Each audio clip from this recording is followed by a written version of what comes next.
1000.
You speak blasphemy.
Suffer for all eternity.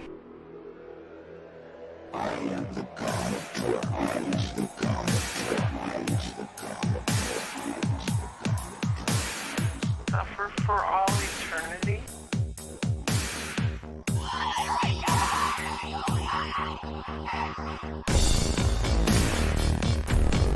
Yeah, I'm in.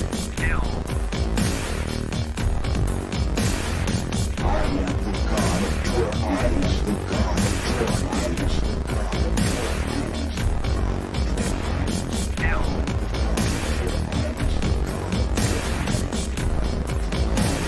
I am the god of Kill. Kill.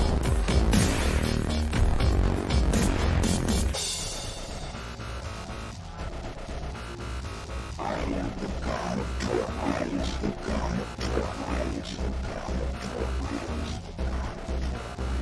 Suffer for all eternity.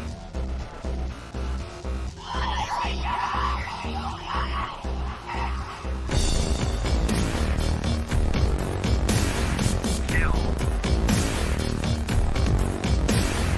I am the god of truth. I am the god of truth. I am the god of Kill. Can you hear me? Yeah, I can hear you. I can hear you. Okay. Let me put some headphones in this thing, man. Oh, shit. I am the god of truth. I am the god of truth.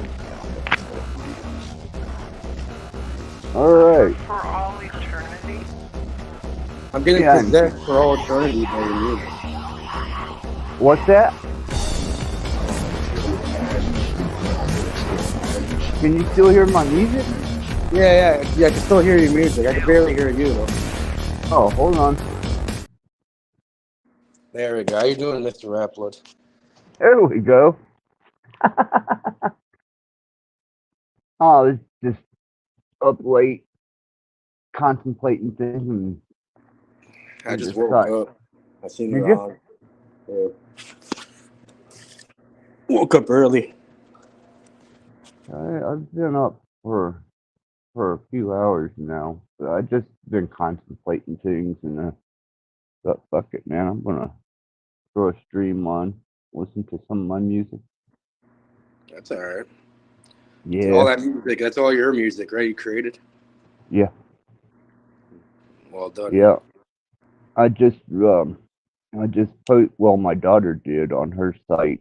Her last it was on the 29th. Big performance she done. It was nice.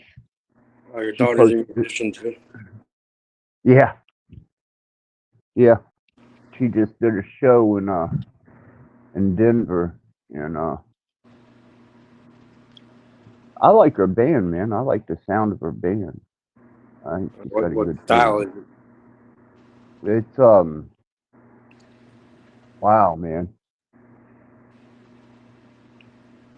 I don't even know. She plays the flute.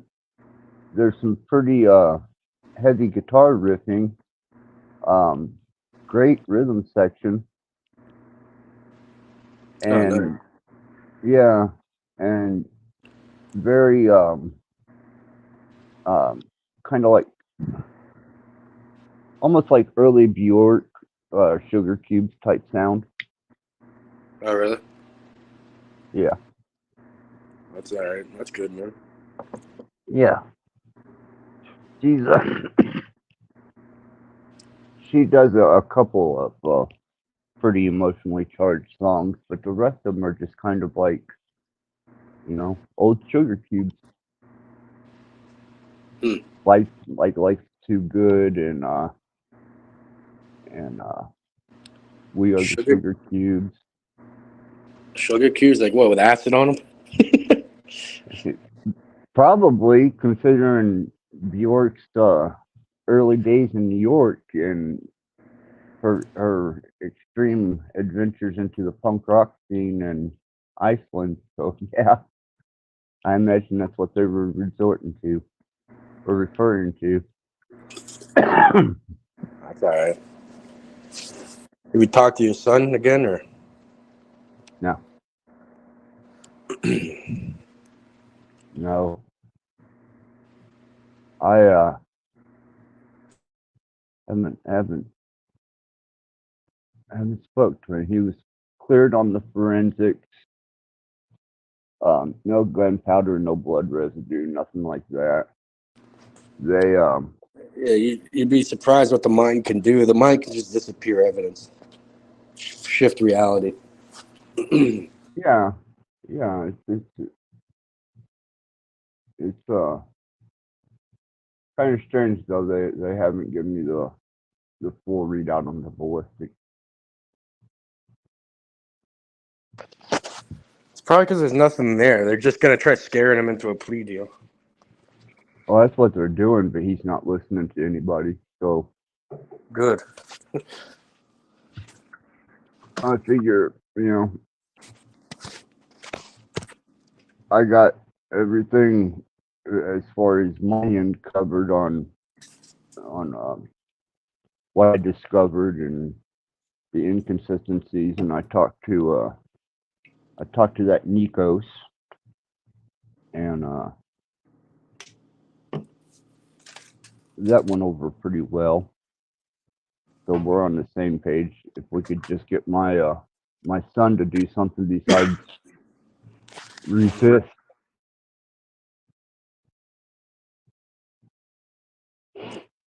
It'll work out, man.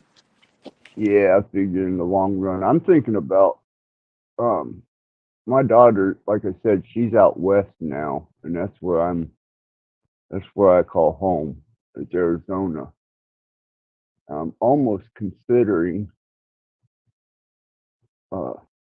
relinquishing everything here and getting me a small camper again, because I don't think I want to live in that truck again. I did that for 3 years, and I think I want something with a little bit more room than just that sleeper. Yeah. The sleeper ain't bad. It's just I think I want to upgrade to just like a small RV. Get a little more room, right? With the rent prices nowadays, it sounds appealing. Right. Well, I was going to go back out west because my daughter's out there, and that the desert. Well, Arizona's always been home. That'll always be home. And you won't have to worry about the winter time, at least. Well, during the day, yeah. At night, it gets fucking cold, dude. Oh yeah, it's a desert, right? Yeah, fuck. Mm-hmm. It's damn cold, especially when those Santa Ana winds come in over those fucking mountains. Woo. Shit. Yeah, it gets pretty fucking cold. But just kind of been contemplating just taking the fuck back off. That's how I did it last time. I just sold everything I had, jumped in my truck, and left. So I figured exactly what I'll probably do this time. Just sell everything, jump in on a little RV, and leave. Stay out there for a few years. Mm. It's all right, man. Yeah, I seen you were up there. I figured I'd come hang out for a bit. Oh, I appreciate that, Cage. Appreciate it. Definitely appreciate it. Yeah, I enjoy this particular time in the morning. Not a lot of energy, negative charges, and computers and Wi-Fi and wall sockets and shit going on. City shuts down, around 12 o'clock midnight. Yeah, And then, they even have smart meters here where they'll charge you less during hours like this, right? Because less people are using it. So. right, and it's just so peaceful. I'm not being hit by EMFs. People aren't driving up and down the street. There's not a bunch of cellular activity going on around me, and I can actually think clear-headedly without having to be behind a Faraday shield. Yeah. I like that. There's a way to if you get into a specific mind state, there's a way to block that out, to distort the magnetic field around you. And it's like a mind-generated Faraday cage you can generate. Yeah, I've been studying creation, Yeah. and not only creation, but our development since the last recorded cataclysm. You had the cataclysm, the flood, the Younger Dryas, but there's a discrepancy. Well, there's several discrepancies, but there's one major discrepancy that is just driving me nuts. I'm having a very difficult time What's that? making sense of it because it doesn't make any sense. You're aware of the deluge stories, right? Deluge? Deluge, the flood stories. Oh, deluge. I'm not. I've never really personally looked in deeply enough to it. Well, apparently there was this big giant flood recorded by all these different cultures. Um, Basically, every culture has their version of this flood story, from South America all the way up to Canada, um, all the way over to Scandinavia, all the way back down to Africa and India. They all had this. Every indigenous people has this story of Yeah. this great flood, and there was the Younger Dryas, which is a small ice age, that apparently happened right after that. Now, according to the Bible, their God, the Christian God, flooded the earth because there was impurities in the bloodline. Apparently, the fallen angels had come down, distorted the genetics that God had put into man, and So aliens came and started genetically modifying people. I guess I don't know. Whatever happened, but apparently there was a great cataclysm that happened. My problem is I I'm seeing that you had the Asiatic race, you had the Meso, you had the Scandinavian, you had the African, um, you had the Indian, and these races were pretty pure in their lineage. Nowadays, not so much. But I'm looking back and I'm thinking it's been a few thousand years since that deluge. How did they come across that deluge when there was supposedly, according to the Christian Bible, there was Noah and his big boat with animals and his family, and apparently a few of the Nephilim survived, according to Christianity. How did all these races,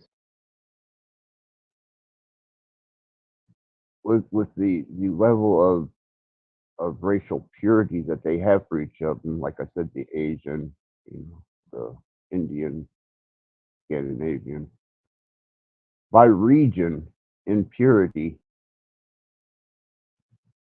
after the deluge?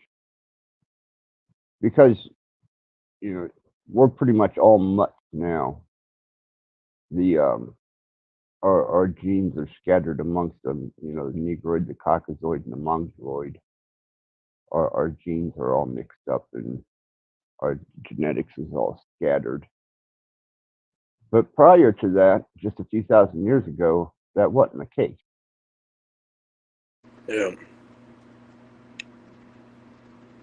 It's a And melting pot. it is now. But how the hell did they come across that many different various bloodlines and 3 different That's just a specific. story, bro. You know, it's just someone's story. It's called history for a reason. Why do you know any of that even? How do you know that anything I existed outside don't. of your own consciousness? You know, it's probably I just, don't. yeah. I Right. don't. I'm just pondering it, Case. This is just something that doesn't make sense. I think it's a fucking simulation, and this stuff is just a part of the simulation. Stories are different algorithmic processes that are already instilled in there. That Like the was whole, one of them you know, that was crossing my mind, dude. Real heavy. Yeah, is that to me logically, if we have been here for hundreds of thousands of years, there would have been by that time you would figure just one particular melted pot of a species. But that's not the case yeah. because apparently it was programmed into the simulation that we remember by information that there was apparently a world cataclysm, but yet these pure genetic bloodlines were able to reemerge after it, retaining the various bloodlines whenever all the stories discuss and talk about the fact that there was only a handful of people that actually made it over. And to survive that long on this planet without it being a melting pot prior to that deluge just doesn't make sense. Mm-hmm. No, it's commenting my story, our story, her story. I prefer. There you go. Yeah, I'm not sure, man. I was just contemplating it because it just doesn't seem. It seems improbable. Oh, that makes sense. Like, for example, like, oh, how were the pyramids created? I don't know. They were programmed into the simulation, right? Like any other structure, and kind of like a video game. You know? Yeah, it's kind of an aspect that I've been looking at, and I've been studying the concepts of the various creation stories because they all have to do with energy, frequency, and vibration. Yep. And the more I study, learn, and understand about energy, frequency, and vibration, the more I can see how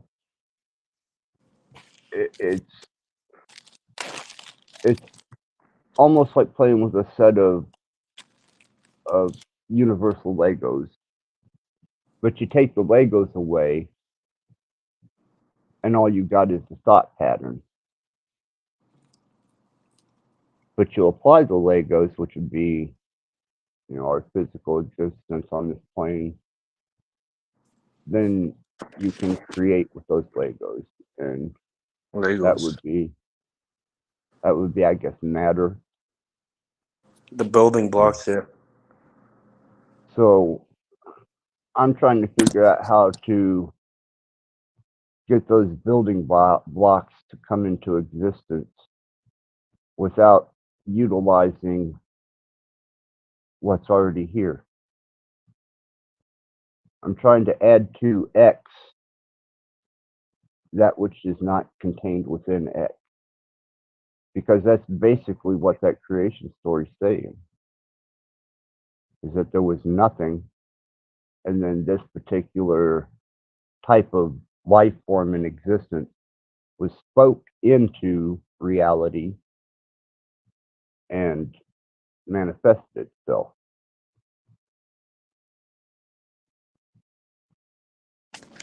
How to add something to create something out of nothing. Yeah.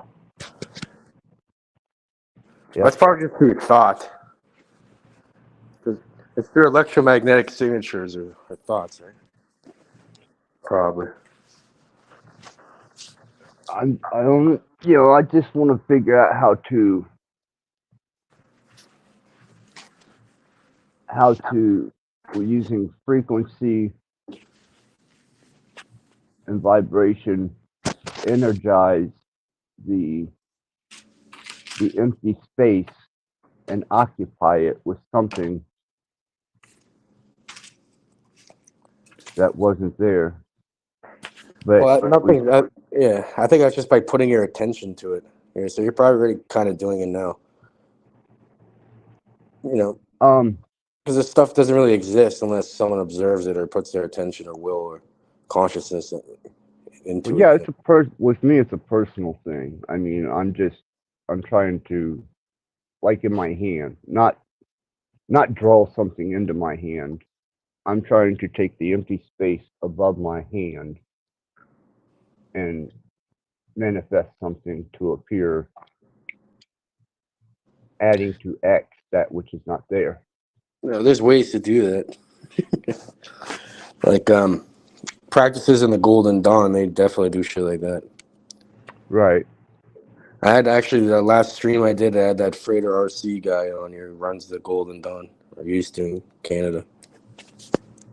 Extremely knowledgeable guy. People kept cutting him off though. It was pretty annoying. I don't know who he is. He has like his own school and shit called hermeticmysteryschool.com. He has like a free cyber guild that you can join.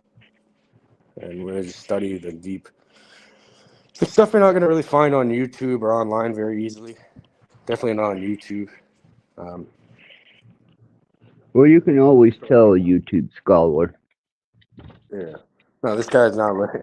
This guy has like a master's degree in fucking divinity and like a PhD in theology and all this shit. He's been in the shit since he was like a little kid. I think his mother got him into it from a young age. Right. Dude's like a wealth. He's like an encyclopedia of knowledge when it comes to this shit. Well, that's definitely valuable because I tell you what happens to the YouTube scholar, and I've noticed this. Well, I don't share much anymore. Mm-hmm. Is they reach a particular point and they start looping.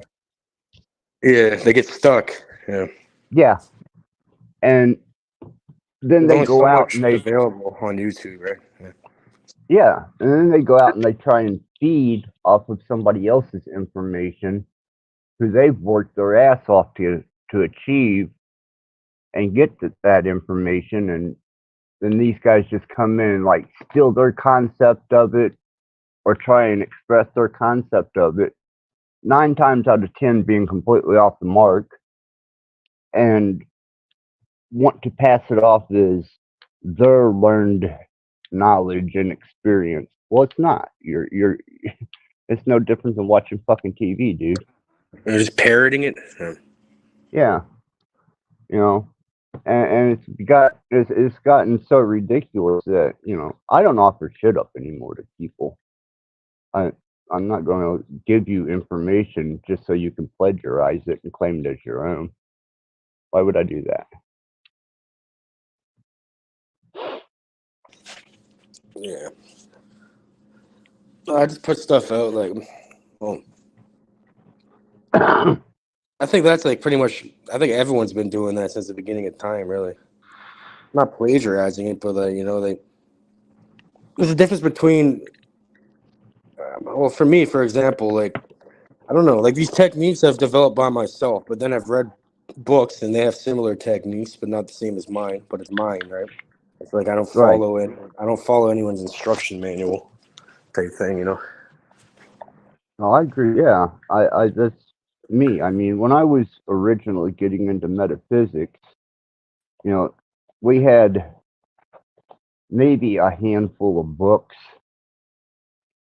Most of our books were psychology books, not so much witchcraft books and such forth from Walden's or Barnes and Nobles. We actually were able to read, books of shadows and share information, and we sought early writings, hard to get a hold of, especially the ones from Germany, and then you had to be pretty proficient if you really wanted to get into some shit in Latin, and that's where I went. Transliteration. Yeah, and then you had to get past the dogma, and then you had your branch of zealot fanatics who were either so dark that you felt like your skin was on fire just reading the information, and then others that were so delicate and light that it was like eating air. I'm like, man, but you had every spectrum in between, and Yeah. And he's I so look. imbalanced, right? Well, it did in the end. I had to find my own balance. I had Yeah, to Rattblood. create. What's that? Yeah, a good analogy for it is like this, right? You get like one of these fucking furniture things at IKEA or some shit. There's one type of person that's gonna look at the manual, call the things but you buy what the manual is called, all the little pieces to the structure of buy the manual and then follow every step to build that. Or some people just throw away the manual and then make their own way of building that table. But either way, it's still a table and it's still being built. So, Right, form and function and what it's designed for.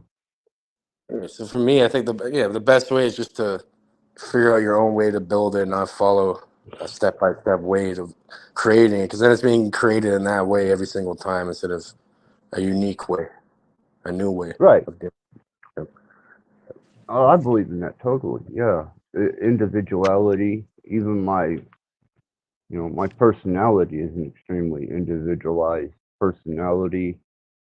Um, the things that I've pursued in life, as far as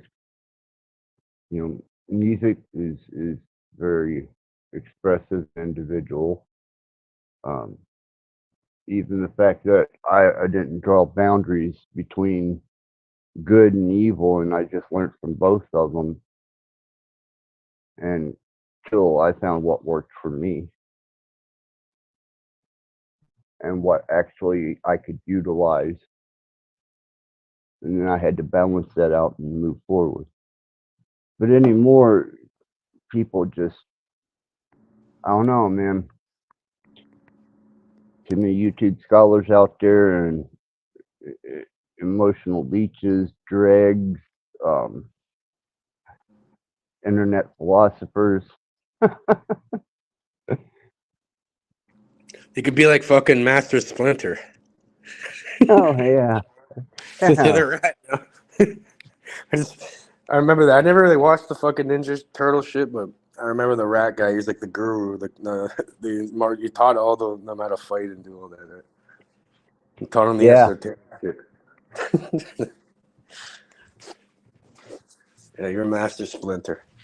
Oh, I done got called out. I guess apparently I used a picture of that Splinter rat in one of my videos, and The I didn't copper. know.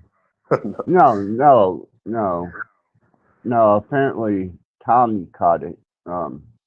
Illuma Tommy caught it and was like, "Dude, that's Splinter." Who's Splinter? Yeah, apparently Splinter is the guy who trained those turtles, and that's not what I was going for. I just thought it was a cool picture of a rat. Didn't know it had a backstory. You should look in the backstory of that. I haven't either, really, but I'm reading a bit about it right now. He's Ninja saying Turtle? he taught him how to be stoic.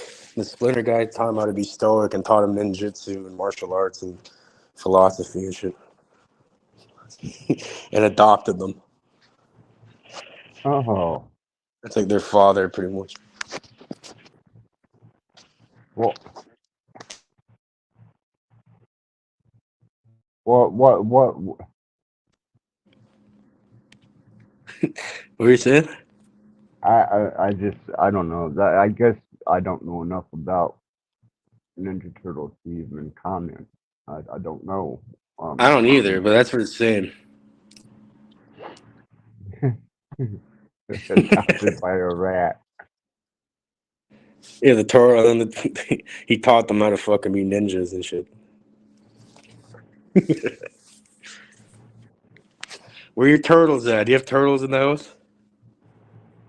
No, no, Or feeding them frequencies and shit?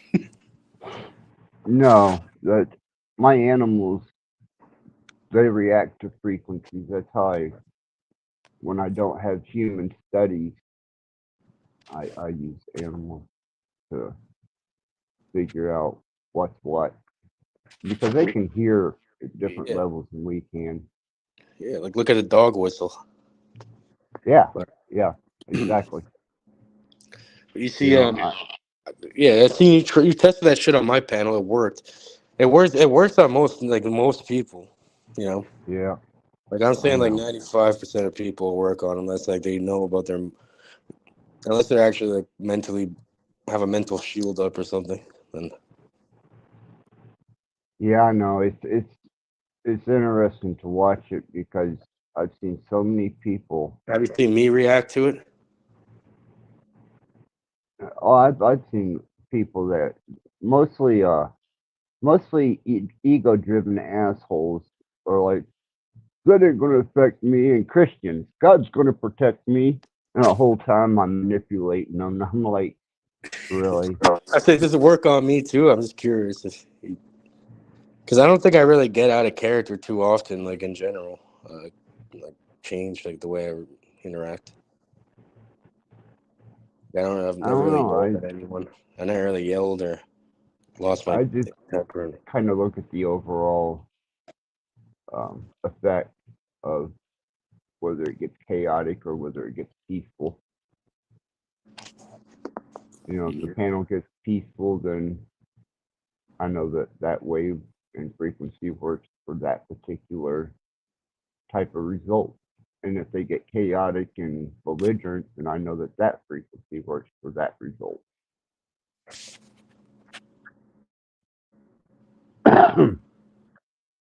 Yeah, now imagine what they're putting in all sorts of media, you know, Oh, for decades probably. They've been fucking with people for a long time. yeah. Yeah. Frequency has been used ever since they used, even in the tribal days, with using drums, you know, and building up that tribal energy through song and dance, and it reaches a crescendo, and then it just kind of flows into the universe, and yeah. Or you have the drums of war, or you know, which brings on that adrenalized feeling of, you know, either offensive or defensive behavior. There's still this one mystery. I forget. I think it's called the court school. Court school. I forget how to pronounce it exactly. But it's this pyramid in Mexico, I believe. And when you go there and Oh, clap it's your a hands, Proto. yeah, that's how you say it. And when you clap your hands, it makes that bird noise return to you, and no one understands how that's done. Right. That's like people audio all over the world go and try figuring it out. No one can figure out how they've done that. There's a well, you know, and most people don't, is that there are complete symphonies written into buildings through the architecture, stories, Yep. and that's a part of what you know, people who run around wishing that they could read this stuff, not realizing that, you know, that's a part of even the Masons. You know, they use their symbology and can read the architecture and read the human body architecture and the mind's architecture. You know, I know a lot of I know a lot of Masons. yeah, and that's it's like, I know the Grand Master of this the state here, or we call it a province. yeah, province. Yeah, I've had conversation with him. He's trust me, these guys are on a whole nother level. He's a doctor too. Yeah, Yeah, but all they're doing is using sacred geometry with spirituality and metaphysics. It's all geometry, really. Geometry is one of the Yeah, keys. Also, the same with music, the musical scale, yeah, that's geometry, why I said, mathematics. to me, the creator is an all-encompassing equation that holds all equations. It's just a matter of getting your sum and total down. The perfect formula, whatever they call it. Yep. Yep, because you can read the mathematics of your environment, and you can read the mathematics of anything that has been structured in life with sacred geometry. Once you get synchronized with that, then things can really start to happen. But it's still energy, frequency, and vibration, the fundamentals of creation.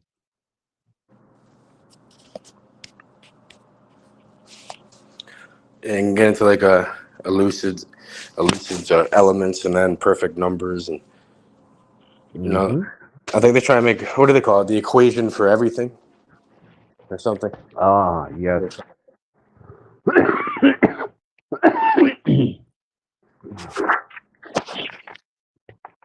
Yes. The divine omni.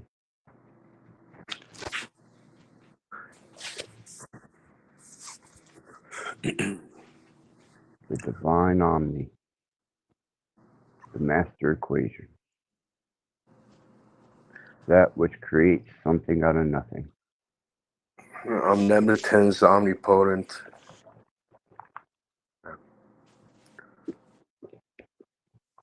Pretty much just means it's everywhere and everything, right? Yep. All encompassing.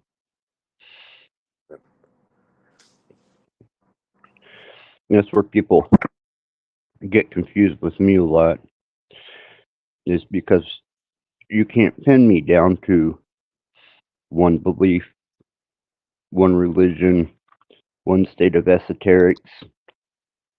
Yeah. I use them all. I'm the same way, kind of. Like, I'm a student. I'm a student of life, really. So I'm just learning, and Yeah, we all are, man. I don't like label myself as anything, not even like an omnist or whatever. Like, I don't have a label. I'm just Well, Gage. That's it. an omnius is just kind of saying that you accepted everything, life. You don't rule out, you don't limit possibility. Mhm. You allow all things to be possible. Yeah, but it's still an ism, right? Like, how come everything has to be an ism? It's still some sort of like a label, you know? Which means that it has parameters and it's defined by words, by spellings. It's not an So, ism, it's an ist. but what did you call it? Like omniism or whatever? Omniist, An ism. Omniism. singular. Yeah, all That's better. encompassing, singular. I'm an That's better. omniist. They don't put, okay, so they don't use the ism into it. Okay, that's good then. No, it's just an omniist. That's what I am. Me, individually.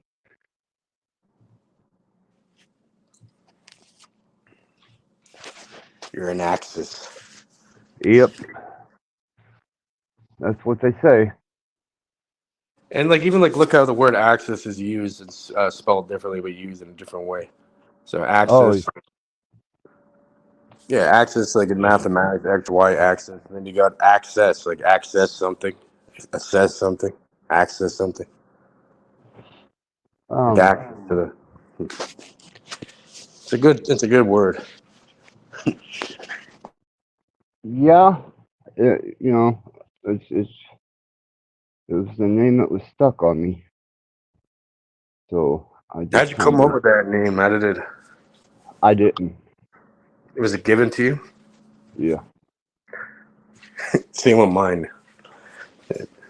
So it happens. Like what the area I grew up, like everybody has like a nickname, like a name that's given to them, and then people name them. Yeah. You got 2 or 3 different titles that people call you by. 2. They also call me Delta. Yeah, that's the other one. Delta. Yeah, because that's how I normally go. Like that's like before I used to have this business called Delta 9 Organics, but now it's changed to Cage Farms. So I just used to go by the first name of that one. That one I made up though. The Cage is people have been calling me Cage since I was like a little kid. Multiple Put people him named me Cage too. put him in a cage. It's like my stepfather's father used to call me like, "Hey, Cage," when I was like super like when I was a little kid, and then in the when I was in the fucking Ace named me Cage. Everyone had a name like there's Ace, Banks, Cage, a bunch of other people, so they named me Cage. It's like your hood name. but before that, as a kid, they already called me that. So like 2 people have named me Cage before, and then I just kept it. He's like, "Oh, Cage." Ace is like, "Cage, I had this fucking dream yesterday. You were in a cage fight," and they just started calling me Cage. I used Cool. to be like super into martial arts back then and shit too. Like I used to compete and everything. So it's like, just call me Cage, right? I was kind of fortunate with my martial arts. I don't talk about it much because it comes from the Keolacy family, and their dad was he worked for the United States in intelligence during the Vietnam War, and he was killed um, for treason. I guess it was not by the United States, but working for the United States in intelligence. So his family and extensions of his family wound up here in the United States on his government dime, keep him alive. And they were in government subsidized housing. And but they were, they were traditional. They didn't change their ways at all. And I became friends with Nook, Basai, Daosai, and really fell in love with Nook's sister. That was Mott. Her name is Marion Shon Keolesi, and their whole family was the Keolesis. And they taught me quite a bit until Mott's mom caught Mott at my house. She didn't want her with an American. And me and Pasai stayed friends. But Nook and Dalsai and Mott and Gay,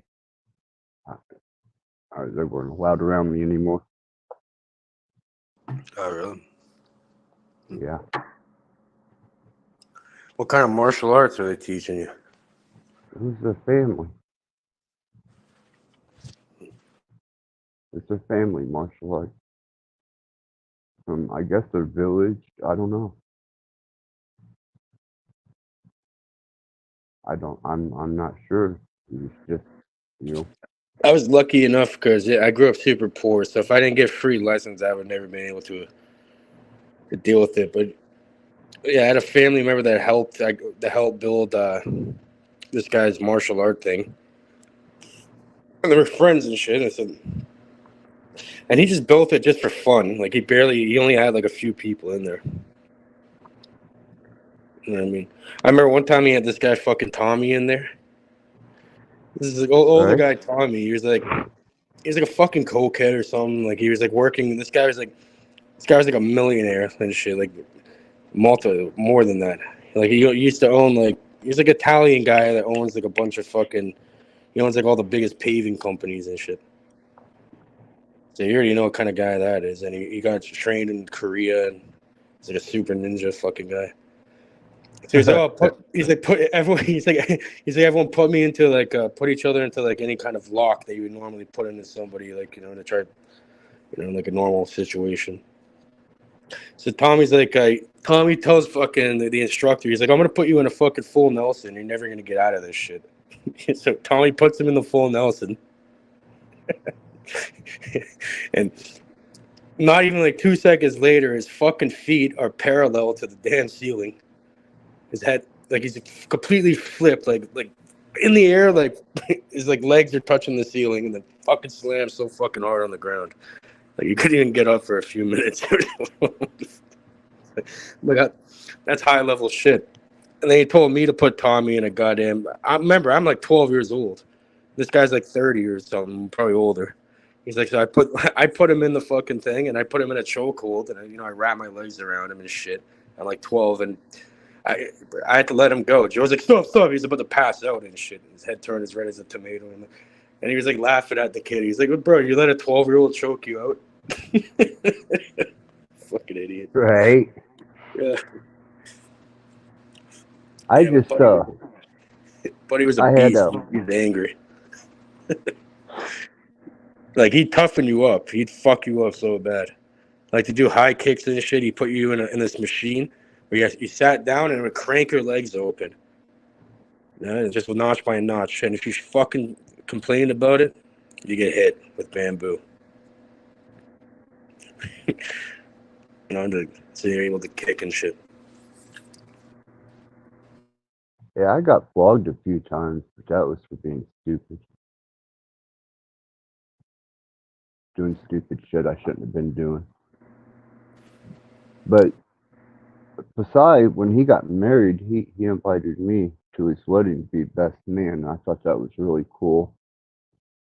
I don't know whatever happened to Nook and Mott. I have no idea.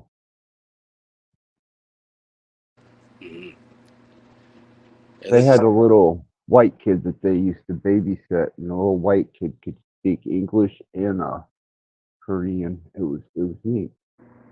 Oh, it was in Korea too. It was Korean too. Yeah, the one I learned was Hapkido. It's Korean martial art. I just know they were from Korea. Yeah, and they had a big shrine in their apartment to their dad, that the one that worked for America. They had a big altar to him in the house. And Yeah, I studied for 10 years until Buddy moved away, and at that point I could just teach myself. Like, I've learned enough to just continue every day. And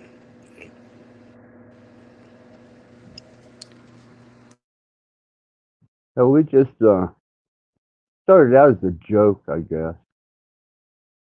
You know, but they were really good too. They were really good to us. Like the little kid that they babysitted. Well, you know, I thought it was cool that they taught him how to speak Korean because his parents were Anglo, white, but they babysitted that kid to get extra money, and just as I guess just from being around, I don't know, the kid could speak. no, I have weird fucking connections to Korea for some reason. I don't know why. Oh, this is just government housing, man. That's all this was. You can find some neat people in government housing. Oh, yeah. I grew up in government housing. Subsidized. That's what it was called. Subsidized housing. Yeah, it looks like little like the projects or whatever. Like, even I'm in Toronto, right? Like, even a lot of these American movies where they portray, like in New York, where they portray the projects or whatever, like in Get Rich or Die Trying and Bronx Tale and all these other ones. They actually use Toronto to film there because it looks just like the same pretty much. And like, yeah, we have this place called Regent Park. It recently got ventrified or whatever it's called. A lot of it, but yeah, that was like the first It was like they always start shit in Canada and then move it to the U.S. Canada's like a test ground for a lot of shit for some reason. Yeah, that was the first public housing thing in North America. It was Regent Park here in Toronto. And I the U.S. remember Caprini Green in Chicago. That was a pretty nasty little place. But they tore that down, and we get a lot of transient people from not homeless, just transient people moving from Chicago to Fort Wayne here because we're less than 200 miles from Chicago. And I used to spend a lot of time in Chicago. That's where my label was. And I wouldn't go there now. Last time I was there, I went and seen Roger Waters with my daughter. Chicago's fucked nowadays. Yeah. Yeah, I was lucky. It was This Is Not a Drill, which was Waters' last tour that he'd done. Me and my daughter went there, and it was great. It was an awesome concert. Awesome. Fucking incredible. And had a good time with my daughter and took her around and showed her my old stomping grounds in Chicago. But there's some nasty motherfuckers, man, that are bleeding over from Chicago into Fort Wayne here.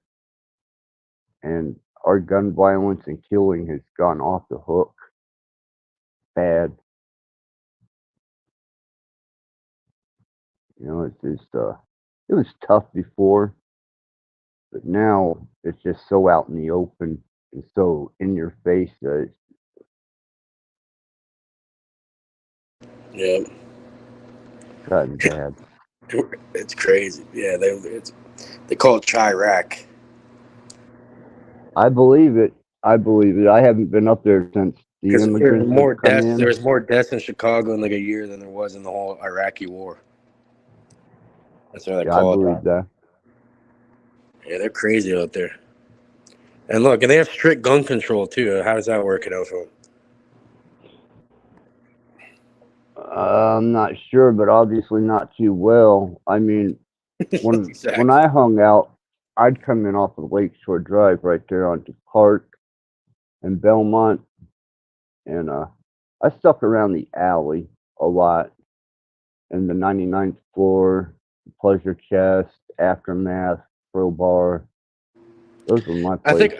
think a lot of Chicago. I think it's only certain places like these where the GDs and the other ones. What do they call them? GDs. I forgot the other opposing people there. Well, you got folks, you got Gangster Disciples, you got Vice Lords. Vice Lords, yeah. All them. The GD people, they have like that. They have a sigil. It kind of looks like they use sigils and shit. They're into whoever started that was obviously into the fucking occult too, you know. Yeah, this whole city's tagged up with that stupid ass shit. One of them is two looks like tridents coming out of a Jewish star. Yeah. That's one of them I see all over up here.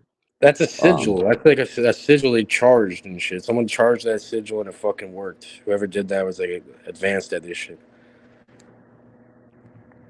But you can always tell where they're marking their territory or where they've marked somebody else's tag out, and then you know, kind of keep your eyes open because probably hostile. Yeah, like the people I grew up with, I had to distance myself from them because I tried telling them not to join these fucking gangs and shit. They made their own gang and all that. I'm like, don't fucking do it. Well, they went ahead and did it anyway, so I fucked off. And yeah, pretty much they're all dead. All they do is kill each other and shit. The That's few what that it aren't dead are in seems. jail. Or they're in jail for killing someone else, right? That's what it seems like. It's like, what What the fuck? I'm like, you can't just be happy making money off the weed and shit. You really have to go that crazy. Well, our fentanyl death rate is off the hook here in Fort Wayne. they flooded the city with it from Detroit, Toledo, Louisville, and Chicago. And we've got an international airport here in Fort Wayne, and then Louisville has the international, Chicago has an international, Detroit has an international, and we just got fucking flooded.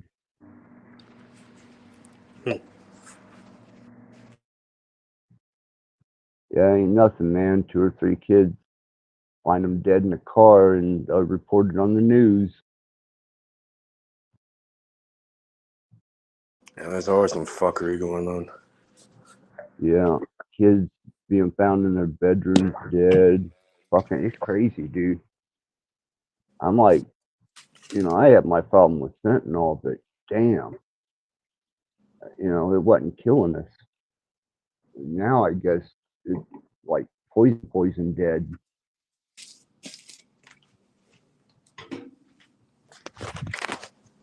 And we only took fentanyl when we couldn't get anything we wanted.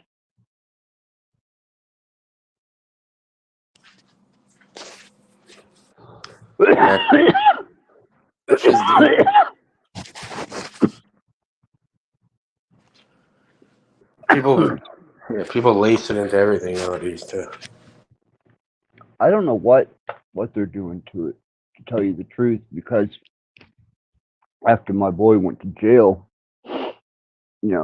that was the end of my connection. I didn't reestablish one after that. And he's still sitting in there. Not my son, a friend of mine.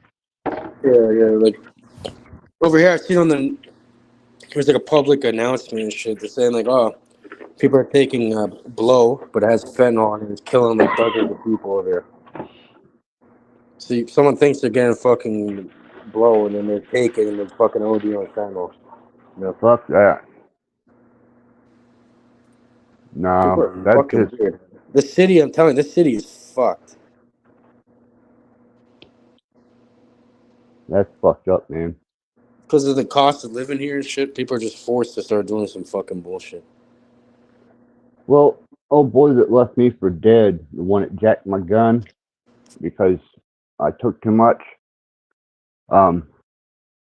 they still got his ass. He's been in there for about 6 months now.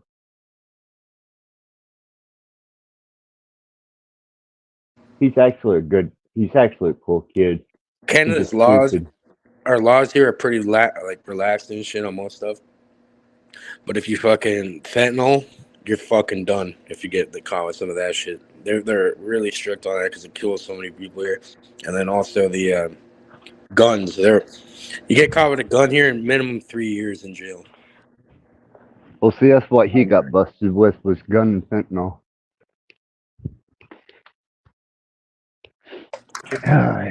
Over here, we have such strict gun laws and shit. It doesn't matter though, because there's like multiple shootings every day, and it's like a normal thing. But like you just see like a bunch of kids running around with fucking ARs and shit, even though the shit's illegal. All that does is making guns illegal is, even though you can't get them in Canada, it just makes them a market. That's all it does. Well, yeah. People are gonna fill. Like at the old building I lived at, bro. Old building I lived at. I'm telling you, this is I could write like a whole movie about just living at that building. It's called Chalk Farm. You can search it up. Back in the day, yeah, people are throwing fucking rocket launchers off the balcony. How the fuck do you have a rocket launcher in Canada, bro? And even in the U.S., what the fuck? And then, bro, there's another story of I had a friend here growing up, Nick, and his mom got murdered in the building by people pretending to be maintenance workers, and then like they just left her body in a car like in front of the building for like a month until someone figured that out. Another incident, little girl jumped off the balcony, probably like 12, 13 years old, and before the cops even came to deal with it, somebody went and sexually assaulted the fucking dead body. Crazy shit like that. Like That's nasty. like every week you just see a fucking body sitting there, like someone jumping off, and they take them like a whole day to come get the body. Yeah, a lot of people killed themselves in that building. It was fucked, man. Like shit and piss in the elevators, bullet holes riddled in all staircases, and it was just like it looked like someone out of a third world country. See, a dead body only stays so warm for so long, man. And after that, you can't have sex with it. I don't know It's if too he had cold. sex. I don't know if he tried doing that, but I'm saying like he touched it or did some weird shit to it. Especially, Yeah, I don't know, man. I'm not into creepy necrophilia murder thing. no, but this is just a random little girl that killed herself, and there's some random person in the area just. This shit's straight. Like it's like something out of a fucking movie. This fucking living at that place. It was fucked. I You guess. know, you know what they make the little kids do? Because they'd always try getting cameras in there and shit. So people would just go and spray paint them. They fix them. You get someone to spray paint them again. Keep doing that. Yeah, they put a bunch of new cameras up in the city here. And they are starting to turn the lights over to purple here now. So we got new cameras, we got new purple lights, and the place is riddled with 5G towers. Number one thing people used to do is they'd rob people in the elevators. The elevator would open. There'd be like 6 masked guys with like machetes and guns, and they just rob whoever's in there. Doesn't matter if there's like little kids in there. It's just shit opens, you're getting robbed. Yeah, sounds like Caprini Green or west side of Louisville, or Some bullshit. always a shithole in every city, man. South side Chicago, west It's always side the same shit Chicago. everywhere. In North America, it's not even as bad as like go to South America and shit. It's even worse for Central America, whatever. Yeah, warlords, cartel. I imagine they got all kinds of interesting characters down there that just do you in.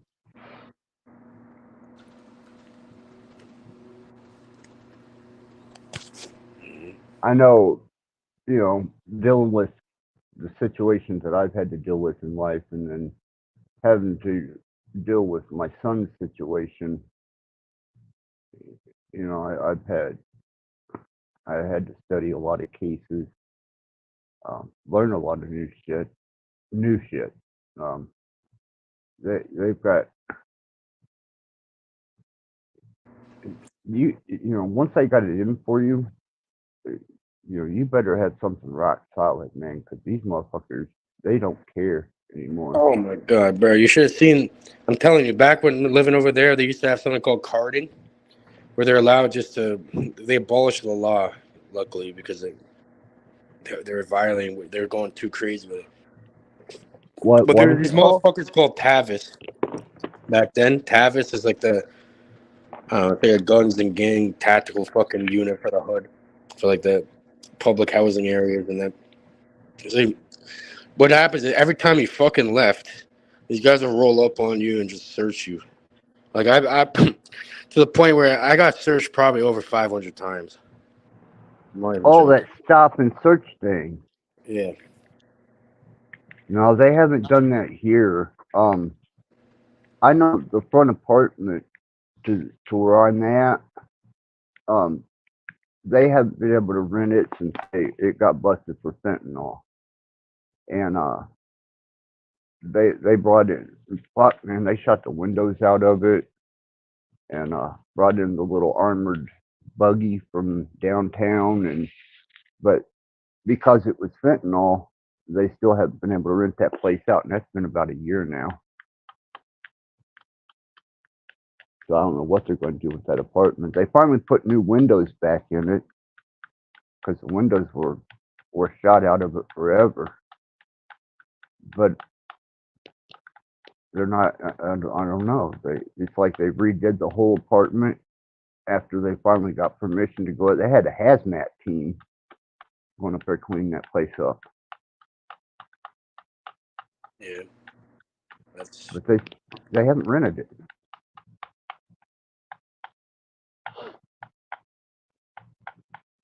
So I'm not sure what that's all about. Whether they're not allowed to rent it, or whether just because it was such a big shit thing to do on the news, people are afraid to rent it.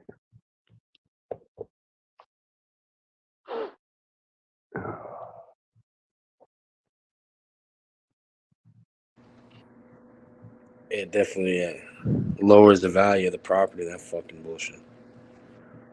Right? Right? They It's like a whole different world over there. That's why yeah, I well, got my shit together. I moved my mom out of there and haven't looked back. You know, it's like a whole different world living over there. Now where I live, I've never even I barely even see a cop. You don't have to worry about shit. You don't get harassed by anyone, by any of the cops and shit. Cops are fucking horrible back there. They treated you like. I remember one time I was going up there and they fucking stopped me. They're like, "Oh, what are you doing here? You're here to buy heroin? You're here to da-da-da?" I'm like, I looked at them. I'm like, no, I'm here. I was like a kid too.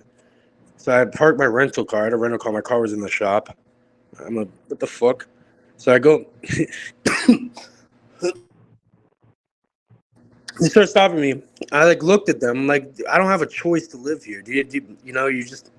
You're born where you're born at, and this is where you are. I'm working to get out of here. No, I'm just trying to go home to go to sleep so I wake up and go to school tomorrow. And they just looked like assholes, and I just walked away. right? If you got someplace you got shelter and you don't have another place to go, The fuck? Yeah, but they automatically treated you like either a drug dealer or a pimp or a drug addict. No matter who you were, if you were there, they don't realize you're just normal kids and shit. They don't have a choice. You know, that's just where we're brought up at. So, yeah, I had some family that lived on the south side of Fort Wayne here, and they have a tattoo on them. They're brothers, Billy and Michael, and my cousins, and it says "Rise" because they managed to get out of the ghetto. Now they got good jobs. Michael went to college, and he got an art degree, and he does all kinds of shit, art shit. And then Billy, he's a carpet layer and construction worker, and he he he does jobs on the side, makes money, got a nice house, raising his daughter on his own, you know. But that's good. they, yeah, but they come out of a really nasty shithole, the south side of Fort Wayne, Fox Street. It was horrible, nasty, bad.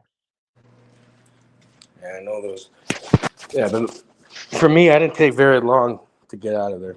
By the time I was 17, about 18, I saved up a good amount of money. I'm like, time to get the fuck out of here. And good thing I did too, because you should have seen what they fucking went and they flashbanged the place they used to live at. Flashbanged the entire apartment. They went with it was a pre-dawn raid with an army of fucking cops. And Sounds familiar. Yeah. they had 300 fucking cops raiding the. Oh no. We They didn't had have police 300 here. buses and all this shit. And then once they did that, the building gentrified the building. So what they did was they paid everybody to leave, renovated it, and then upped the rent to the point where these people won't even be able to afford to live there. So they kicked everyone out, but they had to pay everyone to leave. Yeah, Well, they never come bothered us. They haven't raised our rent or anything. I mean, I got a really cool younger couple that lives next door, and they're good people, really good people. and they've been here since I've been here. And then the guy in the very front, he's a bachelor from the military, and all he does is work and sleep. And the people upstairs were the ones that had the fentanyl raid. But I do know that they kind of slowed down on maintenance on the building here, except for that apartment when they were working on it. And they really don't. Where before they used to do all these inspections and all that shit. They quit doing all that too. After that, the fentanyl raid up front. They don't do all that shit anymore. Yeah, that shit's evil, man. I don't know how someone could even. I don't know. So I didn't even know it was going on because I stay up all night, and apparently this place was rocking. I never noticed. But they're they'd be the third apartment away from me. So Yeah, it was a unless trap it, house or something. A Fenty trap house. I don't know, dude. I didn't know that anything was going on till that morning when the cops were on the loudspeaker, and it woke me up. And I go to the door and look, and damn, man, there was fucking cops everywhere. They had that fucking wagon, and eventually they started shooting the windows out with tear gas. And then they apprehended everybody that was in there. There were 3 people in there. Well, good, bro. Fentanyl, I don't know. People who sell that shit probably deserve to go to jail, to be honest with you. Well, I didn't know, I had no idea. That's how, oblivious I was to what was actually going on up there. But apparently either they were supplying, manufacture. I don't know what the fuck they were doing, but it was big enough for them to shoot the fucking windows out. And those people weren't coming out for any reason. Well, the tear gas drove them out, but prior to They're that, probably they trying to weren't flush coming whatever out. they could. Probably. Come on, why is this fucking water taking so long to fucking go back? They keep trying to flush. I don't know, man. It caught me off guard because it's always been rough around here. But I live in kind of an alley apartment, so I'm kind of hidden back behind 3 other apartments. So to get to me, you got to go past these other 3 apartments or come up the alley. And I just, I don't worry about too much unless I go out. I'm actually happy I grew up like that in a way. Definitely, instead of being sheltered and all that, it taught me how to fucking operate. Yeah, I could see that. And I was doing really well back then too. Like I never sold anything. Whatever. Like whatever. It doesn't matter because I was a young offender or under 18. So yeah, I used to sell weed. Okay. And that's it. That's just weed only. And now it's legal. And I have a legal business with that. So not really All right. changed. Back then it was like fucking golden days though, trust me. Like See, if I could get a little RV and get back out on the road, start doing the nomad thing again, I'd probably take an acoustic guitar with a microphone or something, and maybe hit local bars doing some shit. Just for some extra cash. yeah. Maybe perform with my daughter a time or two. Open up for her band or something. This is a solo artist.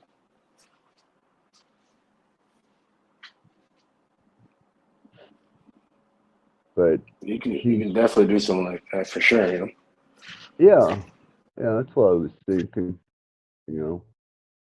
I did weather last time I was out, I would make leather, and if I started getting low on money and shit, I just put together some leather and put on a little table, pull up the truck stop, set that little table out, sell a few pieces, get some gas and food, and go on. I don't feel like making leather anymore. Yeah. So I wouldn't mind singing a song or two.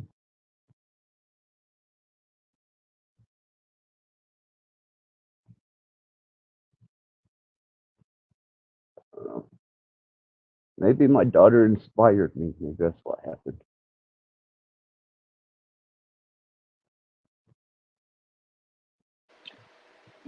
Inspired by the daughter. Huh? Yeah. Well, it's the last two shows that she's done. It's been really neat to watch her. But she's still new to the industry. So everything to her is still, kind of magical, and she hasn't developed that sense of stage presence to identify who she is. So she's still kind of floating around, trying How to old is develop she? that. 24. Okay. Yeah, she's young, and when I watch her, it's like watching a flower that's just starting to turn into a flower bulb before it actually produces a full flower that is a project or a finished product. That that's whenever she's really going to need ball years representation. She's going to need a handler. She's going to need a lot of shit that at this stage in the game she doesn't need.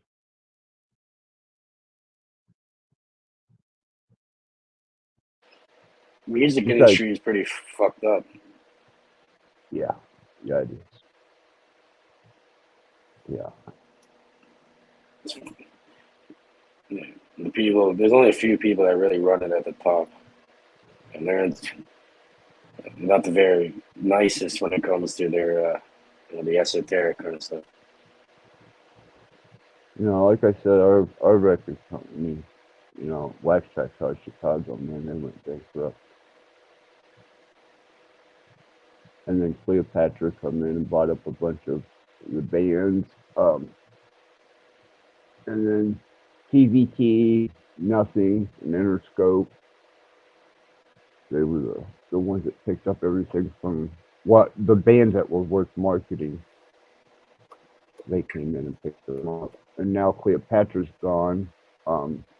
I don't even know if TVT Records is still around, but I know Combat come in and picked up a bunch of people from TVT Records, and then Nothing and Interscope. Atlantis. Atlantic Records.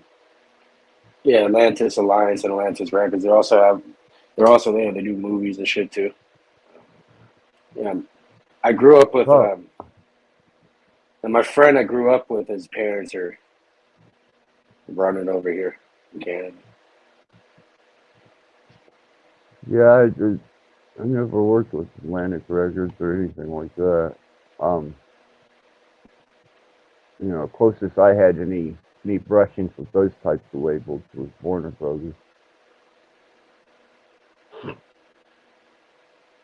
And even that, is Queen City subsidiary out of Cincinnati.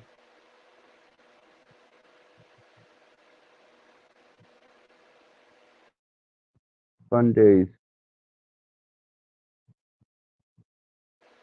Enjoyable. Nice to get to watch my daughter do it.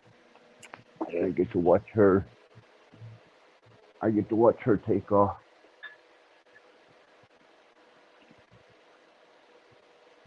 And she got through college on playing music scholarship. Oh, really? Yeah. That's great. Yeah.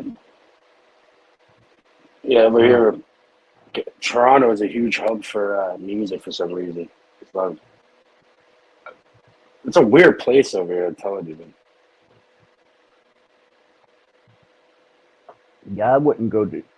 I remember back in the day when you didn't need a passport to get into Canada, because Canada isn't very far from here. It's a No, it's right there. yeah, it's like a 4-hour drive, 3-4 hour drive.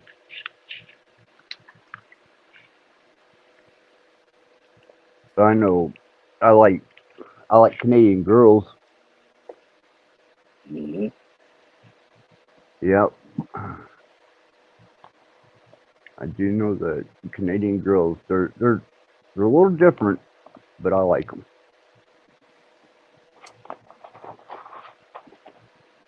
Depends where in Canada, though. In Toronto, it's like pretty much like it's like a mixture of New York and London. Right.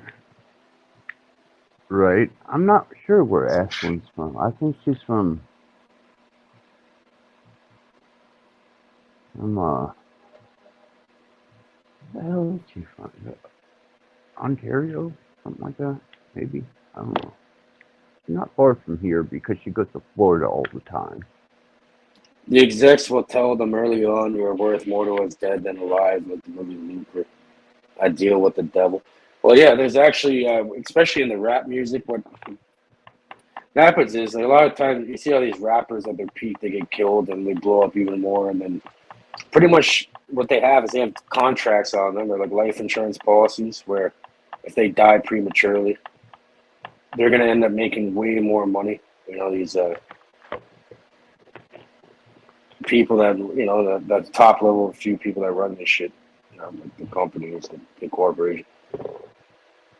That's why a lot of these people end up dying all the time. You know, they're worth more dead than they are alive. So, and they're a rapper rapping about certain retarded shit that they're being told to and all that. So it's like a very like what? That's like a perfect plot to harvest people in a way. Yeah, that's Look how much plausible deniability. You just pay some idiot to go shoot them or whatever. that may be the rap game, but you know, I was That's the in rap shit for sure. Not I don't know. yeah Probably not. Because the other industrial. one's like no one. Yeah, that because this is like all gang type. It's rap, right? So it's just that's like normal. It's like expected to happen. But not for like some other genres. Like, it doesn't really happen very often. So. No, we had Unless they suicides and overdoses. unless they suicide or overdose, Yep, that's that's that's also another way of doing it. Yep. Oh no, we just the people that are generally in the industrial music scene are just generally that type of person. But as far Well, as I know, but that's like exactly just like the rap. That's perfect plausible deniability, right? 'Cause no one would think twice of it. These are just the type of people they get shot or they overdose or whatever. So then, if you were inclined to do such a thing, it could easily just no one would really notice. there was several overdoses and few suicides. That's for sure. They Yeah, but weren't these very artists. The point is, like you search, the artists are worth more dead than alive to the record labels and. probably. I can imagine. So we had insurance. You know, we had insurance every time we did anything, and then we had health checks before tours. Before they would insure you out on tour, you had to go through your physical, and they did blood tests and made sure that you were physically capable of handling the tour. Which didn't matter anyhow because they took care of you all the way from the beginning of the tour to the end of the tour.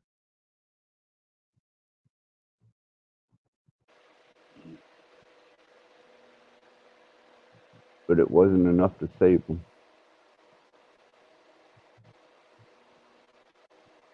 But it was grunge that took out, that was Guy Rhodes Productions out of New Albany. And grunge come in and really fucked up what we were doing. And that's whenever I happened to accidentally stumble into the industrial scene out of Chicago, and I really took to that hard. And that was all Rust Belt music. And I thought, man, this is it. This is it. And we were touring, having a great time, making music, and Ratt came along. And next thing I know, everybody was on the street, bankrupt or selling out.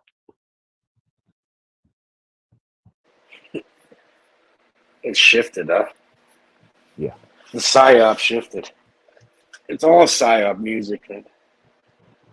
Well, it shifted on me twice. We got hit by grunge, and then we got hit by rap.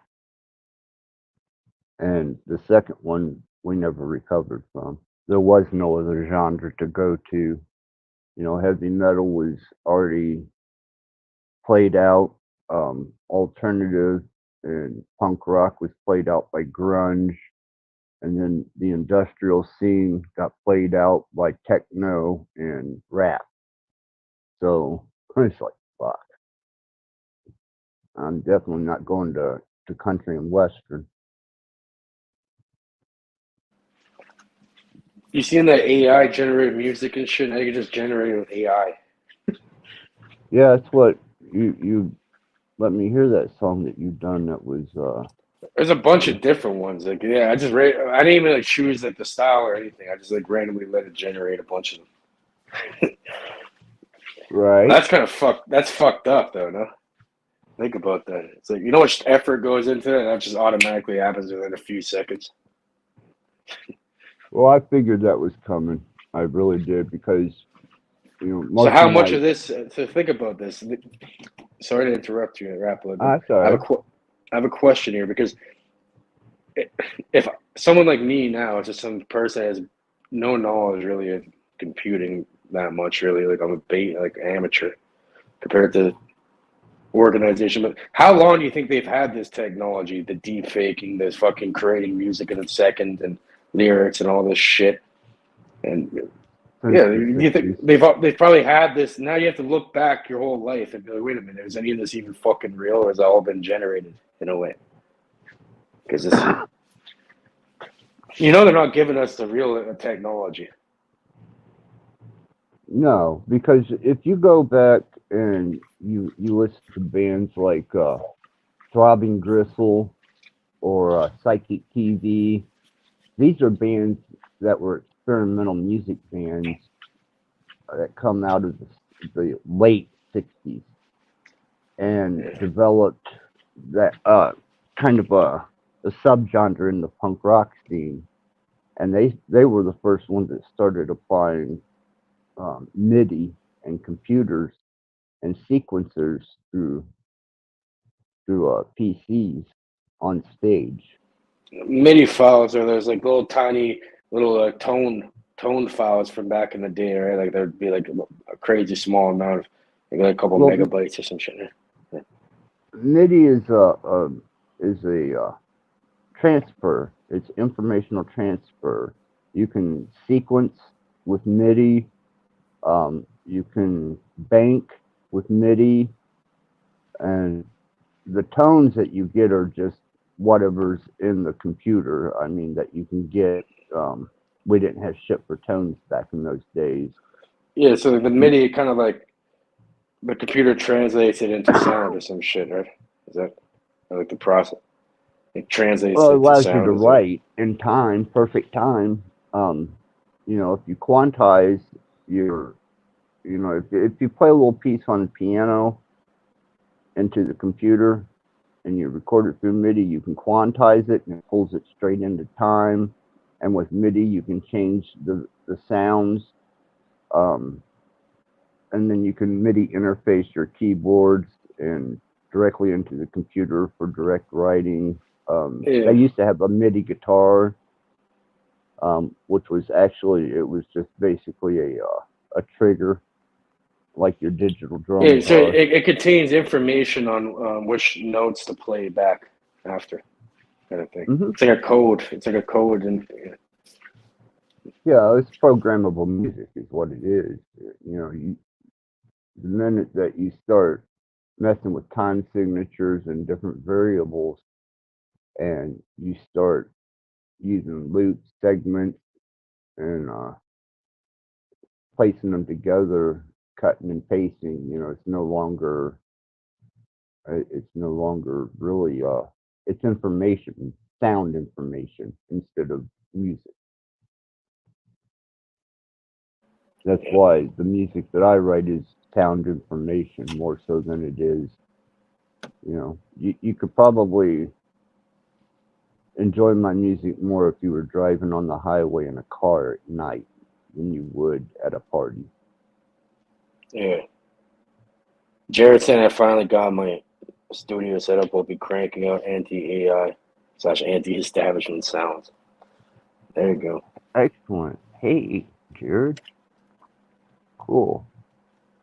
I'm just wondering. Cool. The only reason why I even play with that shit at all is, wait a minute. Like, what if this is what the public has? What have they really been? You know, what do they really have under the sleeve here? And for how long? Man. How long has it been going on? Probably a very long time. Well, I know whenever we used to record on 2.5-inch silver reel, and that was industry standard. And then whenever everything turned over to digital and you had 8-bit, you know, originally you had 4, then you had 8-bit. That's whenever we started being able to use computers and sequencers, and we were able to go from that analog sound to that completely digital sound. And that was a hell of a leap. And that was late 60s. It just didn't become prevalent in music until the early 70s.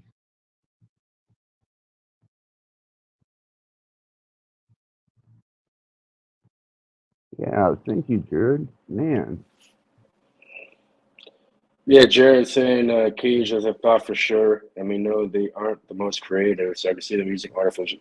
All this sounds like it's been generated from AI. Like all these, a lot of these mainstream music. I'm not talking about this other stuff that obviously there's people making their own creative shit. You know, there has been, but if you look at like especially the newer stuff, AI can actually write better lyrics than that instantly. You know, and you can make it sound better than all these other. Like you can. You haven't seen people do that where like whatever, there's like mainstream artists. They'll take one of the mainstream artists and then make a song better than they can with their voice and everything. Well, I know this shit could have been easily look, you know, like remember ghostwriters? Everyone knows about ghostwriters in the industry. What if that's just AI? That someone capitalized on, they had it. Oh, ghostwrite all the songs. It's fucking AI doing it. You know?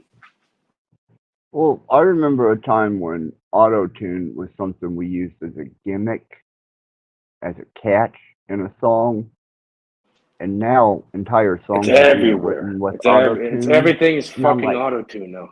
I know. I'm like, man, you know, to me that's oversaturation, and I don't like it. But back in the day, it was fun to use as just like a catch piece, or use it in your bridge or a coda, you know, throw it into the song, and kind of like Alan Parsons did with the Raven, the first part of the Raven. He used Yeah. a The mainstream music it's all psyop. It's all fucking psyop. All this mainstream music. I'm not talking about independent artists and people that, you know, making their own.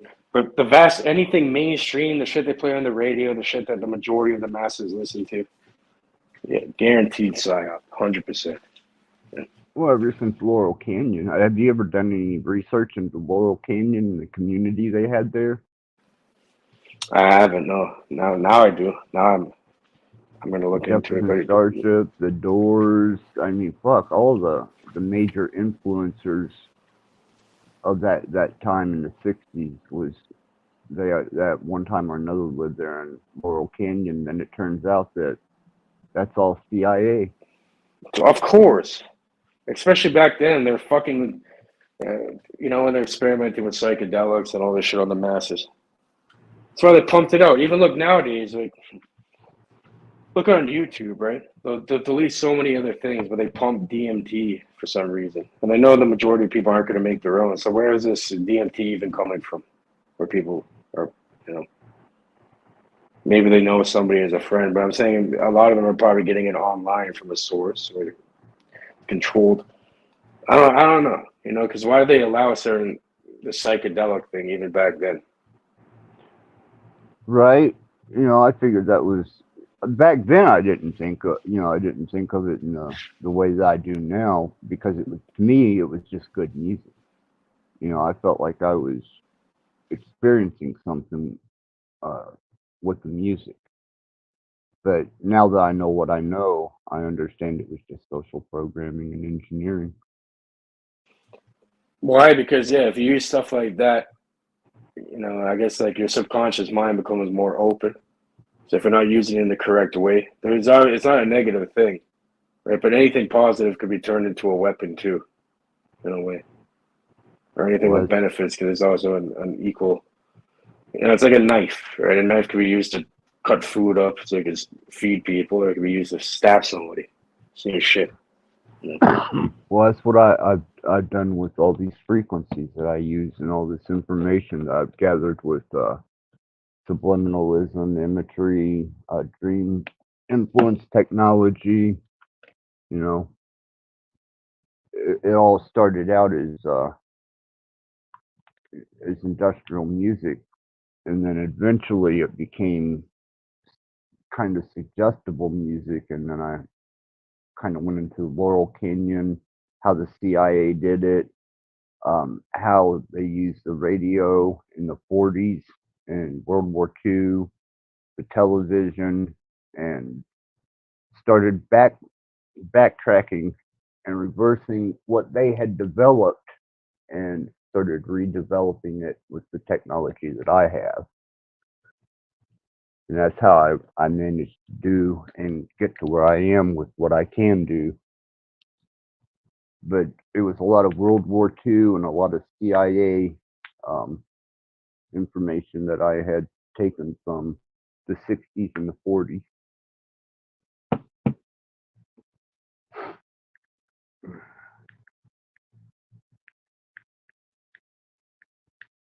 DARPA, they use a lot of sound technology. This shit's been studied for fucking probably like 100 years by now, or if not more.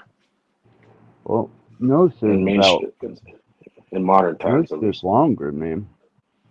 No, but But the ancients knew all about the sound and shit. I was saying, like, yeah, modern times, at least it's been like recorded since like at least like 1920s. Probably before that even. It definitely. well, like I was telling you when we were on your panel at one time, is you go all the way back to a tribe sitting around the fire, and you've got the storyteller, the shaman, and he's whether he's kind of creating the same atmosphere that is common amongst everybody sitting around that fire, and they all feed into it. But it's through his influence that he creates the story that everybody around the fire starts to feed into, and then it becomes uh, energy, man, state of mind. And shaman would take it even further, um, ceremonial dances, rites of passage, spirit walk. But it was just an amplification of frequency through suggestion. Sometimes just the human voice. Tibetan monks use the human voice to influence and to to create and sustain certain states of mind and local presence, local fields.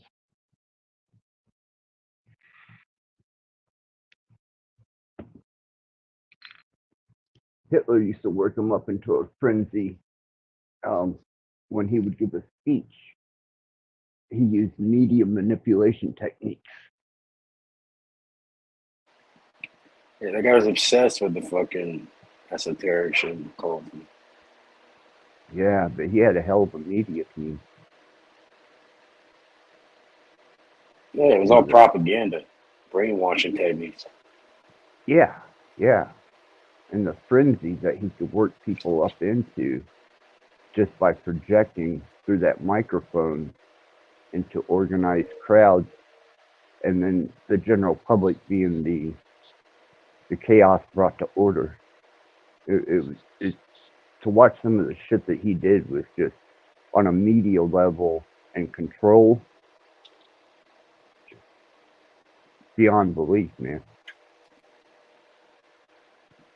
I don't think there's a president today that could command that much authority and movement in the masses. It was a lot easier back then to do shit like that.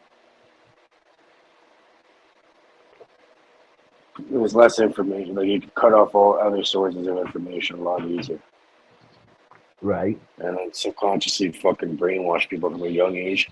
Remember, did he send kids to like a camp? Like everyone had to go to this special school camp shit, indoctrination thing from a very young age. You know?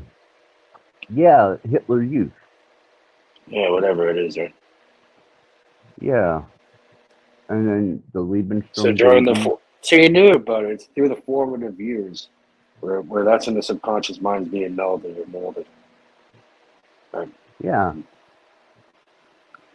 Yeah, that was the that was the next generation for his intended 1,000-year reign.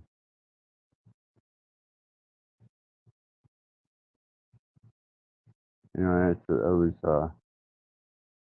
prepping the next generation of Aryans or whatever they called themselves. Hitler Youth. Dude was dark. You know, I guarantee he was invoking some sort of demon shit to help him too. Yeah, well, didn't Brill come from Nazi Germany? Was that They're deep into that. Have you heard of the Fraternatus Saturni? I'm sorry, Sage. What was that? Fraternatus Saturni. So I don't think so. Yeah, some Saturn-based shit out in Germany. That's like the way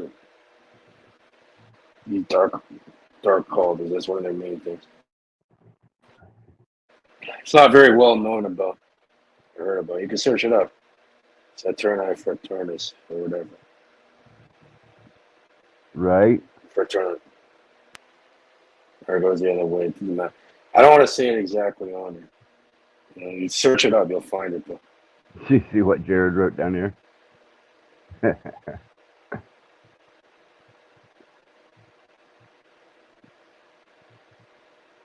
Yeah, him and I forget who was over the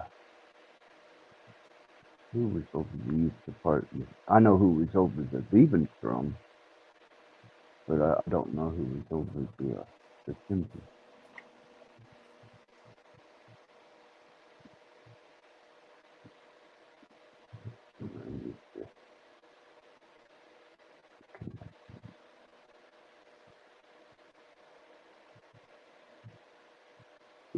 Yeah, Antarctica, wasn't it? I'm talking to Jared.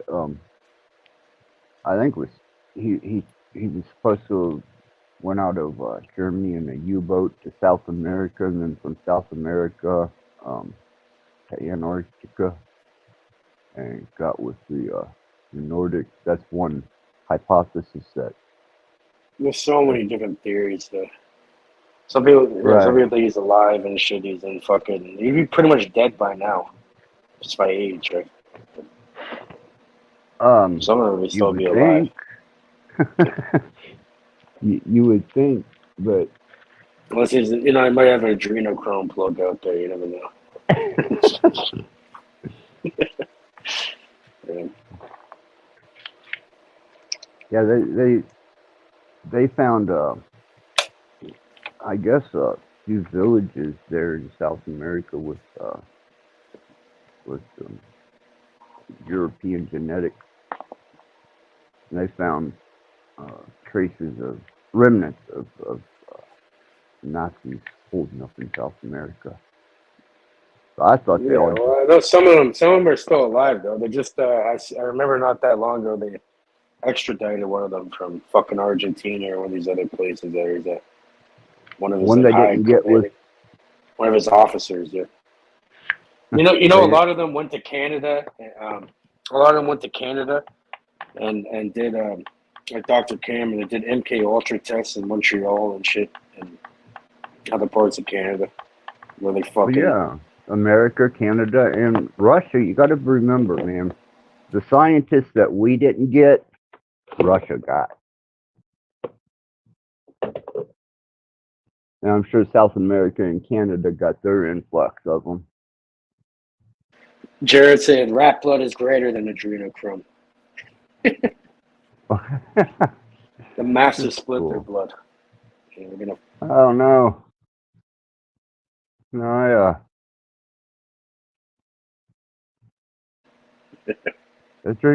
adrenochrome. Adrenochrome. See, all that makes sense to me, man. I don't know. We never, when I was in the music industry, we weren't drinking adrenochrome or anything like that. Oh, we drink a lot of booze. You know what A lot that of is? whiskey. It's an allegory. It's like the Philosopher's Stone, but it's like evil. If you want, the adrenochrome is this. It's doing that weird sex magic and shit. Like if you go into it, like all these politicians, they're all involved in this dark cult fucking sex rituals with children and that. So I think it's like some spiritual energy or something. An allegory for that. Some dark spiritual energy. Not like Aleister Crowley type shit I know for the by ritualistic logic, if you ceremony. think of, the anatomy, the human anatomy, and, you know, the chemical transference from a younger person to an older person, and that kind of being adopted into their system is, you would think it would have some kind of effect, maybe. Well, yeah, like in Magic and Theory and Practice by Crowley, and they say in there like a male child of high intelligence is like the most obfuscations for uh, sacrifices and shit. Apparently, where they use like they don't have to kill the child or anything, but they use the child in some weird fucking ritual. They all do this shit at the top. It's very odd. And I think Well, that's like the adrenochrome type thing, if you want to call it that. I do know that with animals that you can taint the meat. I do know that, and I do know that the meat will taste different. Well, And yeah, like depending, if the animal's scared before it gets shot or it's going through some kind of crazy, yeah, the meat will come more tough and all that. yeah, that's that I do know. That I understand Yeah, because because it releases chemicals through the body and it does something for cortisol. It releases the cortisol or whatever. it's just I'm not gonna pop the top on some kid and drinking just to find out. But it makes sense. In a biological and chemical way, using But they're chemistry. actually, yeah, they probably do the blood. They do blood magic. They probably drink the shit. Who knows what else? But I've researched this extensively on my channel. I don't leave it up. But it's crazy. Like even this one pedophile politician, you just see the amount of them that are, especially in the UK, Canada, and the US, they focus on like too many to be a coincidence, And they're not doing it. I don't think they're doing it for a sexual reason a lot of the time. I think that it's deeper than that. It's like some magical fucking. It's black magic, bro. If you, whatever you want to call it, or lower magic, whatever you want to call it. Lower frequency energy. Yeah. I just I think there's a lot of shit that a lot of people once you achieve, because I was jaded, at one time, there wasn't anything entertaining anymore. It's like it felt like I had done it all, and there wasn't a drug that was enjoyable anymore. There wasn't a sexual escapade that I could go on that was enjoyable anymore. Even spending money wasn't enjoyable anymore. What? So you got the hedonism out of your fucking mind? There you go. No, it was jaded. I was jaded, and at that point in time, when you become that jaded, you start. That I think that's where certain adrenaline junkies that push the limit too far. I think that's where what happens to them is they stop feeling that adrenalization from what they're doing, and they take it the next step, because that's where I was headed, and that's Well, it's how I never learned. enough, right? Never enough for access. At one point in time, it wasn't that it wasn't enough. It's just that it wasn't doing it. There was no You're real. chasing the dragon. You're chasing the dragon, bud. Or you're chasing the dragon. Yeah, for a long time I did that, off and on. But I don't hide that shit. I don't keep that shit secret. I've had my bouts. Oh, it's just a thing, man. I'm not. I don't have to prove some type of sainthood to anybody, because I'm not. No saying he's off. No, good to see you, bro. Take care. Later, no. Thanks for dropping in, brother. Yeah, he's always been cool to me, man. Jared's always cool. They're good people. Yeah. Yeah. That's what I like, man, is, I like wholesome environment when it comes to panels and interacting with the chat. Because I'm nobody's saint, I'm nobody's savior. I'm just an entertainer, and I dabble in shit here and there as far as research and philosophy and metaphysics, but I'm not out to be anybody's guru. Or everybody has their own individual path.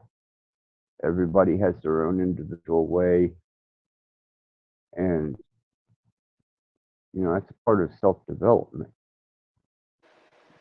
Yeah, well, true knowledge cannot be put into words either way. It has to be understood through experience, through that individual. Because everyone's path is the same. I don't think you can really tell anyone anything. You can guide them. You can not really guide them. You can put different you can put different possibilities, like present them, which are already there. You're not really doing anything. But it's like even in the Tao, right? Like I think the first thing in the Tao is that the Tao cannot be spoken or written down. So they're already telling you it's an individual thing. Yeah.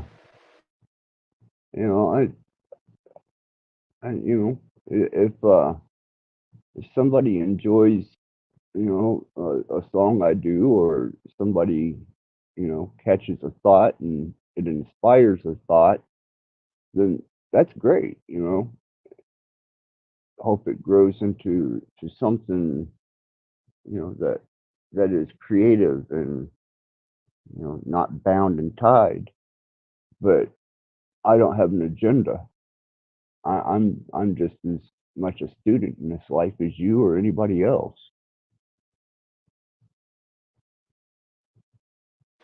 Yeah, we all are. It's a student has to be a good teacher is a student too. Even the teachers are students. Yeah.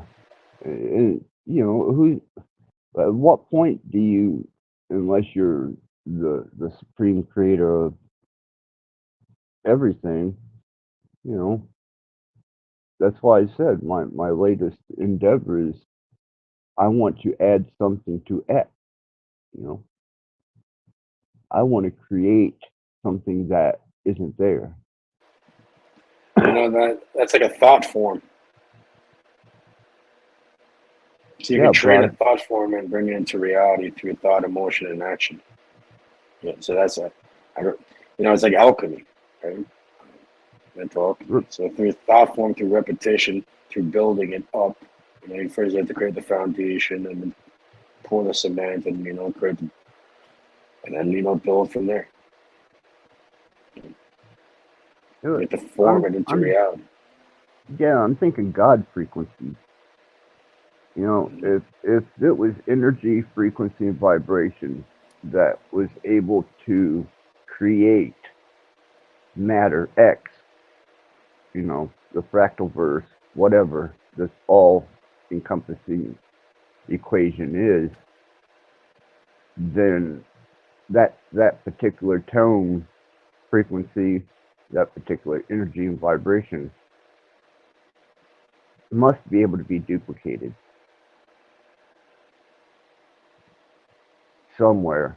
Somehow there is the possibility to duplicate the process of something out of nothing.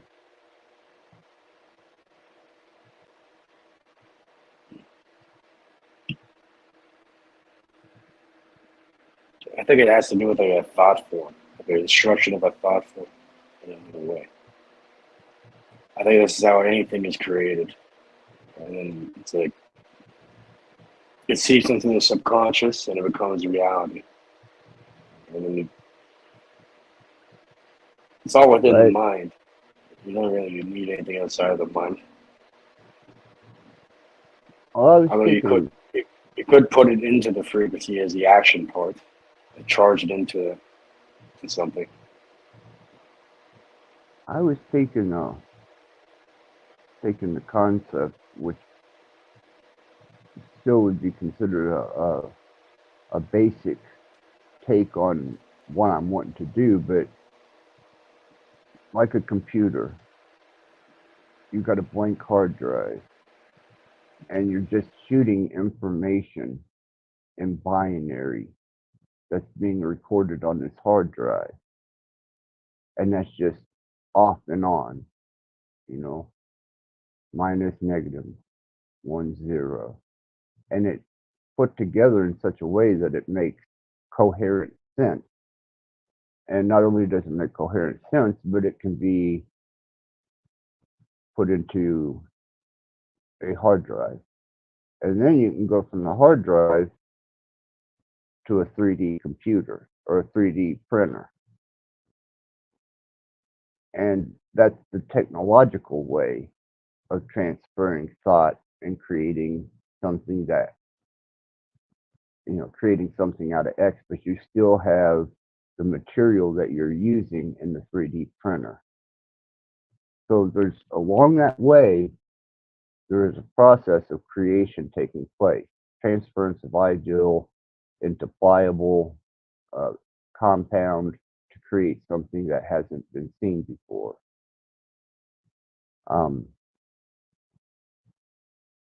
I want to figure out, I guess, a way to substitute the compound for just generalized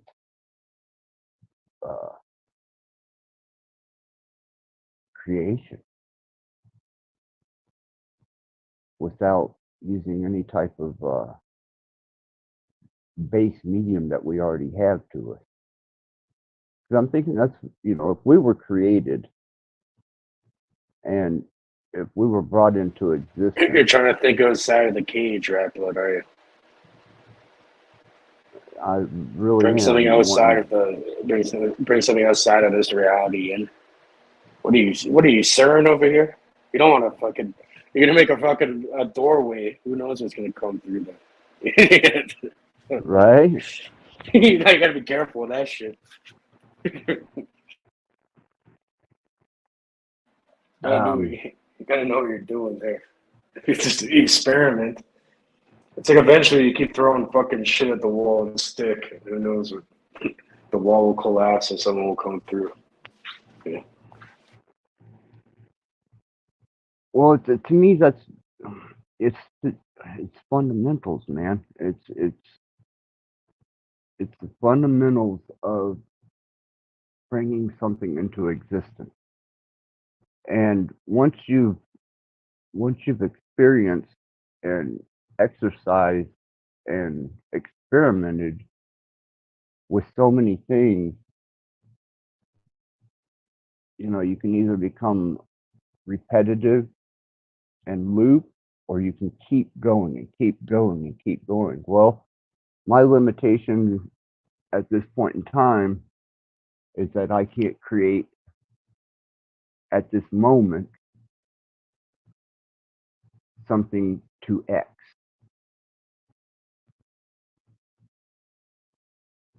But then that's kind of God's realm, um, speaking through energy, frequency, and vibration things into existence. Not from what's already here, but from what's not here.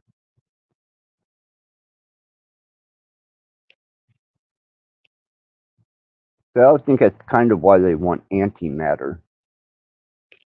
I think that there's a process that can be used with antimatter that can change it into a state of matter of all possibilities, where matter retains a present form and a stable form. Antimatter has quite the opposite take. You can observe the wave function and collapse it. Well, how far can you take antimatter until it becomes matter? It's on a sliding scale somewhere. And was it from antimatter that matter became to be?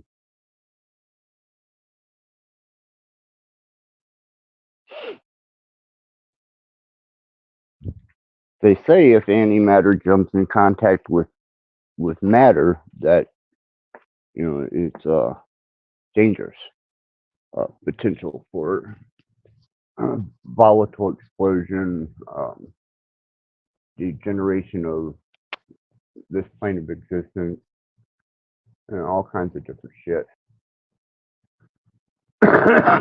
But I think there's something more to it. I think antimatter being the opposite of, if you have something, anti would be not having something. So being able to hunt down that not having something is the key to having something or bringing something into existence. It's all a projection of your mind, though, in a way. So there's nothing outside of. What about? I think it's more about like creating your own program through the subconscious mind. It's like an automatic function. It's like you don't have to really think about it.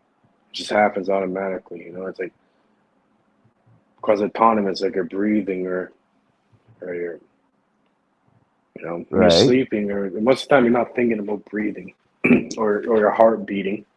It's an automatic thing,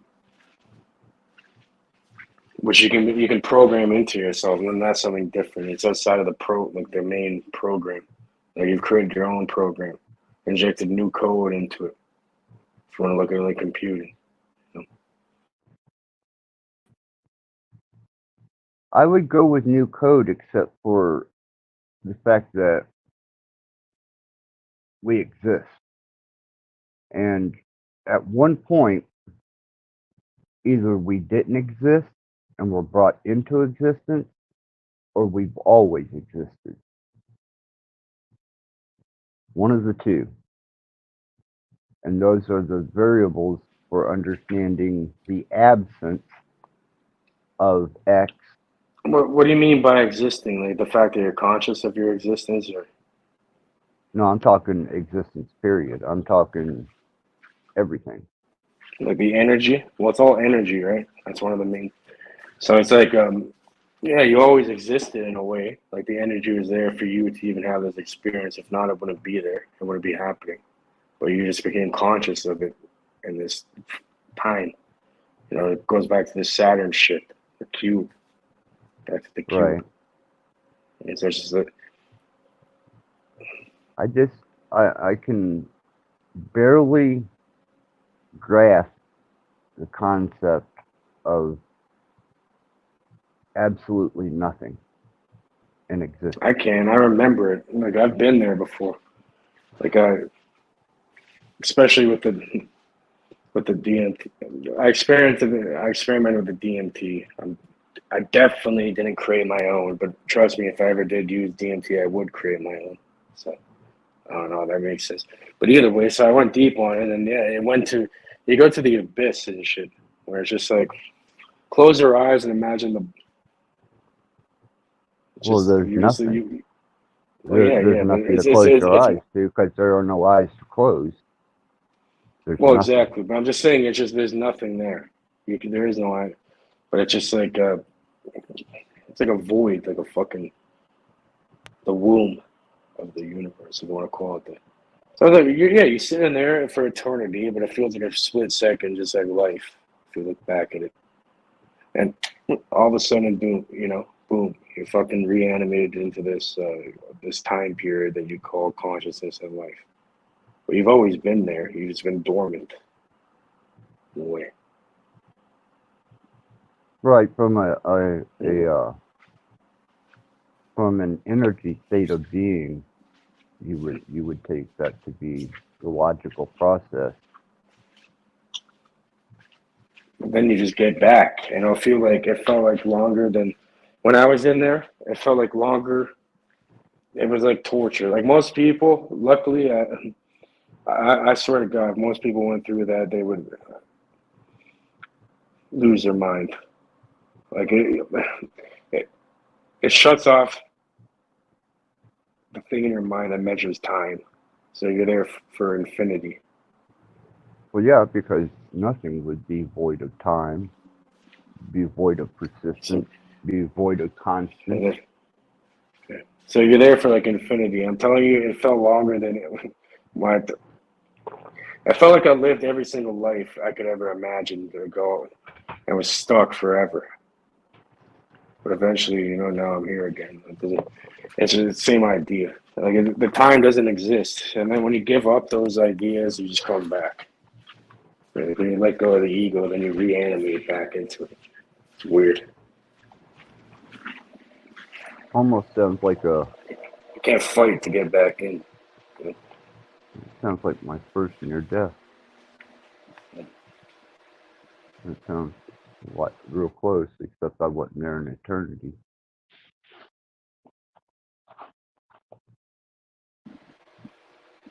It felt like it until it didn't. It felt like it, and then when I was back, I never felt. It's like when you're in it, it feels like it's forever. Yeah, see, I was at peace during the second one, and I was angry because they brought me back. I've been a little angry ever since because I was at peace, profound peace, and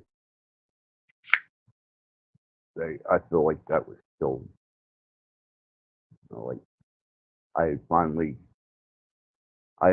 achieved peace and death, and somebody forced me to come back to life and took my peace away. That's what it feels like. It wasn't the right time for you, bro. That's what everybody says. If not, it wouldn't have happened. Some part of you did that. And man, They put that person there to go do that for you. And it's the doctors on the helipad. They're the ones that brought me back. Bro, your mind sent you a whole helicopter and everything. Obviously, it wasn't your. You got a whole helicopter. Most people just bleed there on the fucking ground. If it was your Why time, I that's what was it was. on the couch bleeding. So I don't know who called the helicopter, who called staff flight. Because So you had I a had couch brought, and a helicopter, and then someone said, obviously, it wasn't your fucking time to get fucking. no, You know how because I easy it walked is. home from the bar where I'd gotten stabbed, and I got to the house, and I was telling my son what he's going to have to do. He's going to have to be a man. Telling him he's going to have to go stay with my grandmother, and or my mom, his grandma, and I was bleeding out on the couch, and there was people. The biker club was there, and somebody called the staff light, and they swooped me up off the couch and took me away in a helicopter. You got lucky.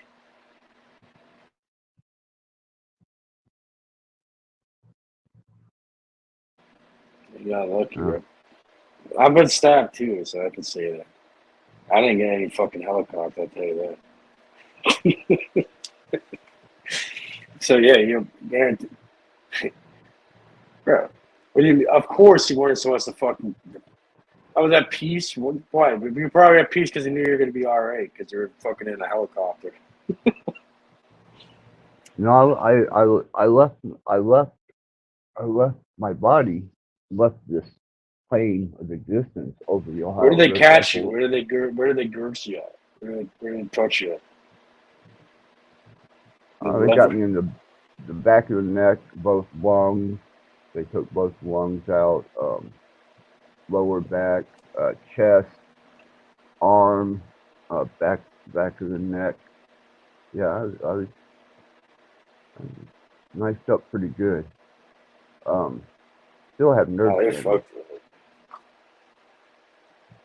but Yeah, they tried stabbing me a bunch of times. I don't know. They weren't very good with the knife because I blocked them all, pretty much.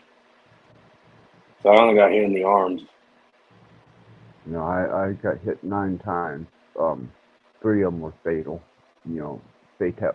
You could have. Well, they were fatal, but not fatal enough, I guess.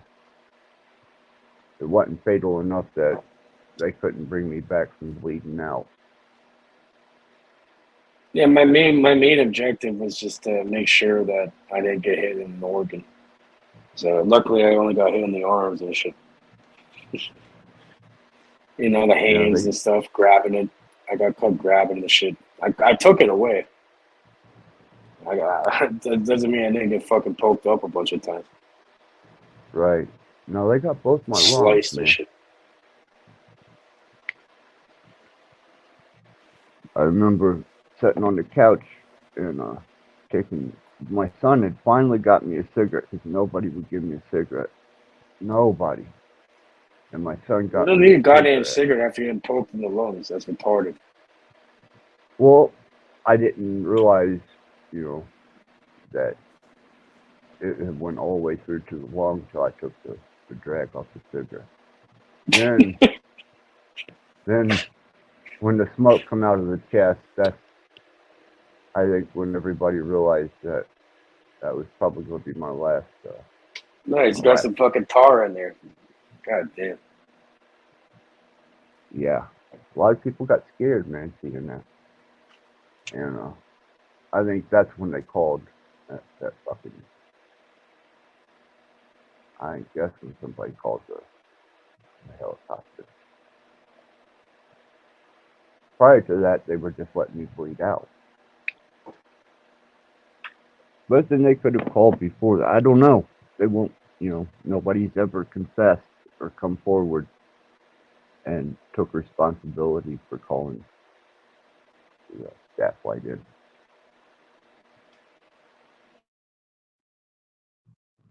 No one's ever stepped forward and confessed to that one.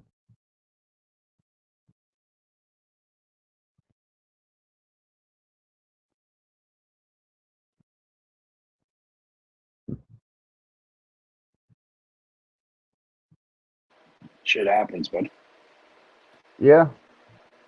you're good though.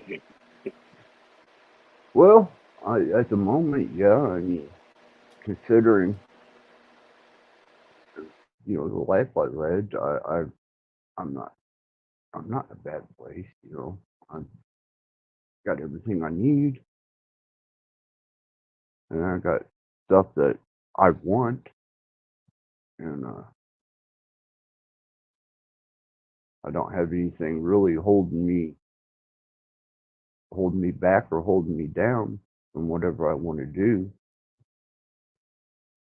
But watching my daughter perform on stage and, just thinking about being back out there on the road. But this time, like I said, man, this time I'm going to take an RV. A little RV. Not big one, just a little bitty RV. Yeah, you've been saying a long time you want to get back on the road and shit with your dogs and that. Yeah, yeah. Well, I didn't know my son was going to wind up, you know, um, Sure, becoming a. you gotta stay. Don't you gotta stay around there for now to attend? Well, I'm going to make sure they don't railroad him. I at least want to see that. It But he's looks got. good if family shows up and shit. It looks good if there's a support network there showing up. You and your mom and that. And we have been. That's one thing is I'm not going to leave him sitting in a county jail with charges over him and take off in an RV across the country. No. Yeah, it's I'll wait wait until the for. shit gets thrown out. Yeah, yeah. And then I'm, you know, I have no more obligation. Um, self self self chosen obligation, and then he can, you know, go on with his existence, and I can go on with mine, and hopefully he stays away from stupid shit and away from stupid people. That's hopefully he learn his fucking lesson. Hopefully. Fuck, I hope so, man. It was in the beginning. It was hell on me, dude. I mean, I didn't even see that one coming, and that one just hit me out of nowhere. Fucked me up for a bit, but now that he's thrown a couple fits on me in there, and he showed his ass a few times, I've adjusted a little more to the situation. So I figure if he is in a healthy enough state of mind to throw a fit on me, then he's not doing that bad. I know what you mean. Well, when I was on the He inside, doesn't really want. He doesn't even want help, does he? Pretty much. no, not to hear him say it, but when I was on the inside, dude, I damn sure wasn't going to piss off the people that I had supporting me. And that seems like his whole objective.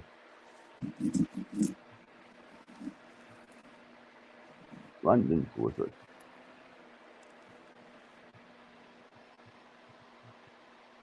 Yeah. If he doesn't learn though, and he gets he's gonna do some dumb shit even worse next time. He's gonna feel more empowered and everything. You know what I mean? If he's already If he snapping doesn't, on you on the inside, he's gonna be even worse after. He's gonna be now he's gonna feel like well, he's invincible. Shit. he didn't start snapping until the forensics come back with, there was no gunpowder and no blood. And then the consistency, well, you've seen the report. The consistency of that report was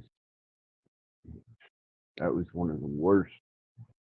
Um, so many indiscretions, and I was like, okay, no gunpowder residue, no DNA residue, no blood residue. You know, they're holding back on the ballistics, and I like, nah, There's no fucking evidence. This is all alleged. right. You know? Speculation. It's all speculation. They don't even know what the fuck. God, no. I already know how lazy the cops are over here. They can barely do their. They can barely even read basic English. They can fuck off. Right? Well, I've had my caseworker, my caseworker from site where I have my people that keep an eye on me, um, the mental health services, and I let him go over the report, and I let him go over some of the text, and he was like, you know, this doesn't portray a guilty man whatsoever. And I said, well, I see that, you know, it's pretty obvious now, especially with zero forensics to tie him into it.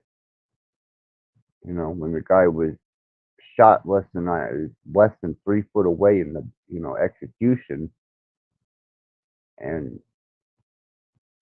that much blood and blood splatter, and where the blood was splattered, and the distance that he was shot from, whoever shot him would have had blood on him and would have had gunpowder residue. And then when my son come back negative for all that shit, that's when he started getting rude with me and less than polite. And then, you know, I was like, fuck, man, if he's able to get shitty and rude with me, then he's not doing bad in there. And he must, you know, must feel pretty confident.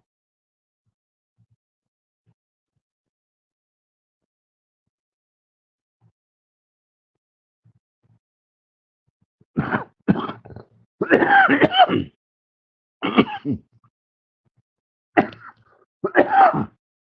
I know. She dropped the link access. Maybe London wants to pop up.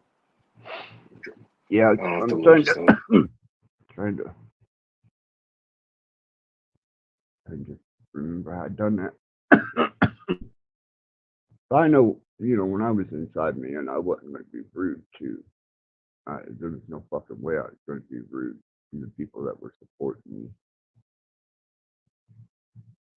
Not at all.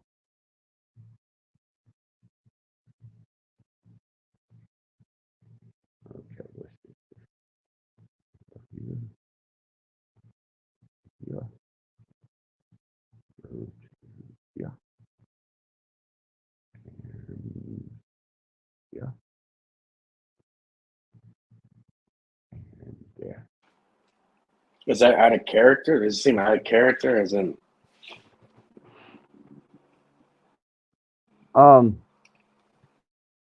Like I said, man, I'd been estranged from my son because of his behavior. You know, I hadn't seen him for a few months because he had just become impossible. So I know his demeanor whenever I quit talking to him, but I don't know what his demeanor was, you know, whenever the shit hit the fan up there with that dude. So I don't know. You know, I'm not sure.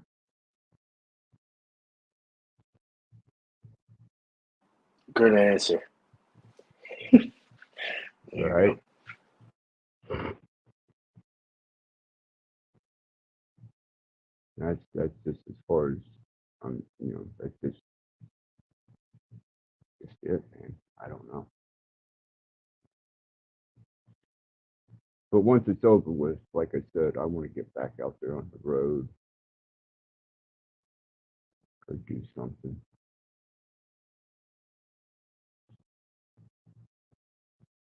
Enjoy myself.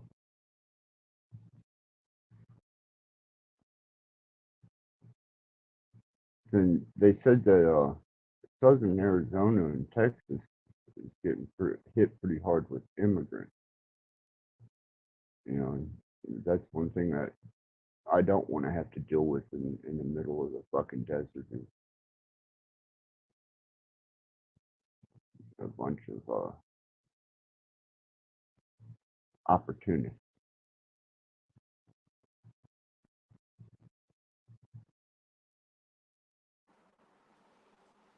You know, I don't want to be out there surviving and having my time, and then they see an opportunity to, you know, get food, money, vehicle, whatever else I may have that they may want without an altercation. Wait, make it. What are they saying? They're gonna steal your shit? There's been a lot of shit going on, yeah. Yeah. Southern. That's southern Arizona. I stay out Kingman and Wickiesburg, Williams. I'm on the mid-western side of Arizona, is where I hang out.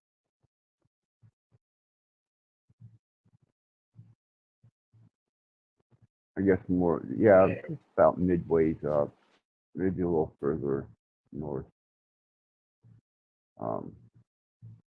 Around Bull's Head,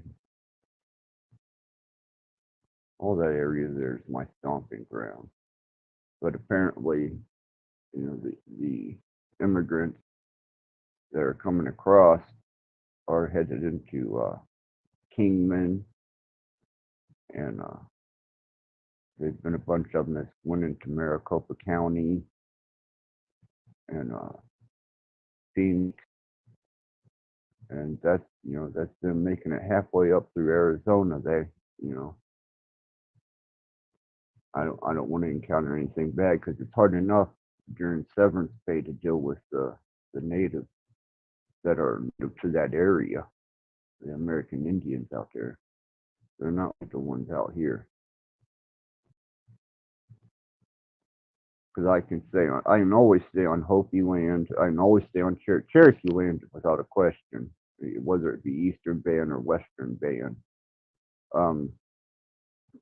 But those are very peaceful nations, and they've always been very friendly when I've been passing through.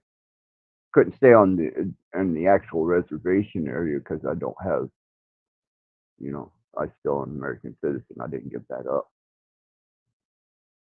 I didn't know if you know, but Native Americans that take the severance and stay on the reservations are not considered American citizens. And that's what you're faced with whenever you get your numbers and they federally recognize you as Native American. You don't get Social Security and such forth. You wind up getting a severance, and you can stay on the reservation and the ghetto unless you're hooked into one of the casinos. But that's mostly, you know, even the Eastern Western bands. The Cherokee, they have big casinos, nice ones, big, nice casinos. But you can stay on the land, just not the reservation.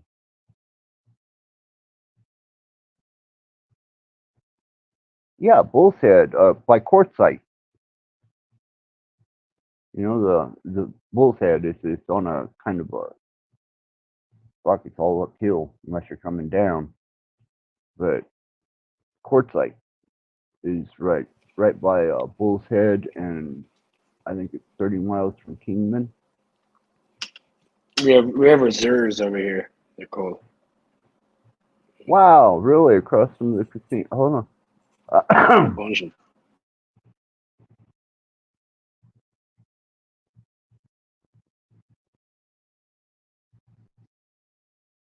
Yeah, cool. Then he knows, because it's right. Bull's Head sits right there on the Colorado Creek. It used to be a river, but it's the last time I seen it, it was more of a creek. Natives over here, yeah, they have their reservations around here. You can drive to them like an hour. You know, some of them are pretty close. And Cops hate them because they have their own court system. They have their own Right. police system. They have their own. They have their own governance, really, and they don't pay taxes and all this other shit. That's the same here in the States. And it's just that, I'm good on the land, as long as they approve me being on land, but there are rules and stipulations, and they do not answer to local authorities. They have their own tribal police and federal authorities that come in that work with the tribal police. But around severance time, I'm no longer a half breed. I'm a white man. So I got it, to an extremely drunk Indian. I'm no longer a reasonable person that stays on the lower 40. I'm a white man that's invading their reservation. That's just because they're drunk. They get moody. But when they come into Kingman, off the reservation to get their booze and shit, we treat them good. We're not. The police don't treat them that well, but the citizens around there do. They didn't have any problems with them other than when they got drunk.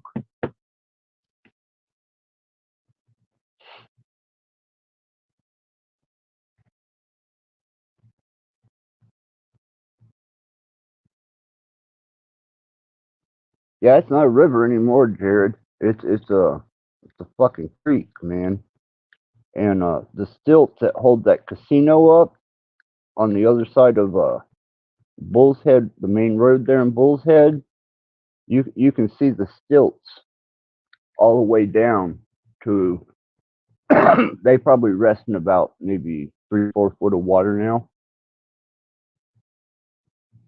At least that was 4 years ago when I was out there. I stayed out there for a long time.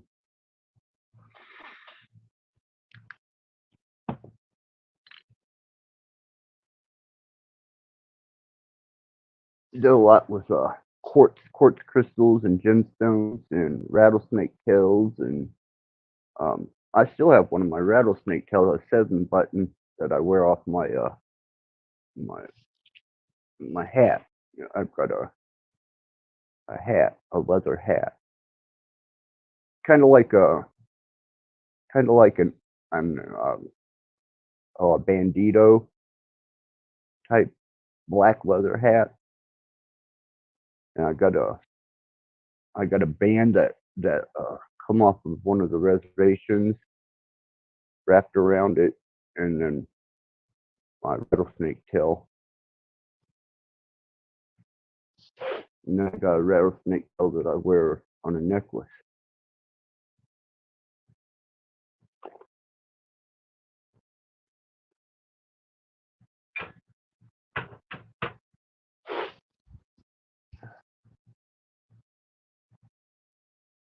Yeah, it's really bad because whenever I first rolled into quartzite from Bull's Head, well, I went through Kingman first, then I hit Bull's Head, and I was going to go on to Vegas, but I wound up staying there in Bull's Head for a while, and when I thought Colorado River, I thought at least something like the Ohio River, separating Indiana and Kentucky.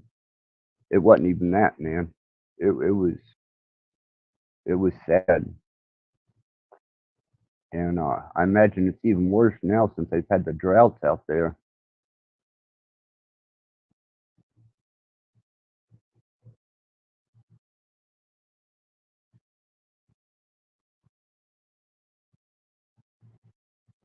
Yeah, right.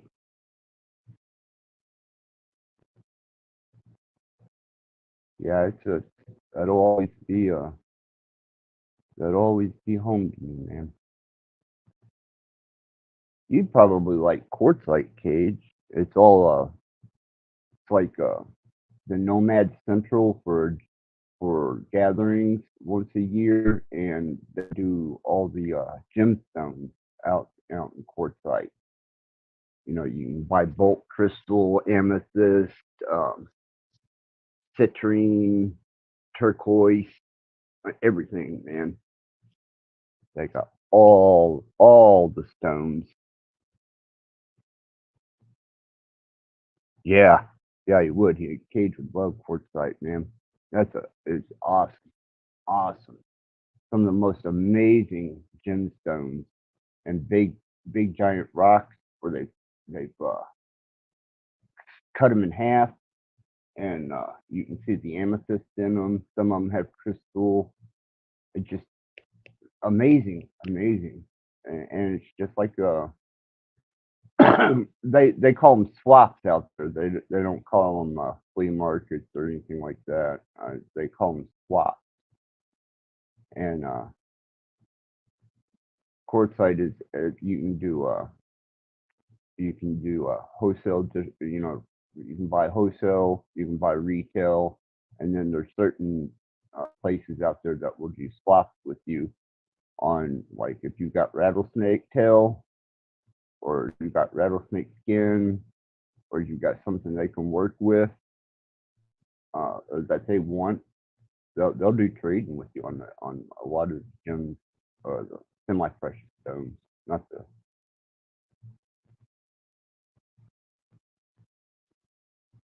You there, Cage?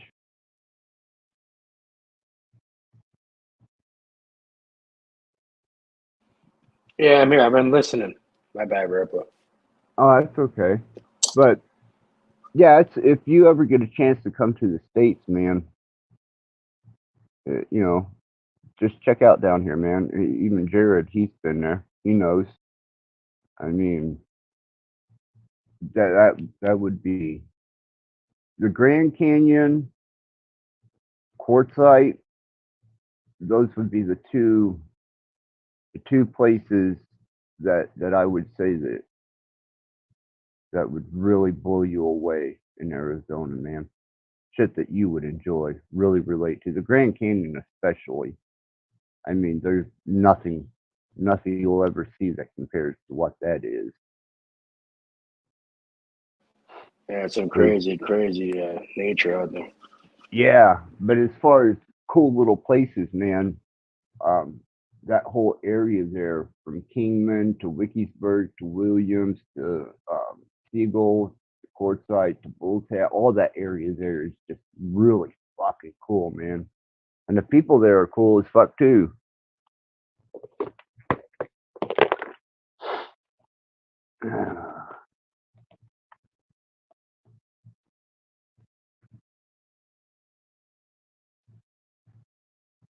Yeah, man, I'd suggest going back, because I'm going to. You know, regardless of what happens to the states of this country, man, you know, I'm still going to hold my ground, and I'm definitely headed back home. You know, before it's over with, I will be back in the desert. But I think you would love it, Cage. I think Arizona, you would have the time of your life, man.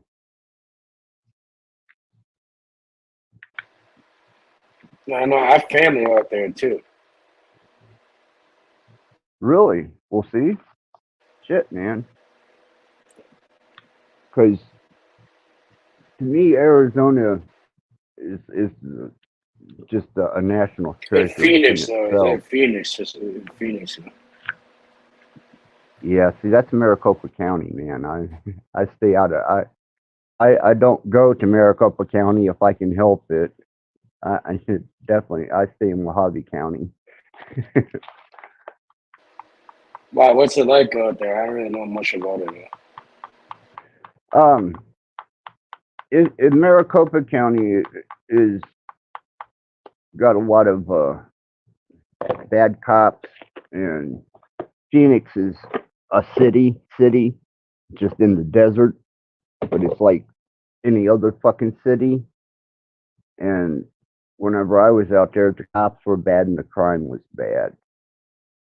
And then once you get further west, um, once you start hitting like Williams, That's probably from Williams on over to the Nevada state line. Is that's where you start getting into Mojave County, and everybody's laid back, and nobody fucks with you, nobody fucks with anybody, and the cops are cool.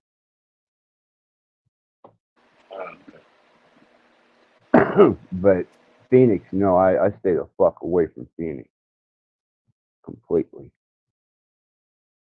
That's about like, going to Louisville, or, just not a. If you're a city person, you like the desert, then it's, that's the bonus. That's the place to be. But if you're out there to experience the desert and desert living, then Phoenix is definitely not any place you'd want to be. And like I said, lots of crime, man. It's a little melting pot, and there is a lot of crime. Yeah.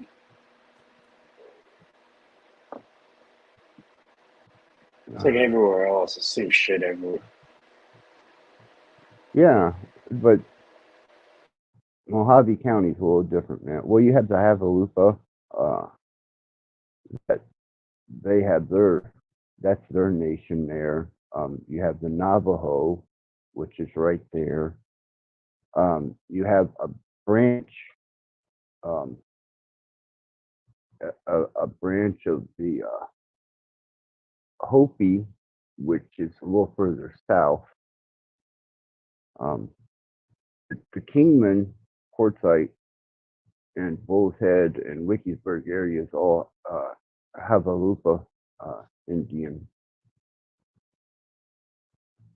And then I think Phoenix is Navajo.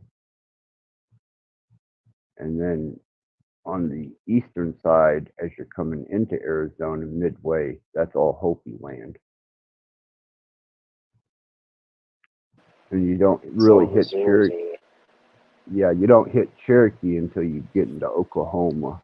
Well, that's like Ontario. It's all reserves over here, but it's not fucking desert. Instead, it's like the opposite. It's fucking freezing cold and shit. And these people are. I think it's easier to survive in a warmer climate. The winter out here, I don't even know how the fuck these people survive. Like, it's crazy. Certain parts of the year, I mean, dead summer in the Back in desert the day and shit. suck. If you don't have some way to get yourself refreshed, man, you can get real dry in the summer. Heat stroke easy. Yeah, you're right. At least it snows and shit in the winter, so you can fucking heat that up and drink it. You can eat it. And then at night, it gets stupid cold. So, you may hit 110. Yeah, those people are even crazier. They're even crazier than the ones that had to live over here.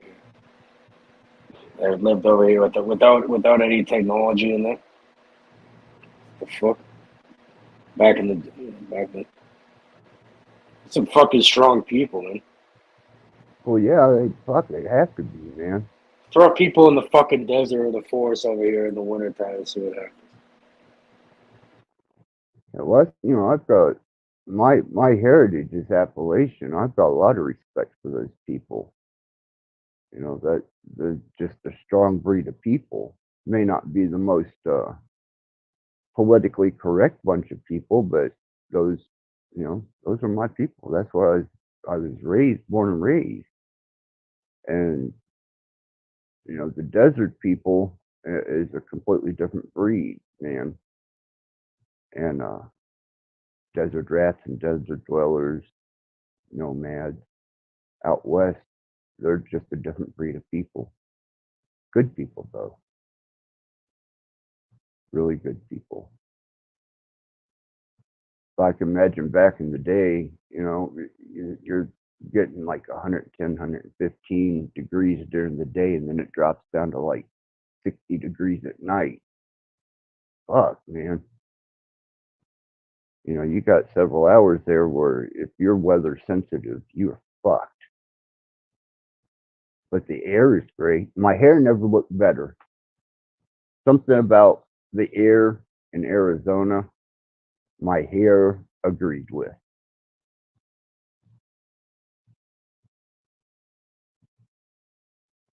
Really, Pam. Hey, good to see you. Good to see you. I dropped the link a little further up there. If you decide to come up. So where are you at in Arizona, Pam?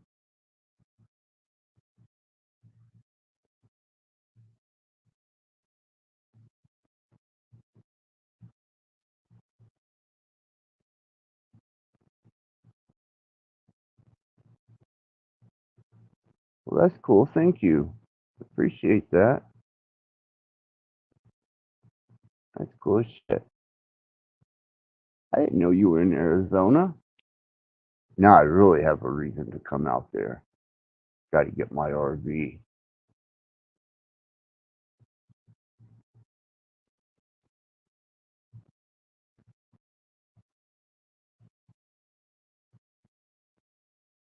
Yeah, I still have friends out there too. Well,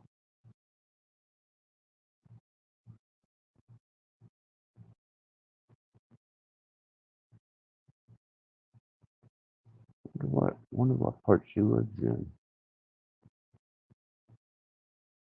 She's good people too. Have you ever met her, Cage? Oh, she's backstage. Hold on. I'm trying to get her on here. Uh, okay. Hold on just a second. I think I can do this.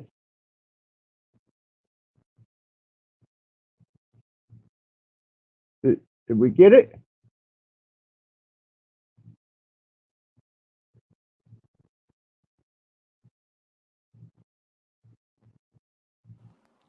I got out of from backstage. My bad, actors. I've been eating and shit, so I've been muted.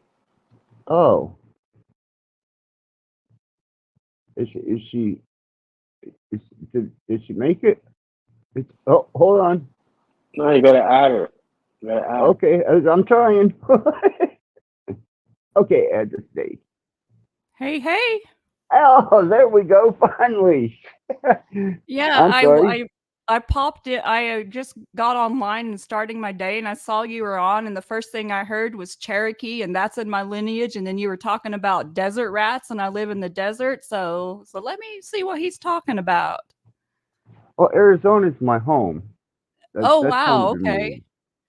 Kingman, Quartzsite, Wickiesburg, Williams, Siegel, all that area there's my stomping ground. Oh, okay. I live in the Phoenix suburbs in Chandler, which is the Southeast Valley. Right. Cage was just asking me about Phoenix. He's got family there, and I said, well, it's just like city in the desert. I stay out of Maricopa County. Yeah, I'm yeah. Mojave County. I'm cool. Maricopa, no.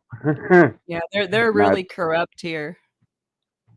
Yeah, I won't have anything to do with Maricopa, especially Phoenix, because basically the cops and the crime, man.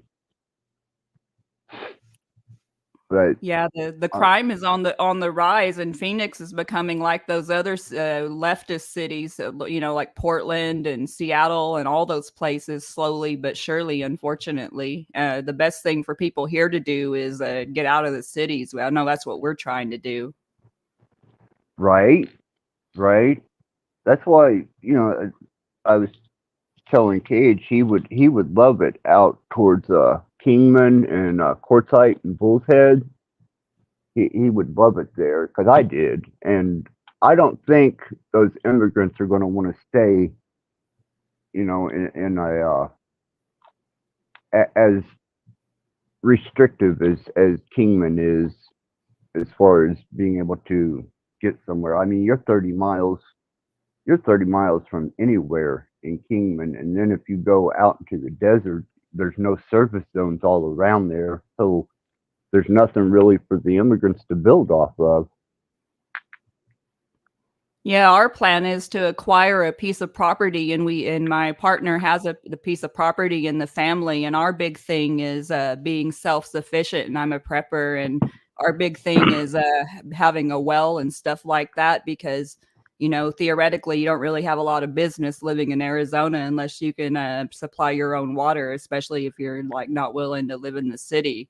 We live in the suburbs, and like, for example, it was just a holiday and it was crazy, all the like the fireworks, like the past 3 nights, like we've had fireworks like all in late into the night, and it's insane. It's like a war zone. Right. That's what they've been doing here in the city. In Fort Wayne, it sounded like Israel here the other night, but that's, you know, Mojave County. You're not close to anything if you don't want to be. You know, you've got Lake Alamo, and you can go to the no service zones, or if you really want to get brazen, you can go to the Bureau of Land Management and stay out at the canyon on the North Ridge, and you're not near anybody.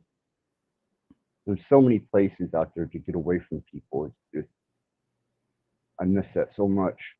I really, really do. But I never got into Tombstone. I never got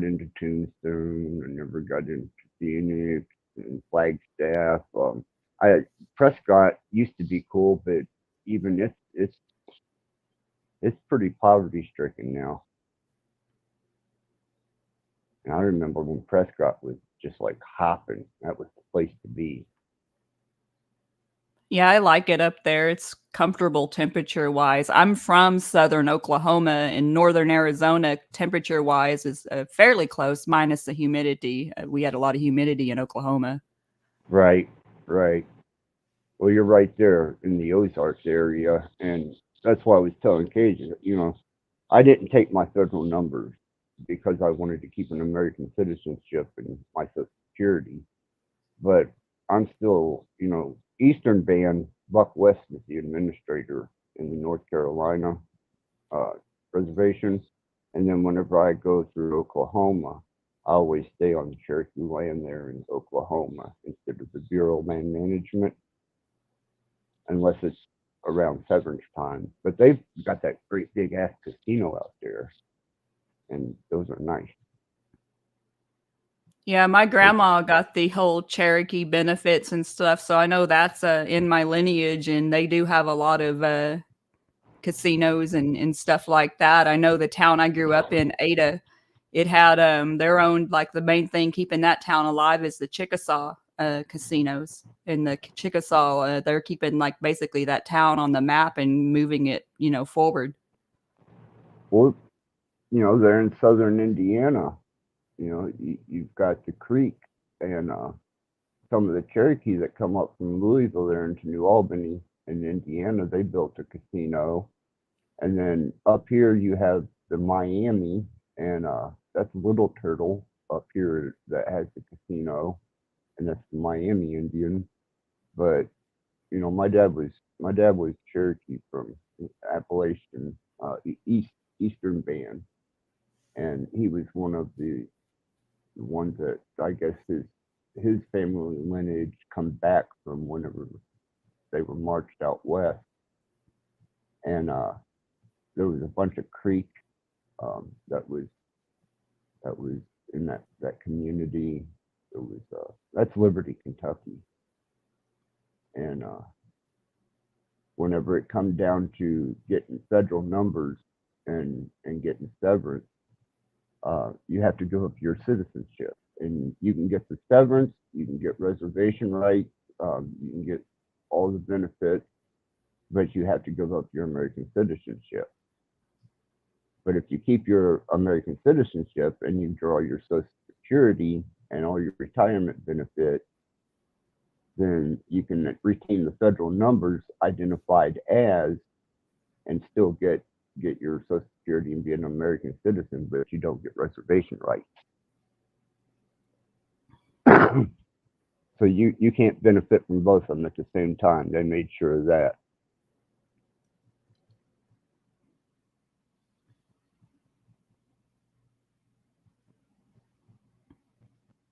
But yeah, Oklahoma, man, you'll find this funny since you lived there. Once I got past Oklahoma, I actually made it to Tennessee with a full set of dentures and didn't get them yanked. I had him hid in my truck.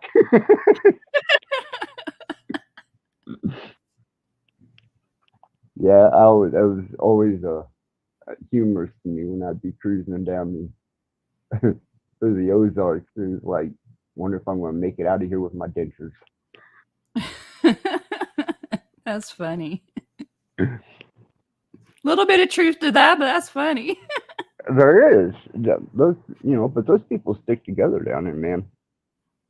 Those people are tight knit communities, very tight knit, and I learned, really quick that they don't take to rock and rollers and kind of semi goth people. They just don't like us.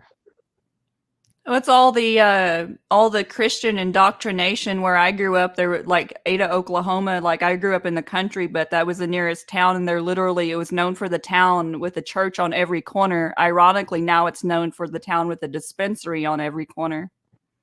Ah, I see. See, Indiana still doesn't have anything legal here. They did get constitutional carry here, which I do appreciate that. But as far as we're surrounded by 4 states, and all 4 states we're surrounded by, it's legal. But Indiana, you go, you get 6 months for a joint possession. Yeah, that's crazy. I never tried cannabis until a few years ago, and so I tried it legally, and so I've never had to like sneak around or like do all those things. It's so normalized to me because it's funny what people had to go through, and then there's some like people that could live just in another state and it's completely illegal. It's so crazy considering what a medicine that is.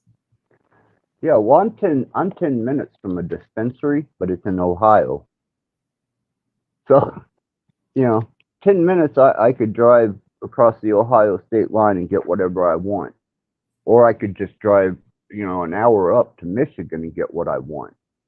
But not in Indiana. And you better not get caught bringing that shit back over here, because you get another charge for dragging shit over state lines.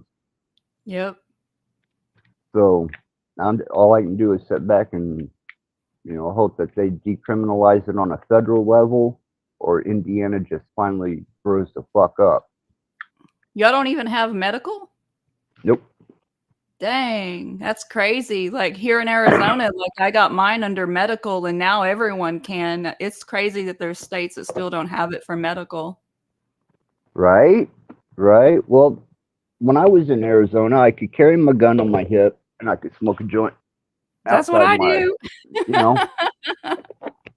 And when I come back to Indiana, I never felt so like a concentration camp prisoner. I mean, you had to have your gun locked away in your home.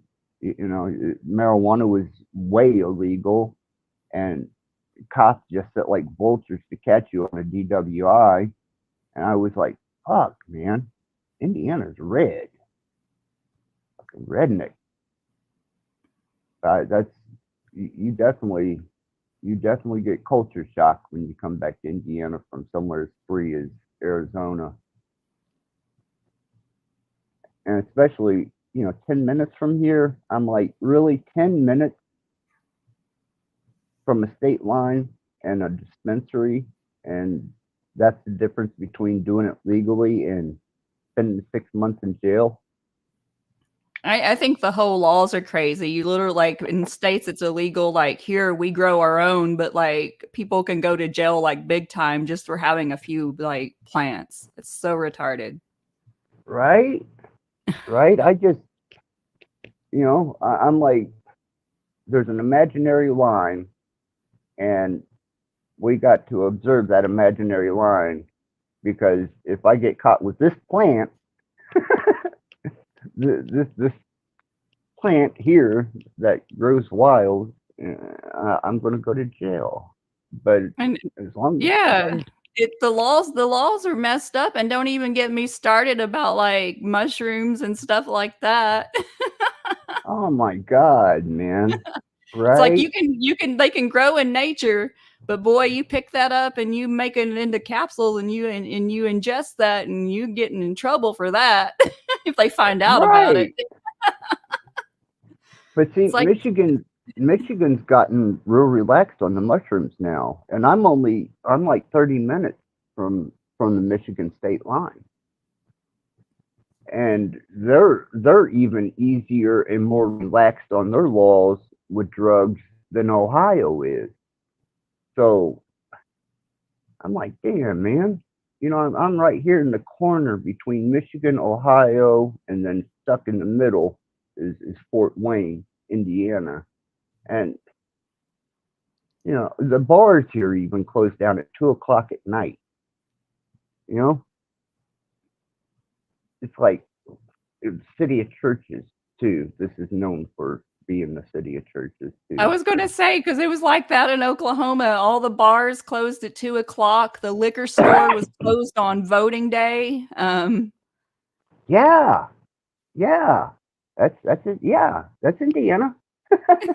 Yeah, it's Oklahoma, Indiana. They're pretty much the same. Yeah, well, I'll tell you, I got along with people in Oklahoma. But I got along with damn near everybody except the cops in Arkansas and some of the people in Arkansas. I don't like Arkansas, and I don't like real deep Cajun people.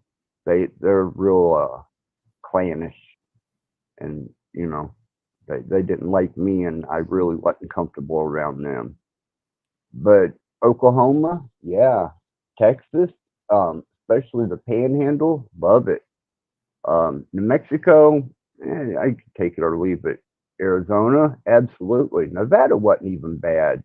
Moab wasn't bad. Colorado, I like Colorado. You know, did you get to see the where my daughter just played in Colorado? She lives there, but she played in Denver. And I she posted. I just did a post of link to get to her last performance that they done. Nice. Well, is it on your channel? Yeah, it was in the community section. With a link to it, but it's Sydney Monday, and I've got her channel in my where you can click through to other people's channels. Yeah, the community that recommends. I know what you're talking about. Yeah, it's Sydney Monday. Oh, okay. And yeah, but she does. It's she's lead singer and plays flute. So it's really I was telling Cage, it sounds like early Sugar Cubes, or kind of like early Bjork type stuff. Well, But now the I'm going to flute, go check it out. yeah. But the flute, they do some like instrument, not progressive, because it's not really progressive. It's just its own thing with a flute, kind of like rock and roll with a flute, but modern rock and roll, not old time progressive. You'd have to hear it. That's all I got to say. She got her own thing going. That's cool. That's awesome. You're doing lives now. Did you just start? Yeah, I had been doing Rattblood radio for a while, but whenever me and my son, he ran into his problem and situation, I shut down for a while. But now that the forensics come back, that he didn't have any gunpowder, no blood splatter, no DNA, there was no forensics to tie him to it at all. Oh my goodness, And that's awesome. yeah. What So a relief. Right? How much weight is off your shoulders, Axis? That's awesome. Yeah.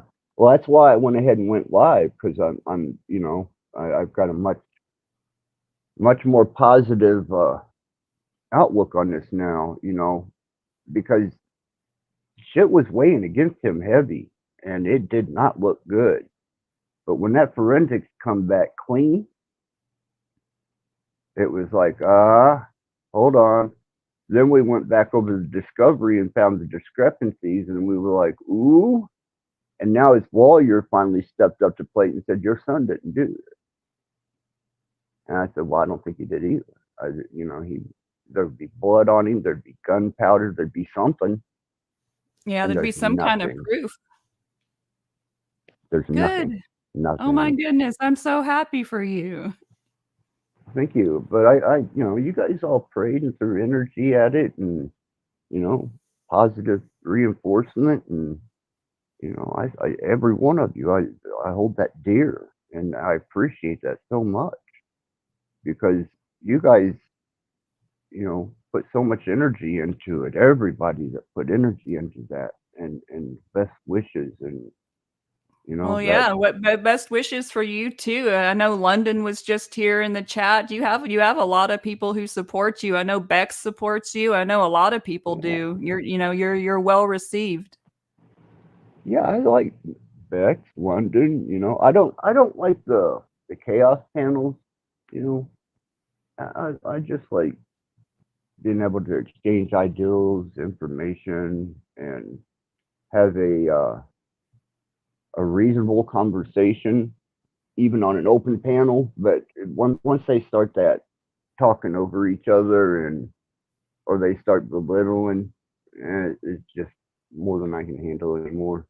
I find that it disturbs my energy flow in real life, out here. And Yeah, me I'm too. I'm not going to subject myself to it. That's why you No. don't really see me anywhere else. I'll go to London's every now and then, but even then I get cut off when I'm on a panel. And like the last time I was on there, like someone like cut me off to play word semantics and then went on to tell me like why I was wrong about something. I'm like, whoop, sign from the universe to go do something else for a little bit. And so Right? I you know what I mean? Like I have so many good things going on and I have to make room for like these panels. And like I was just like, okay, I'm gonna go do something else for a while. Love London, love Tony, love everyone there, but it's just like certain people, they seem to want to like try to piss all over you when you're trying to make a point, especially if it's not like if they agree with it. And I find there's just so much of people trying to tell people like in the truth spirit. I feel like I'm in church again where they're saying, I have the truth, and everyone else is wrong. And I don't like that kind of thing. I like, spaces where ideas can be born and breathe. And I don't find that so Right. much on panels these days. Well, I always enjoy the panels that you're on, because when you're there, I know that with you, London, Beck, there's going to be a calm exchange of information, ideals, and, there's going to be kind of this empathic uh, communication level that is receptive of each other. I like that. But, Yeah. once you start getting into some of these other channels and platforms, and it's a shame, man, because I'm watching them, deteriorate even more and more as the months are going on. We got winter coming on, which is big time for social media. That's when a lot of people are indoors and all they got to do is social media. But I'm watching numbers drop, and I think Well, it's I've because been in chaos. these I'm panel sorry. streets. I'm sorry. I think it was a delay. I was going to say, I've been in these panel streets for a while, like for a year now. And it doesn't pass me that the same people that are going to the same panels, and it's like the same people, for a year now. And I'm like, man, we need some new energy. Like it's the same 20 people or all these panels. Right? That's what's telling Cages. That's how you can tell the YouTube scholars, is because once they reach a certain point, if they can't snatch or steal an ideal or plagiarize it, they just set and loop over and over and over, and there's no growth. And I'm like, another YouTube scholar. Yeah. Many That's a why late I night. like London's channel though, is because he switches it up. You know, we were talking about AI and then we were talking about Soul Trap. That's why I keep coming back to his channel, is because he's like at least doing something different, you know? Right. Well, London, I enjoy that platform there. A couple people there I don't really care to interact with, but as long as they're not acting up, London's got a great platform for exchange of ideas. But, I've always told him here recently, I really appreciate what he has to offer. And I think, yeah, that's where you and I finally came to know one another, was at London, because you used to come to Z's for a Hmm. little while, and I seen you there. But you always came across intelligent. You always came across well spoken and intelligent, even when we were playing or having fun, or Z was doing his thing. It was like, yeah, I can respect that. Yeah, I And like then Z. He's funny. I don't know if he's coming back. I don't know what happened to him, but I did enjoy the variety thing that he had going on, and some of his off the cuff shit was pretty cool. Um, and then he just disappeared and was like gone. He got a strike. He came back for a little bit and then disappeared, and I don't know what happened to him. But yeah, I used to enjoy these. London would show up there. You would show up there. London would show up there. There was a couple really cool people. Nachikita would show up there. Uh, had some cool people, but now they're all Mark's at. Mark's I'm sorry. asking for London's rebuttal bar channel. If I post it in the back, do you want to copy and paste it so he could have that? I'm not a mod, so I can't post Oh, links. hold on. Let me mod you. Let me. Yeah, hold on. Ah, there we go. Um, well, how do I do this? There's a way.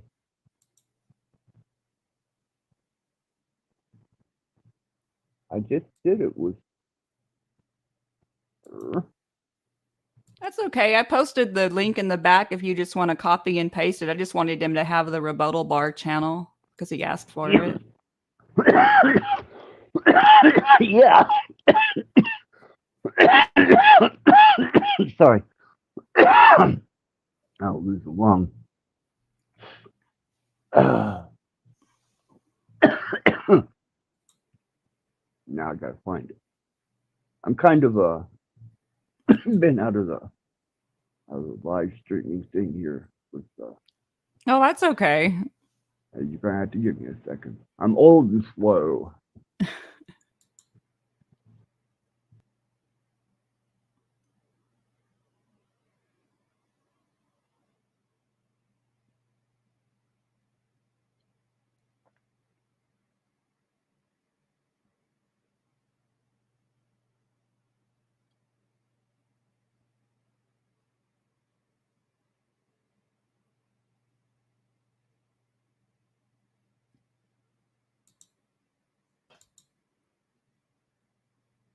Thank you, No.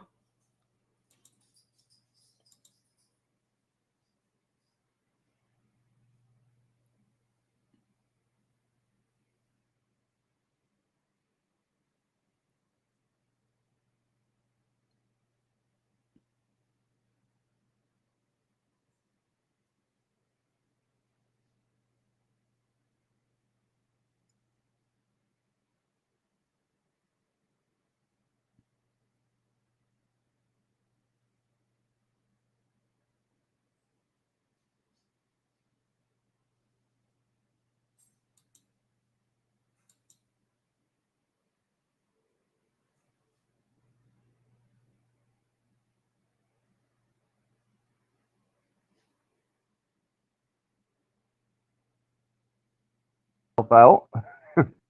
Thank you. No. Yeah, Mark got the link. That's what's important. Yeah, I just knocked myself completely out of the studio trying to do that. I figured that happened when I was the only one on the screen. I've never did a stream by myself, and I can't even imagine, getting used to everything. Yeah, yeah, that was an experience. I'm working with two phones, and I'm going back and forth between the two phones. But No is is my hero this morning. He come through. All right,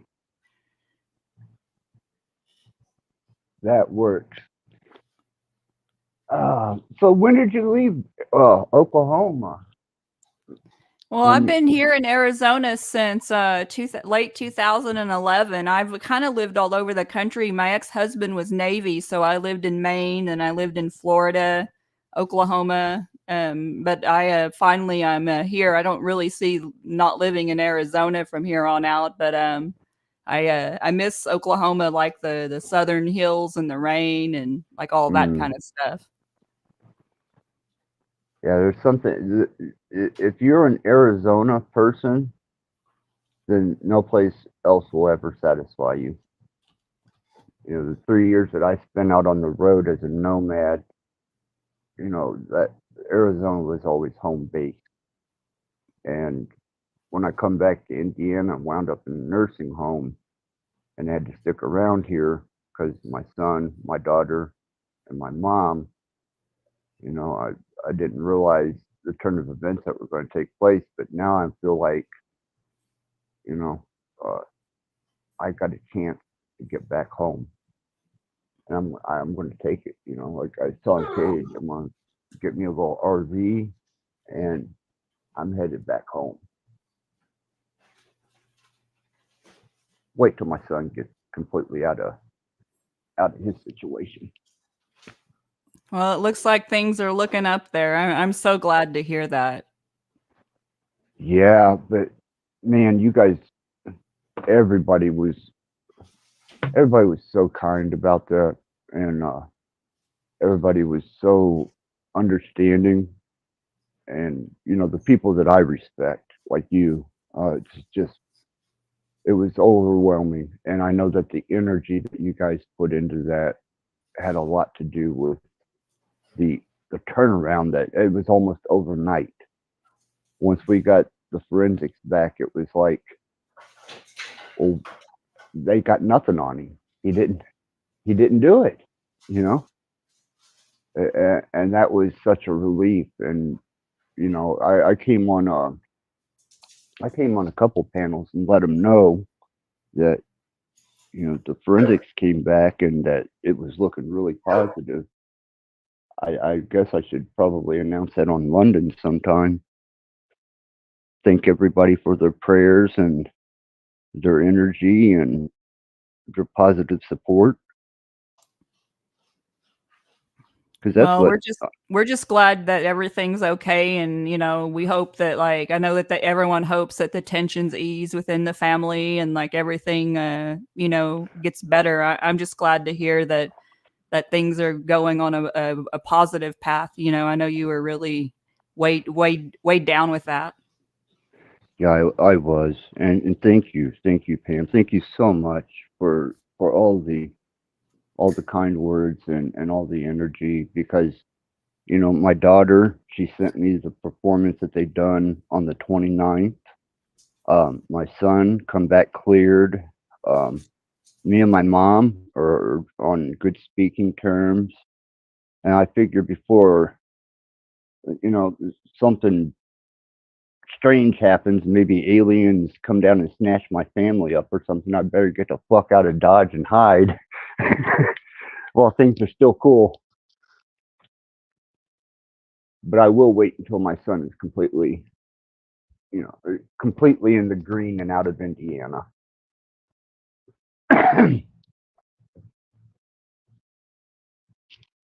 And I don't want to intrude on the same state as my daughter because she's very independent. So since she lives in Colorado, I don't think that would be a place I'd wind up. But Arizona, that's home. Want it? It's the air, the fields, the people, the scenery. I don't think there's.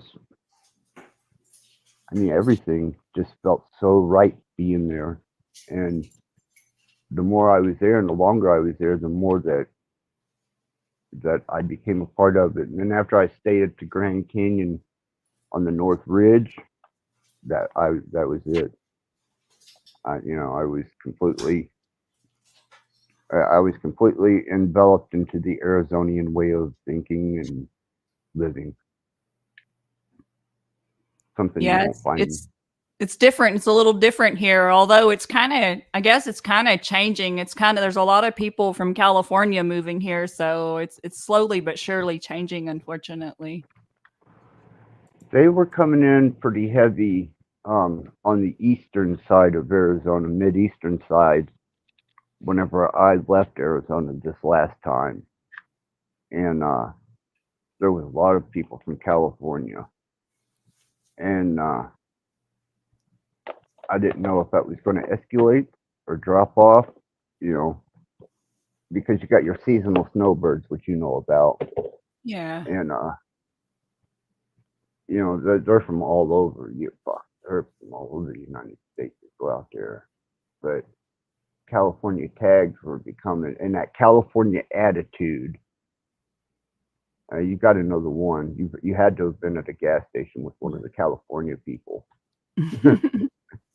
Yeah, they're quite the breed. Not all of them. I'm not gonna say all of them, but some of the ones I encountered had that California attitude. Yeah, I'm a gun carrying country girl, so I don't really get along with Cali folks that well. I don't get along with city folks that well, if I'm honest, most of the time. I'm into growing my own food and canning and prepping, and those people think food come from the supermarket. Right, right, and self-entitled. That's what I found, or the impression that I got from the ones that I had run-ins with that wasn't pleasant. Very self-entitled, and me being a nomad and being appreciative of everything from a can of Spam down to a bottle of water, my attitude was completely different than theirs, and I was like a peasant to them. It was just like just a local desert rat piece of trash. But I was like, you're the one that come here. We didn't go there. Obviously your shithole isn't better than ours because you left yours. Exactly. Yeah, and that's what I left when I left Arizona. I was in Kingman cardio ward, and I'd had a heart attack off of benzos, and had to drive back cross country. And before I left, the last probably, I don't know, 6 weeks I was there, there was a heavy influx of California. And I thought, man, this sucks. At the hotels, when I come into town, about 2 or 3 weeks, I'd come in and get a hotel room so I could get a good shower and get a night's sleep. And I'd get like food that wasn't probably the best for me, but it was good. And me and my dog would spend the night watching the news and TV and relaxing in the hotels. But they got to the point that last week that I was there, whenever I come in, I wanted to get rest before I traveled back across country. And the whole parking lot was just filled California, California, California, California. I was like, fuck, man. Yeah. I didn't know how it was going to turn out, but obviously they're making their way there to stay, huh? It seems like it. It's that and all the migrants. It's just not I don't know, like there's just more crime for example, like the holidays, like I can't even tell you, like I belong to a app or whatever that talks about like crime in the neighborhood, and like all the time, like packages going missing, cars getting broken into, and I've noticed it really has gone up since the past 2 years. Well, that's what I was wondering is I like I said, I know Phoenix was pretty bad for the crime when I was there, and the cops were really rough. The And I only was reason we're wondering, not getting hit right now is because of all the cameras and measures we take. And, we have cameras and big dogs and, and that's just to feel safe. And we're like in a suburb of Phoenix. right? Because I didn't know how the migrants, if they'd made it up that far yet, or whether they were bringing them in on buses or planes, or because Phoenix is got a pretty good population. It's a pretty good sized city, and I was wondering, man, because I know Southern Arizona is getting hit with the migrants, but I didn't Here know if too. they had made it really. Yeah, my partner, he works for a vendor for Gulfstream, and he sees them planes like buses bringing migrants to the airport in Mesa all the time. Oh man, wow, what a bummer. California invading, the borders invading, and they took they I don't know, last 4 years I've watched the political standing and the atmosphere of Arizona, which I don't care what they do. Arizona is still my home. You can put the Gestapo in there. I don't care. That's my home.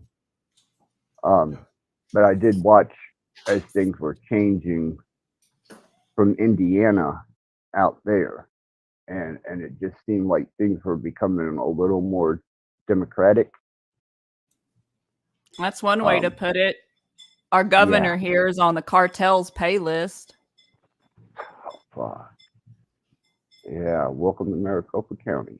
Yeah, that's what I'm saying. Don't even get me started. I'm not even going there. I don't want to get political because it'll set my day off the wrong way if I get started about the corruptness in Maricopa County. But Well, well, just remember, you're only 100 miles away from a much more laid back county. Jeez, I couldn't imagine that would Mojave County. You're not that far from it. If you wanted to homestead out there, man, that'd be the place I'd go. yeah, we're looking But at we have folks in southern Arizona around Ajo, and so we're looking at moving out there because of the family connection. And the main thing is being able to drill a well. There's so many places here that you can't drill a well. right, right. You can own a claim, and you can be expected to stay that claim and upgrade and get it for a little bit of nothing, but you can't drill a well. And So you here can you're going have to pay a lot to have one drilled, but like there's so much red tape. And it's just to uh, like have a drill on your own property. Well, what kind of crap is that? right. Have you seen the because I was going to until I seen the land that was attached to it, but like the $90 and the $150 claims that you can buy the claim, which is a small plot of land that you can still do mineral digging on, but you got to show that you're actually doing the mineral digging, and you've got to show the upkeep to the claim. So you can get the land for a little bit of nothing, but you can't build a shack and you can't drill the well. You can just mine it. That's it. That is it. Too many And if you rules don't, for me. yeah, yeah. So I was like, I thought, man, when I first seen it, I thought this is the way to go. This is cheap land, and shit, I just build me a little shack, pull my sleeper up in that shack area, and if I have to, I'll drill a well. And I found out, nope, nope, nope, can't do that. I thought, fuck, man, that's that's like hanging a diamond out in front of a woman who's doesn't have a diamond, you know, big giant shiny diamond, but you can't ever wear it, and you can only Yeah, look at it. diamonds are icky. I guess I'm the only woman that doesn't like jewelry or diamonds or any of that crap. Like I don't know. Like diamonds is like the biggest scam in the world if people did research on it. Right? Not only that, but now they can manufacture them. So, and no, there wasn't ever diamonds weren't ever a scarce resource or Exactly. a strained resource. So I don't know where that come from. You know, I do understand cut clarity and fire. I understand that, but no, I'd rather have a piece of leather with some stainless steel on it. Exactly. I would rather That's more have up my alley. But I'd rather have a piece of technology that helps me do more or like something that's going to help me be better. I don't need like silly trinkets that I can't even take with me. And like, I don't know. I'm just not, a lot of women, oh, diamonds and all that crap. And I've never resonated with that, yeah, and when you go to scrap anything out, they don't buy the diamonds. They'll buy the gold weight. But unless you've got like a supreme diamond that is a classic diamond, you're not going to get no money for that. There's no turnaround on it, and nobody wants them. If you go to like any of the gold and silver exchanges, they don't want your diamonds. They just want the gold and the silver. Yeah. They'll pay you more for a semi-precious opal than they will a diamond. So, but my mom, she's a sucker for diamonds. My grandmother was too. And I just, whatever works for me, good necklace, medicine bag, some leather, a few spikes on it, good solid belt. I'm pretty happy. Boots, solid leather boots with boot strap. No diamond. Turquoise, I love turquoise though. Oh, turquoise and silver and black leather. Yeah, turquoise is a pretty color. I like silver. I don't like yellow gold as much. Like I like silvers and even rose gold. And I saw something called purple gold that was kind of pretty the other day. White gold is nice. It just if it wasn't so soft, it just got a little bit more vibrance to it than sterling silver does, but there's not much of a difference in the look. Or white, if you ever want to look up some white gold pieces because the turnaround on that is still good, and it's easier to smuggle that on your fingers without anybody thinking you've got a big giant gold ring on. They just figure it's either stainless steel or sterling. But white gold, that's I don't like yellow either. I don't like the yellow gold. I haven't seen the other kind that you were talking about. But the white gold, I had a couple white gold rings, and when my mom had all her gold sold from them, I gave her those to hold on to, and they wound up getting jacked. But she had a massive investment in jewelry. She's diamonds, gold. She's all about that stuff, and she kept it all in one spot. And then she allowed one of the family to know where it was at, and that was the end of that. They cleaned her out. People are savage like that. That's why I don't trust anybody. No, and it's a shame because I thought I thought my stuff would be safe with my mom, because I had some less than reputable characters that would occasionally come by, and I thought, it'd be safe with my mom, but some of the grandchildren turned out to be sticky fingers.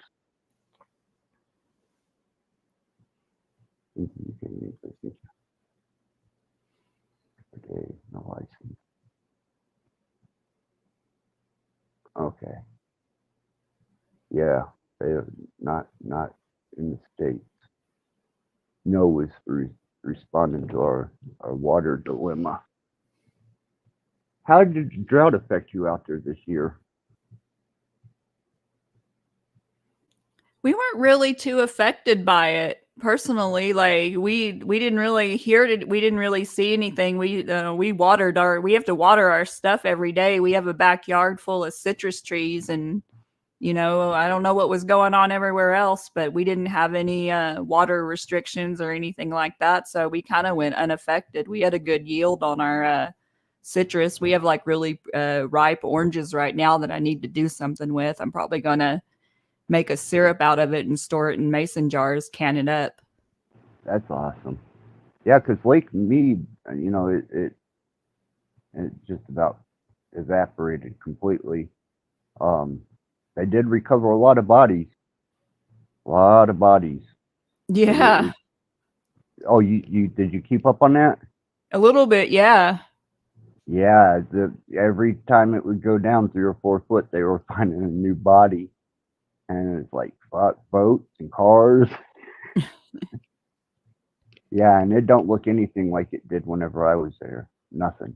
I mean, it's not even a lake. The last time I seen, it was sad. But they were caught saying that there was a big drought coming through there. It was causing that, and it had went below the draw pipe where they couldn't draw any water out of Mead there for a while. And I didn't know if that hit you guys. You're what? Probably about 180 miles from there. Yeah, we didn't see anything, but we wouldn't know being in the city. I think it would be other people like out west would be probably more affected than us. Yeah, I didn't know though, but they were talking when I seen Mead drying up, and I've seen them talking about the water reserves, being depleting.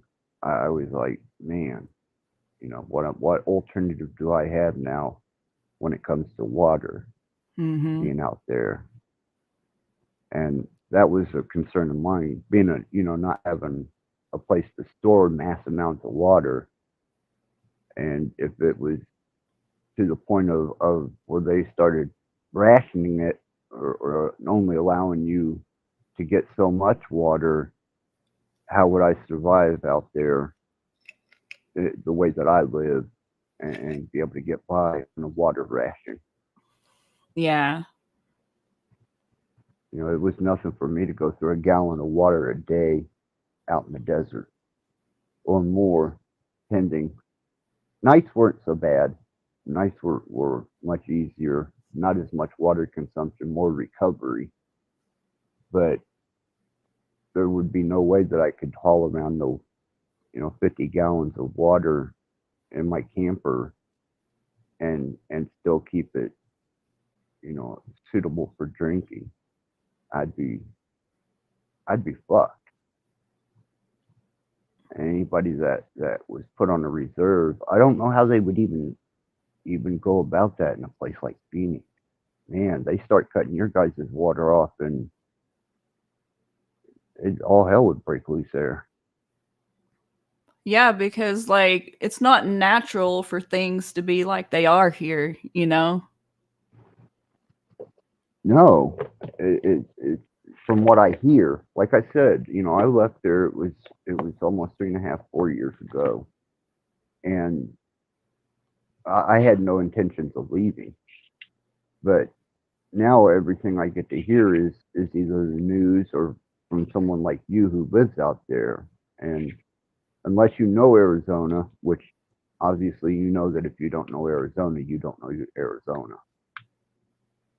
And it's hard to get good information other than the bullshit they want to feed you over the local weather stations or the national weather stations.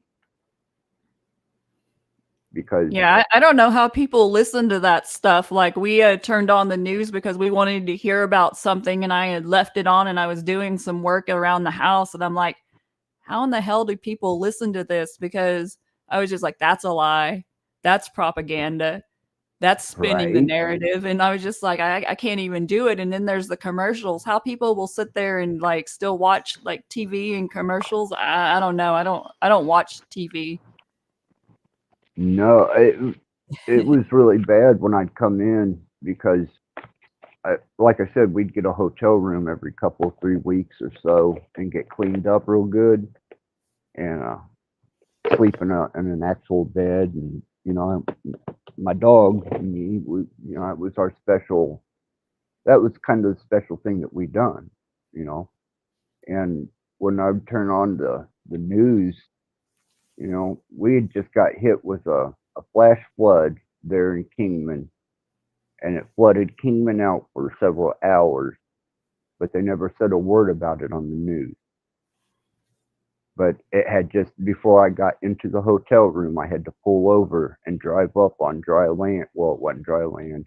It was unflooded land there in Kingman because it had came in so torrential and fast. And when we got to the hotel room, got cleaned up, got laid back, was watching the news, man, they never even mentioned it. And I was like, almost swept me away. If I'd have been in a dry wash or even near one, there was out of staters that were washed up on the side. But those of us that know just out of dry washes and know what a rock can do in floating water in the desert, we kind of anchored ourselves on higher ground. They never even mentioned it. And then when you get here in like Indiana, and you know how the weather changes immensely during the course of the day out there, especially when the Santa Ana winds are coming in, you don't get the proper information here at all. And then they're wanting to hide everything about Southern Arizona information now, because I got friends in Southern Arizona. And Yeah, it's bad. It's bad. Like I have folks in Ajo, and they closed down one of the Luke crossing, and now right, they have to open it back up again.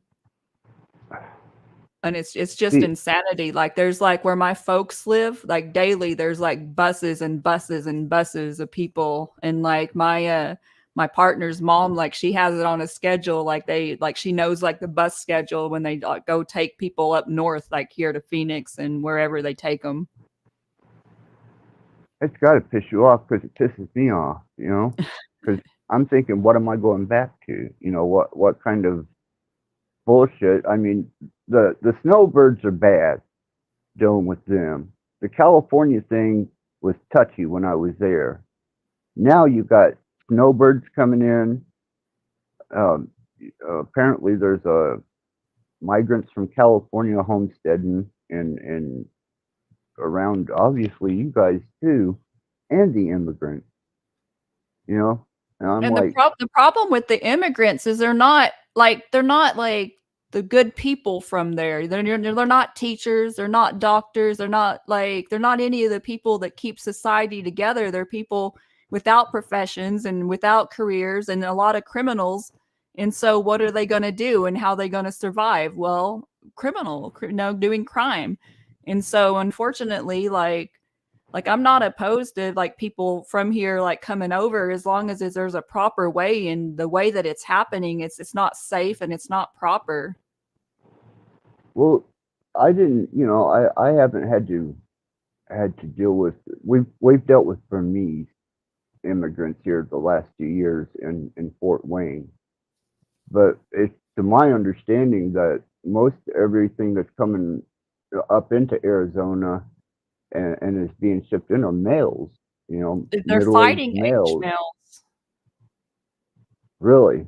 Yeah, like, and it's not just people from the like Central America and South America and all of that. It's people like there's people from overseas coming across the border. That's not just propaganda that you hear on Fox News, you know? Wow. That's a bummer, man. Because the guy that when I was staying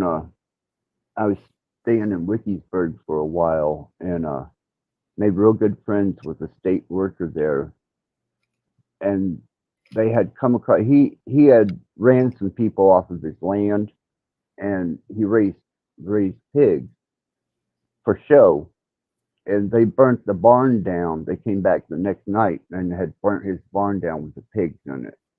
Dang. Yeah, and boy, oh man, he was fired up. I mean, he was raising nine kinds of fucking hell with his environment. And Yeah, I can imagine. yeah, well, that's when I went to the Grand Canyon. I left probably 2 days after my last chat with him, and he was like raising nine kinds of hell. The next motherfuckers I'm just going to bury on the back 40 and this that, and he was pissed. But I don't blame him, man. He got him off of his property. He did it at gunpoint. They come back and burn his fucking barn down. But That's this was, insane. I couldn't yeah, say I wouldn't do the same thing though. Like, you know, right? I mean, if you try, I don't know. I would feel sorry for anyone that tried to break in my house, but I guess with castle doctrine and property, from a legality standpoint, it's a little different, you know? I I tell you, that's when I started looking into to up towards Colorado and especially the Grand Canyon area. Not that I would live at any of the none of the tourist areas towards it's that little I forget what that little For you. no no not at all. No, no, no. Like I You don't said, want to hang out with all the new agers and hippies? no, that sounds like Seagull too. Siegel. That was another interesting place in Arizona. I'd never seen a place go dark at 6 o'clock at night, but it's on Route 66. And yeah, that was a strange experience. No cigarettes after 6 o'clock. No, nothing after 6 o'clock. I'd never seen anything like it, but apparently that's a thing on Route 66. Um, 66 runs right there through Kingman too, but no, I'll stick with Wikisburg and Williams and even the Northridge. I'll stick with those areas. But no, some even during the gathering of the nomad gathering there in Quartzsite, even some of those people are so. I mean, I'm out there, but they're out there. I don't think they're coming back. I don't even think they know they're out there. They're just that far gone. They're happy, but they're out there. Met several of those living. They've been living on the road forever though, and they swap. It's cool. The big swap that happens there in Quartzsite in the desert, and all the nomads gather out there, and it's segregated into like the newer RVs and mobile, what I call trailers on wheels. They stay away from the people in the older RVs and the So smaller even then, it's RVs. a case of the have and have nots. That's messed up. Yeah, and then you have the true nomads, which are living in like truck campers and shit like that. And we've got our own little spot. So there's social classes in nomad community out in Quartzsite in the desert once a year. But we share with each other. I will say that if you need something, if you really need it and you can't trade for it, they'll give it to you. But if you got something to trade, or they see that you got something to trade, They're not so giving that they won't ask for this, that, or another. And sometimes Right. you're just like, you're in this really nice $50,000, $60,000, RV, and I'm in a camper truck, you know, and you're wanting to browbeat me? What the fuck, man? You know. So, but that happens. That was at the last quartzite meetup that I was at, and then immediately after that, they released a movie about the nomads out in quartzite gathering once a year. And I can't remember the name of that movie, but some of the people that I had met out in quartzite in the desert were in that movie. I thought that was really cool, but I That didn't is never get to. cool. Yeah, I never got to make it back to tell them I seen them. Because that was probably the highlight of their life. I could imagine what it was like out there with the camera crews and some of the people that they had as extras and that were in the quartzite camping area where we all gather were people that I remember. I know that guy. you know, it's kind of neat, but they were portrayed a lot different than they actually are in real life. You could tell it was a movie, but it was a good movie. I can't remember. It's only been a couple of years I ago. was gonna Yeah, ask you what the name of the movie is now. yeah, and it's all about from Phoenix on over to the Nevada line. Um, Damn, I'm sure it'd be easy to look up. It's Oh, I'm just I sure. can't. I'll see if I can't find it here real quick because I enjoyed the movie because I knew how it was going to end before it ended, and I was watching it with my son, and he doesn't understand that you never stick around. You always see you around, or you'll always be around, but you never stick around. And it was about a woman who started living the life out on the road, and how she eventually came into to that lifestyle of you know you never stick around. You'll always be around, or I'll see you around, but you never stick around. You're always on the move. And everybody kept trying to get her to stay with them after that, and even some guy tried to date her and wanted him to or her to move in his house, and she had just gotten so accustomed to living out on the road as a nomad that she couldn't do it. And my son was like, man, that's the opportunity for her, man. Why ain't she jumping on that? I'm like, it don't work that way, son. Once you get that state of mind, it could be a golden castle. You don't want it. You'd rather have your freedom. Is that movie called One Road to Courtside? I'm trying to look at it. It could be. It looks like that's what it is. I looked it up because I'm curious about it. I saw a pretty good documentary about Slab City a while back, so I've always been curious. Yeah, I wonder what the air is like out there. I wonder if it's cool or whether certain parts are cool or you know, because that looked so neat to me. All those old time hippies and refugees from an alternative lifestyle living out there on what they've developed. I guess it's fully functionable if you want to go out there and actually live. They're not so rude that they wouldn't let you as long as you ain't fucking shit up. But I have never been there. I've seen shit about it, but I've never been there. Apparently, a lot of artist types are out there. I wish I could remember the name of that. You may have it. You may have the movie.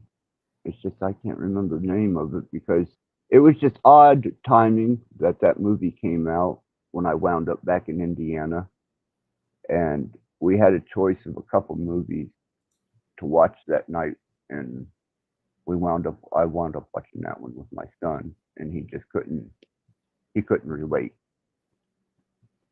Yeah, I guess from the synopsis of the movie, it talks about how the town like swells from 200 or I'm sorry, 2,000 to hundreds of thousands of people.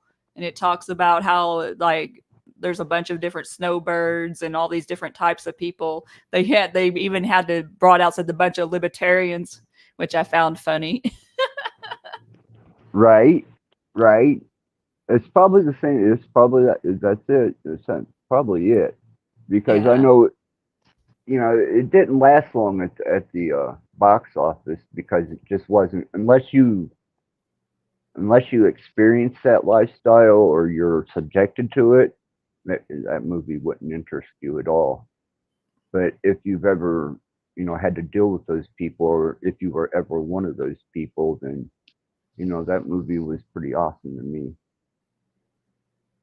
Well, I think that movie's just a sign of the times. More and more people are kind of being forced into that lifestyle, especially in some places, you know? Uh, it's Now I could see that. Back when I was doing it, it was a choice. Uh, Yeah. I can see now where it wouldn't be a choice because of the level of homelessness that's going on. I mean, we had a pretty good homeless community here in the city, but now we've got shit, man. The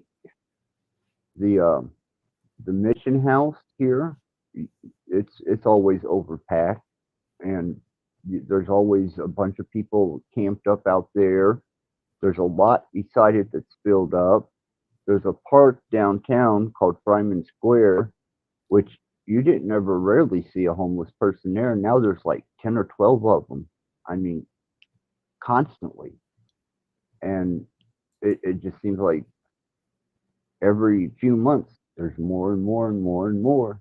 But the Burmese that moved in here, they all have apartments and cars.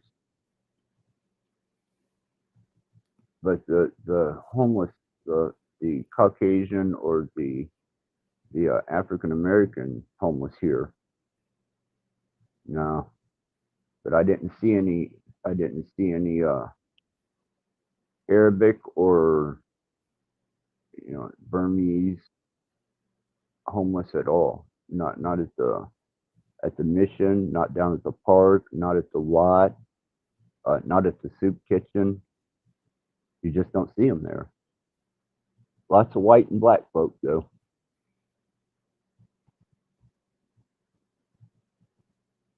So, how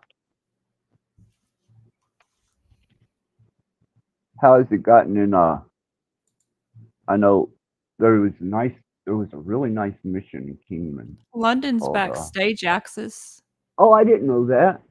Oh, Yeah, hold he on. just posted. Hold on. I gotta find him. If I knock myself off, no, I'll be right back. Oh man. Okay. See. Let's push this button. Okay. Push this. I think so. There he is. All right. There That you works. go.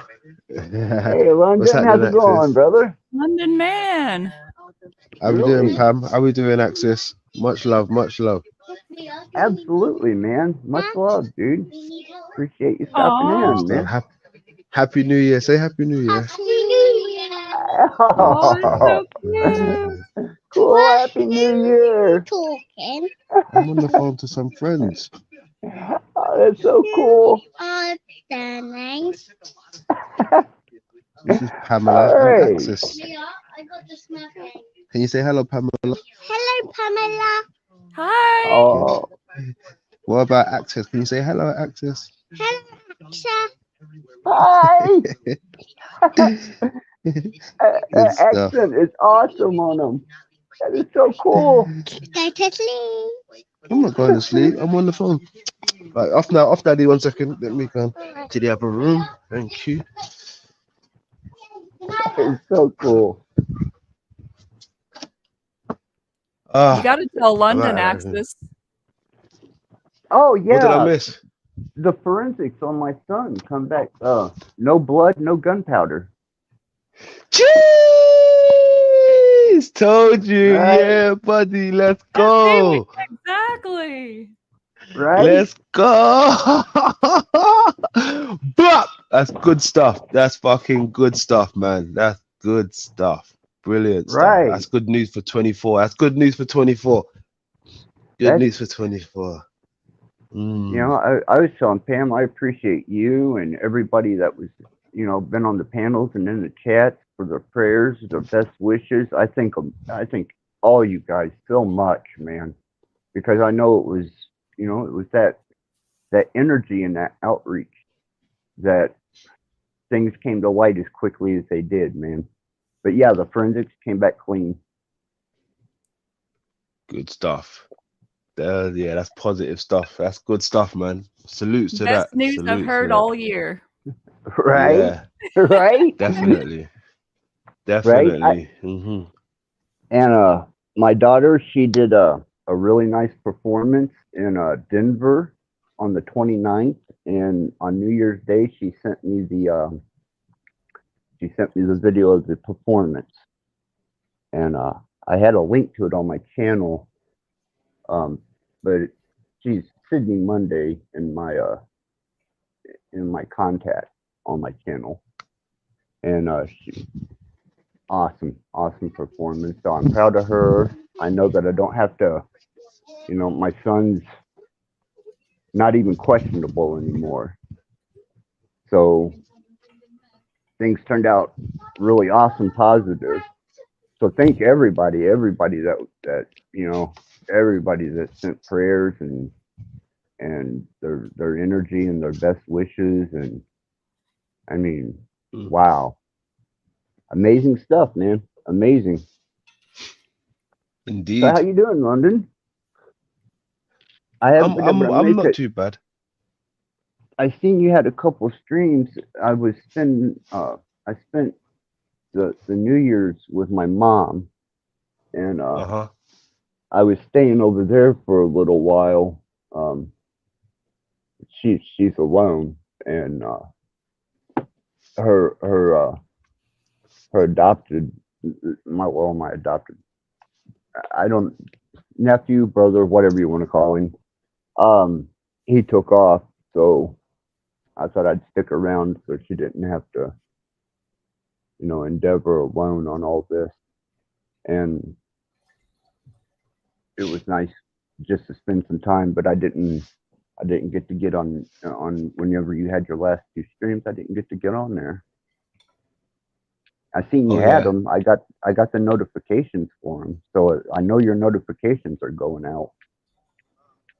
Yeah. Yeah, no doubt. I mean, not my last stream, but the stream before yesterday's one, that got pulled down. That got pulled down. I mean, you haven't really missed much, to be honest. I haven't really been I just been going live spontaneously, just not even giving anybody their heads up, like, Right. putting it up an hour before, and I think I've just been quickly jumping up there 5 minutes to go, catching people off guard. Sometimes I There feel you like that's go. the best way to go about it sometimes. See who's really rocking with you. But yeah, you haven't really missed much. I mean, other than that, it's been okay. Tony's been busy as well. So it hasn't really been jumping like that. Pam's been with family over the festive season. So everyone's been busy. I just thought, let me just give the people what they want from time to time. But you haven't missed much. You haven't missed much, bro. You haven't missed much. Yeah, I popped in yesterday and I saw that you were saying about your stream got taken down. It's crazy how they can just like take it down just like that. And what, it was a movie trailer, you said? No, well, it was a few things. I mean, even there was a couple lives back where Voy actually played something on my stream, and that made it get taken down as well. Yes, not yesterday, day before. Who sent me a few things? I can't remember. There was, I think, No sent me something, and there was someone else. I forgot who it was, but it was out of 2 to 3 people who sent me something. Yes, not yesterday, the day before, that got the stream flagged. You know, sometimes they'll remove it and you can trim the segment out.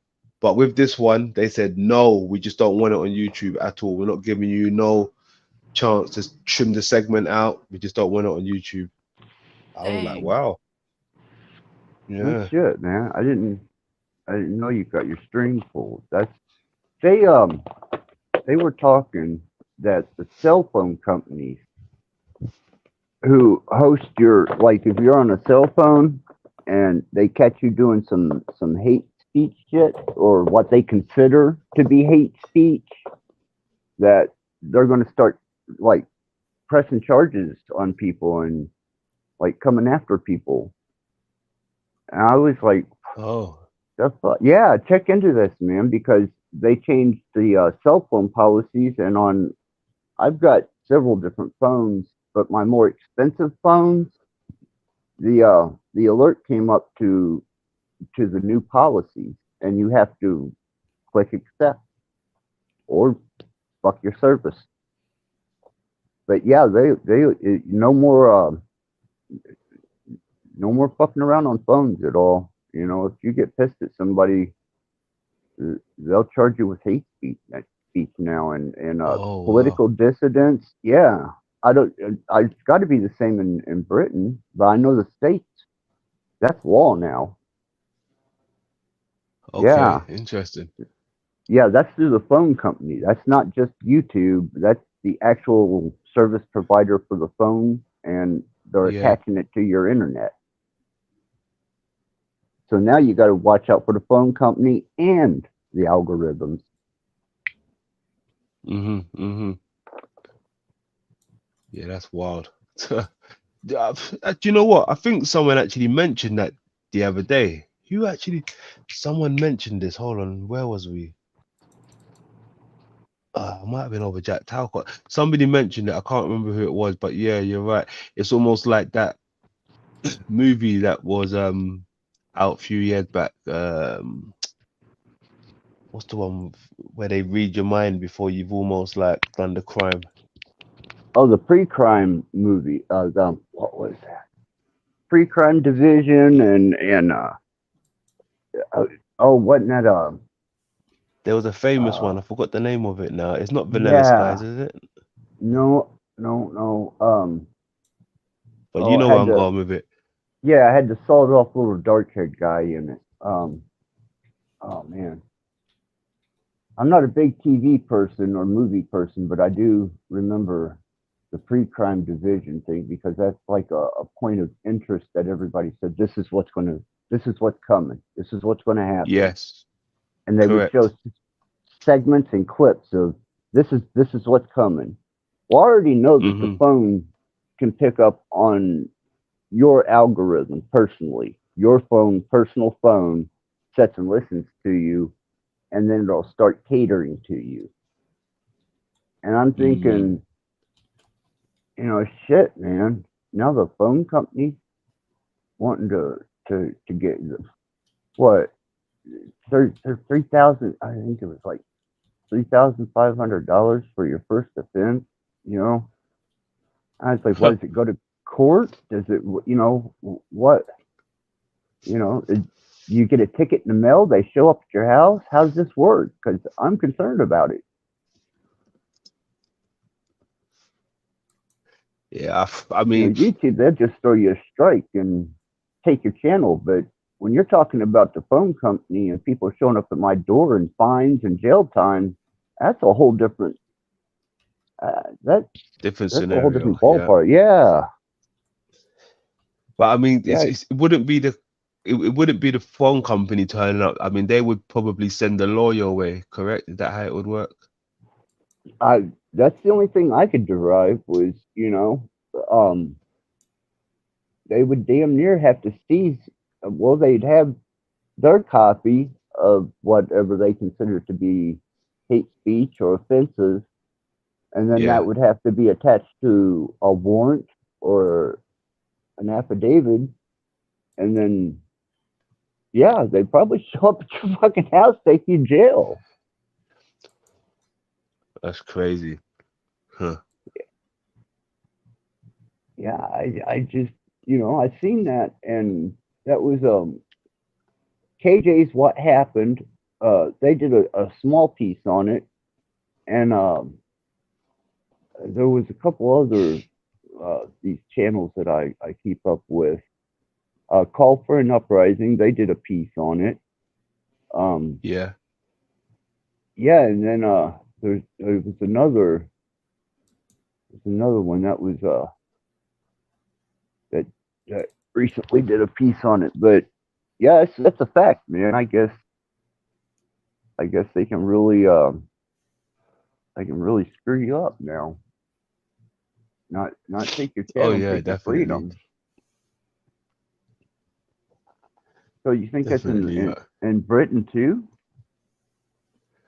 I mean, I wouldn't be surprised if it's somewhere else in this world, it'll be implemented all around the world sooner or later, I suppose. Because man, I mean that to me that completely steps all over the First Amendment. I mean, really, you're not even allowed to privately have a uh, uh, an argument. You know, how many people are going to get in fights with their girlfriend and say something stupid over the phone, and then bam, here comes local law enforcement taking your ass to jail because you made a stupid statement or arguing with your girlfriend out of, heat of the moment. Mm-hmm. And I'm wondering, what company designed and holds the algorithm? Who designed that algorithm for the phone company, and who's storing that information? Yeah. I That was mean, another. I would have probably thought someone like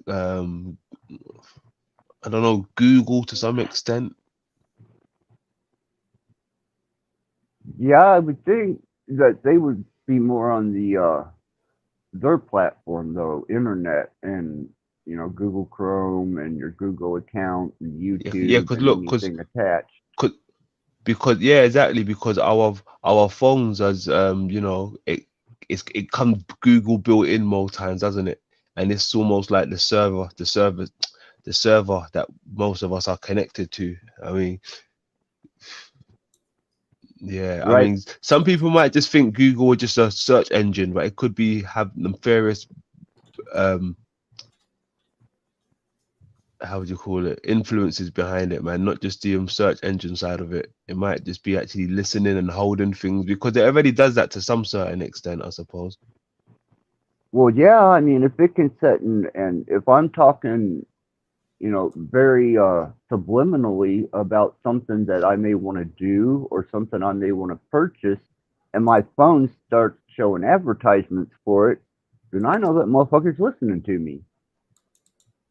And if I can directly speak into to open air and suggest, well, I would like a new BMX bike, man. I think I'm going to start, going to the bike park, and suddenly there's advertisements for BMX bikes is on my phone, then yeah, some bitch is listening to me. Excuse me.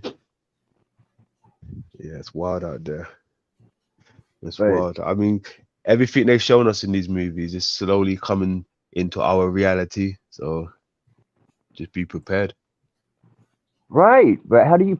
I mean, oh man, to me it was artistically stifling because if I have an ideal for some lyrics, which my lyrics, if I decide to apply, which is music I will not put up on YouTube, are Mm-hmm.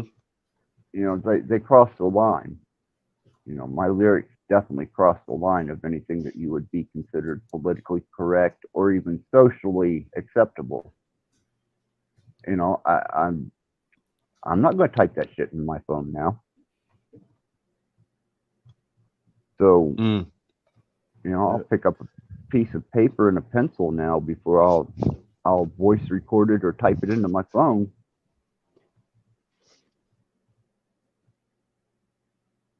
It's already bad enough that I can't release half of my music because of the lyrics and because of what I have to say in my music.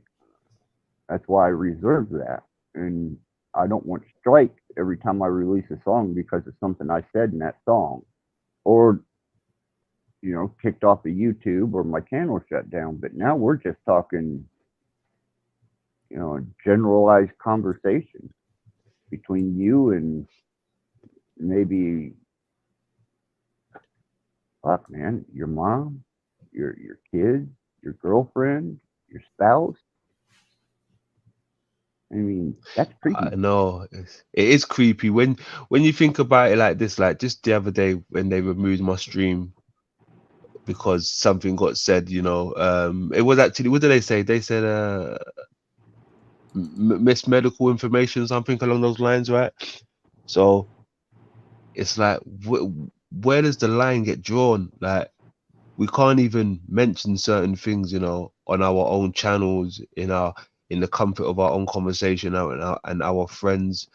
It's like everything has to be gone through a filter system. It's literally like you can't even. I mean, I've heard people talk about all these other platforms where you can speak your mind. You can, half of the stuff we do on these platforms, YouTube, that we can't get away with, we can do it on these other platforms, and we won't even get penalized for it. So it's like, yeah, you there is a can on Rumble is really good. I have And Kick. and what Kick. Kick? kick. Mm-hmm. It's Never in heard the of new. that one. It's a new streaming platform, and there's like XQC just took like a multi-million-dollar deal to stream there. A bunch of people. Ah, thanks for the info. So That's look into it's awesome. kick.com. I've messed around with it before when I was looking into streaming video games and stuff. It's a cool platform. And there's no copyright, there's no censorship, there's like nothing. Loving it. Because Rumble's Yeah. good too. I've heard of Rumble. Yeah, I've heard of that one. I think that was the one people was telling me about, where you can kind of get away with, murder to some degree. Well, that's Kick. Oh, is it Kick? Okay, Yep. Kick. There you go, Kick.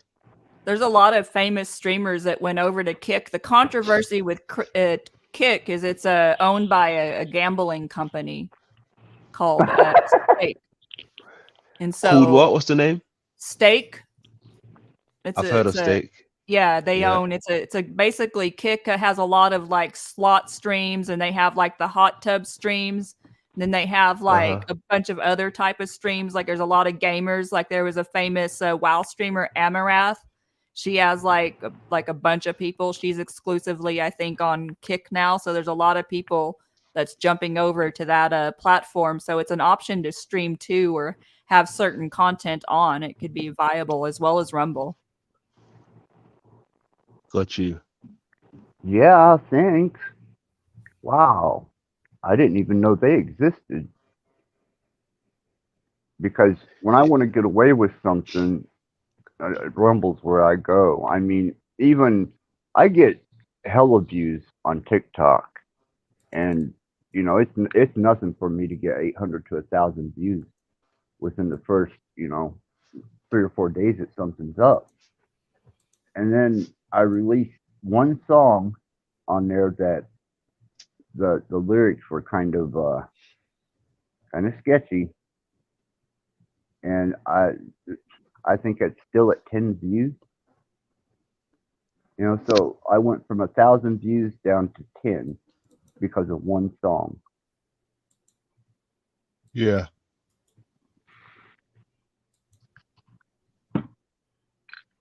I was going to do I was going to do some informational stream on machine learning and algorithms and AI, so that people understood the difference. And I have different things that people can use to one, to completely eliminate the algorithm that you've invested into your phone. That that's one thing that I do want to get out there to people, because they're not actually using AI, it's machine learning. And these bots aren't any better than, they're just broader than the ones that we used to use on MIRC. Because if we picked up certain words with that bot on our channel, it would boot and kick that particular user. So I know they're using the same type of platform, which is just machine learning. You know, that's machine language. It's not actually AI.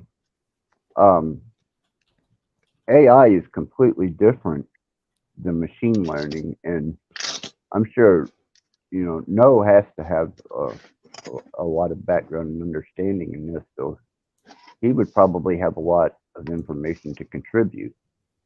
But what you're dealing with isn't actually AI, and it's damn sure not general AI. It's just machine learning, and you can manipulate those algorithms by using constant, repetitive. Well, I've got looping technology here, where I can leave my phone looping under whatever I decide to suggest into my phone. You know, whether it be clear all data, being played all night, which, you know, you feed that into the phone all night long, then that algorithm for your phone has only picked up that particular sentence and has nothing to feed off of until the next time you use your phone, and it can pick off of your suggestions or what you may say under your breath subliminally that you don't even realize you're saying, or even in reverse. So there's ways to fuck back with it, and there's ways to get around it, because it's just machine learning.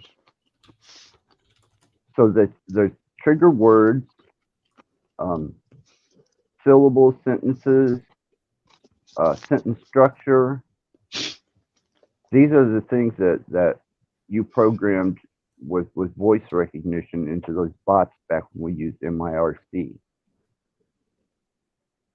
Because when people weren't typing, they were using a really old, it was a vocal translator is what it was, back when you had to run it in DOS, 28.8 modems. I'm sure, is No gone? Because he's got to have knowledge on this too. I know there's a lot of confusion regarding AI and stuff. I deal with AI art all the time. I use it to for my Pinterest account, and I drive traffic to my website, and it doesn't create anything on its own. All it's going through is basically remixing all types of art and designs and coming up with its own unique mix or blend. Right. Only information that has been inputted into it does it have access to. The more information put into it, the broader its spectrum of access for what it's going to pump out. But actual AI, sentient AI or general AI, is completely different monster than the algorithms or the machine learning. So yeah, Pam, you're right on. It's no better than what's been put into it. That's why all the paranoia with AI, and like I see people all negative, and then I think, well, remember how older people were back when the internet came out, and all the fears and panic, and I don't know. I see all this negative stuff about AI, and I think it's a beautiful tool when used properly. And it can, yeah, it can be. Cage let me hear a song that AI he put some suggestions in, and the AI had built a song around the suggestions that he had put in. and it come out. He says it's just like almost instantaneous. You know, it don't take a shit ton to pump out a song. And I know that that's just a compilation of all the data collecting that particular program of machine learning has gathered to reproduce off of trigger words, algorithmic words. And it compiles randomly through its system of input what it's going to pump out according to whatever's put into it, garbage in, garbage out. It used to be an old saying that we used to use when we would do programming. Yep. Yeah. And it's no different than you know, writing code for a small program that puts out interpretation, projection status codes, like they used to use at Wall Street. It's on the same principle. But to me, AI would be a sentient. It wouldn't be. It would be. It would have its own imagination. You know, it would be able to abstractly think for itself, and it wouldn't rely on all the inputted data that it was going to compile and regurgitate. It would be taking everything in kind of like we do as humans and developing an actual opinion of its own. And that's what they want you to believe that they've got on YouTube, but it's not. It's not at all. I think No makes a good point about us being the difference. What you got there? Let's have a look. Let me see. Oh, my nose is dripping. What did nose say? Let's have a look. We had a difference. Yep. Right. Mm-hmm. Right on. So, I mean, if you could get a show together, you know, to kind of get across to people the difference between machine learning, algorithms, bots, and what actual AI and general AI are, and sentient AI, and I'd be all over a show like that with you. Oh, nice. That sounds good. Yeah, I mean, shit, brother, that would be. I'm sure, Pam, you've got a broad enough mind. You're aware enough of computers that you've got stakes in this. You know? I own and operate websites. I do HTML code. I know a little bit about programming, enough to get myself in trouble. Yeah. Nice. Nice.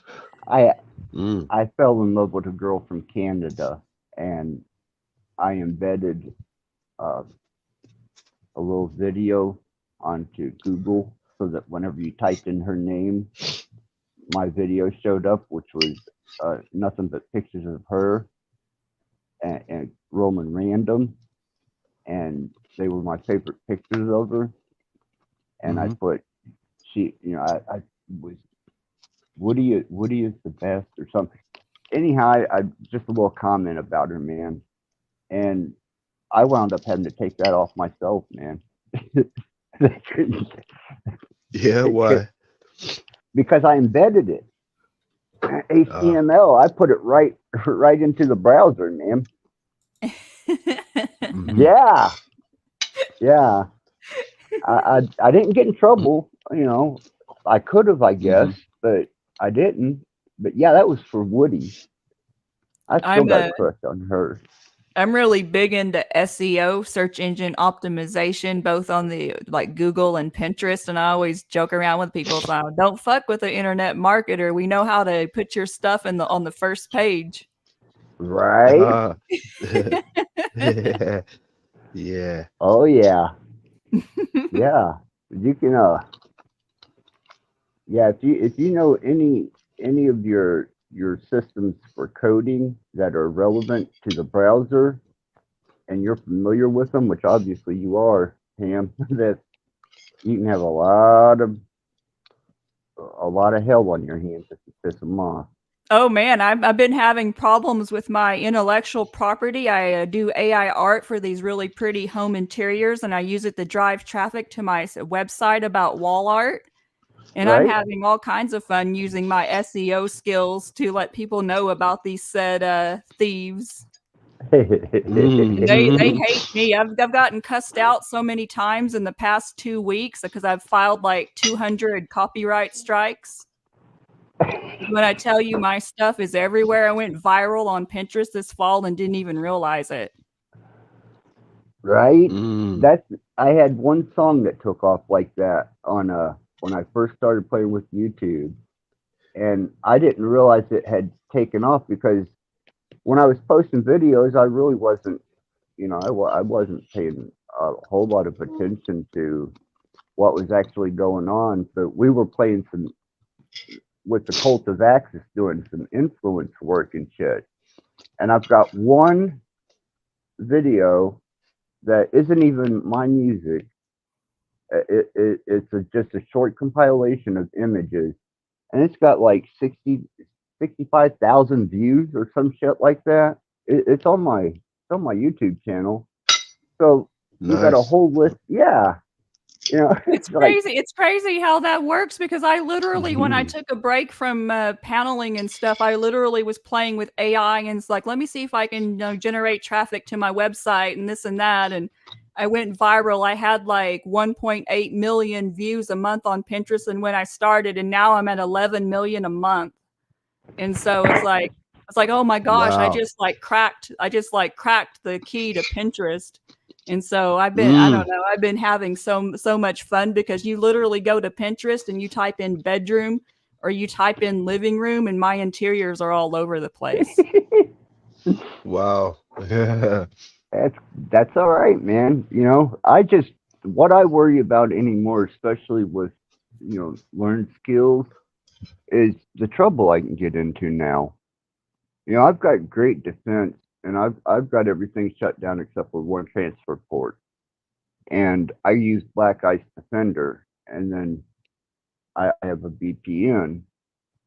But I'm still, when I start getting the edge to give myself the edge and be able to boost myself up, I think, man, what kind of time am I willing to do over this? That's how scared. Well, I guess fear of having to do time over advertisement or opinion. That's That's why I crazy. don't. It's like getting in trouble for thought crimes. Oh, you thought the Yeah, wrong way. Sorry about your luck. Yeah. That's what it's heading exactly. to. Mm. Well, I don't farm my channel. My channel is just natural. Whatever happens there happens. I don't try and farm it out or grow it. It just takes care of itself because one is, if I got, let's say I got the gambling bug and I decided, okay, I like what's going on here. I like these numbers. I'm starting to get a little bit of endorphin off of this. I don't know that with the addictive personality that I have, that I wouldn't cross the line and do something stupid. Bad enough I work with frequencies and subliminalism and dream embedding technology, but that's shit that can be tracked and traced once you leave a digital code on there, an identification mark or a signature, MAC address, anything.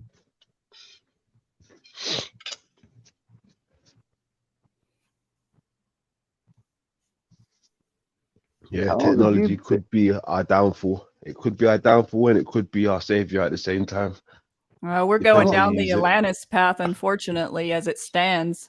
Everything we make is to harm or destroy or kill. It's not to heal or build or create. Yeah.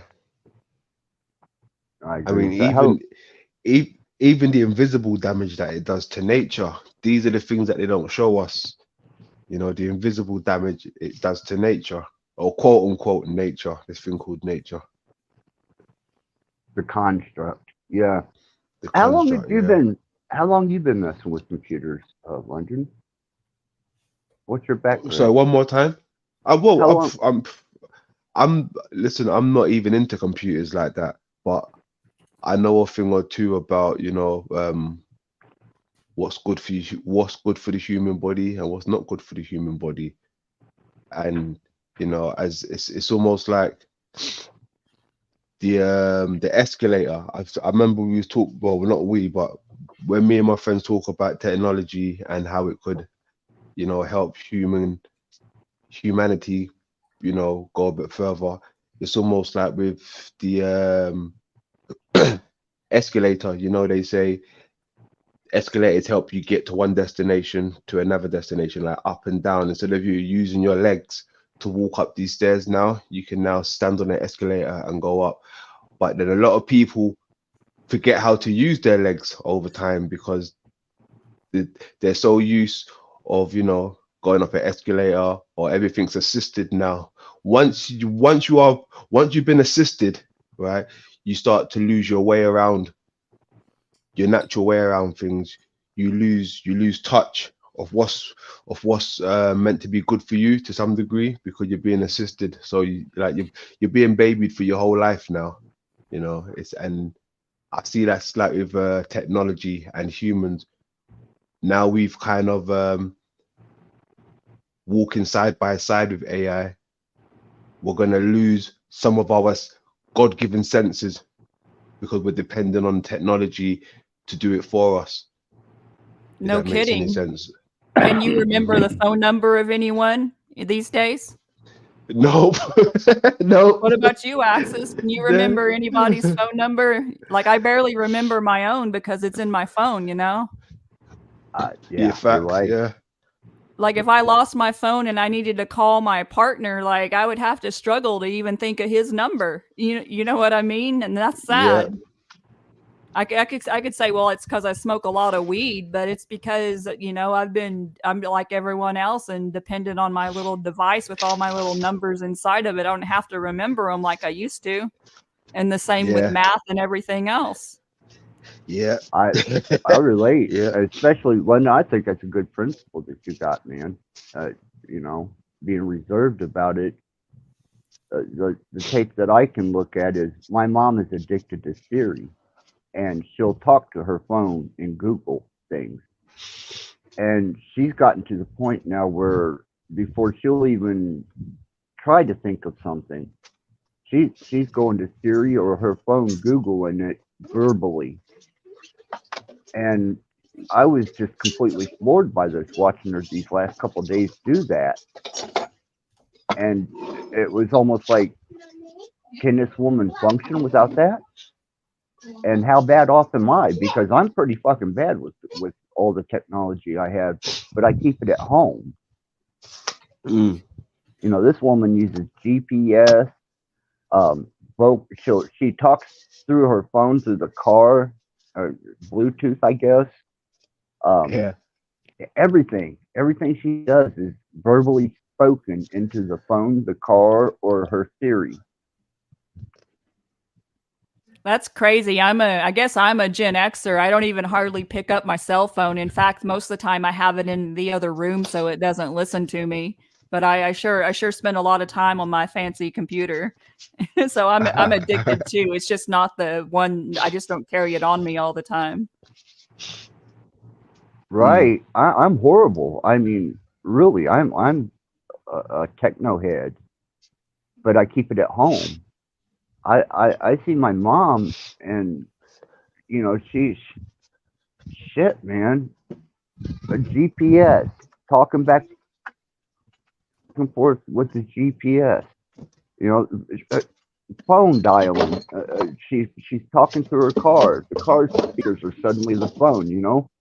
And I was like, fuck, man. They're making Chat GPT to where you can converse with it if they haven't already. And I know people are going to really rely on that. Heck, I know I do. As far as cooking goes, I'll tell it. I'll write down or tell it what ingredients I have, and I'll say come up with a recipe or some options, and out spits options like crazy. It's like holy crap. Wow. That's see, I haven't got that far yet. I'm scared. I'm all Because if into it. But I balance it. I can't lie. I'm all into the AI and technology and all of that. It's just I balance it and put it away and go outside and stuff like that. But I'm very much into that. I think it's like I said, an amazing tool. Yeah. she's comfortable with it. I wasn't. I was like, am I headed there? Is that what, because I meet up with technology here at this house anyhow. And the only time I'm away from it is when I'm not at home. And she's dragging it around, like doing everything with it, paying bills through her car, talking over the phone. I was like, how do come on, mom, It's crazy.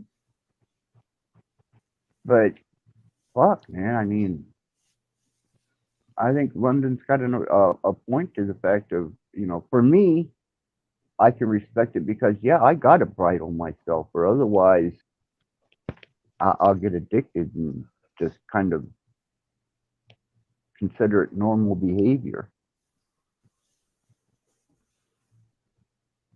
Yeah. It's almost like we're getting assigned our little electronic guardian angel. Yeah. For her, yeah. Oh, yeah. Yeah. What's That was, sad is a lot of people use that technology and they're not really aware of what it is or that it's being influenced. For example, when I ask ChatGPT if I'm researching something, I'll notice it has a certain political slant, and I'll be like, "Can you rephrase this minus the left leaning or right leaning narratives?" And it's normally left leaning for ChatGPT. But I noticed that it's definitely like, and people don't even realize it, that it's like being influenced by the people who program it.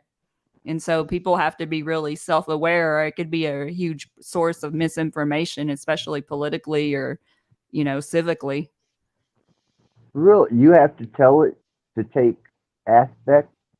Yeah, ask Chat GPT sometime about the COOF. Cool. COVID. I don't want to say more than that. I don't want to get your channel taken down. Wow. Coof. Go ahead and ask it about that, and you'll see how skewed the narrative is. I've did a lot of research into it because any technology I mess with, I get to know really well. And that one, like, there's a lot of programming in it. See, I've never used Chat GPT. I haven't messed with any of that because I know it's machine learning. Now, if it was actual AI and I was dealing with sentient, then I would be very interested in trying not to get manipulated by the motherfucker. But I know that what we're dealing with is machine learning, so I was just like, well, no, that to me that's a shortcut to and no insulting you, Pamela, but to me that's a shortcut to a paintbrush or a musical instrument. Mm-hmm. You're cutting out the paintbrush or the designer or the instrument that you're playing, and this thing is just compiling it all together for you. And But it can't do a good job. Like AI music now, like, is nothing compared to like 80s metal, like the metal that AI is coming out with right now, or any genre.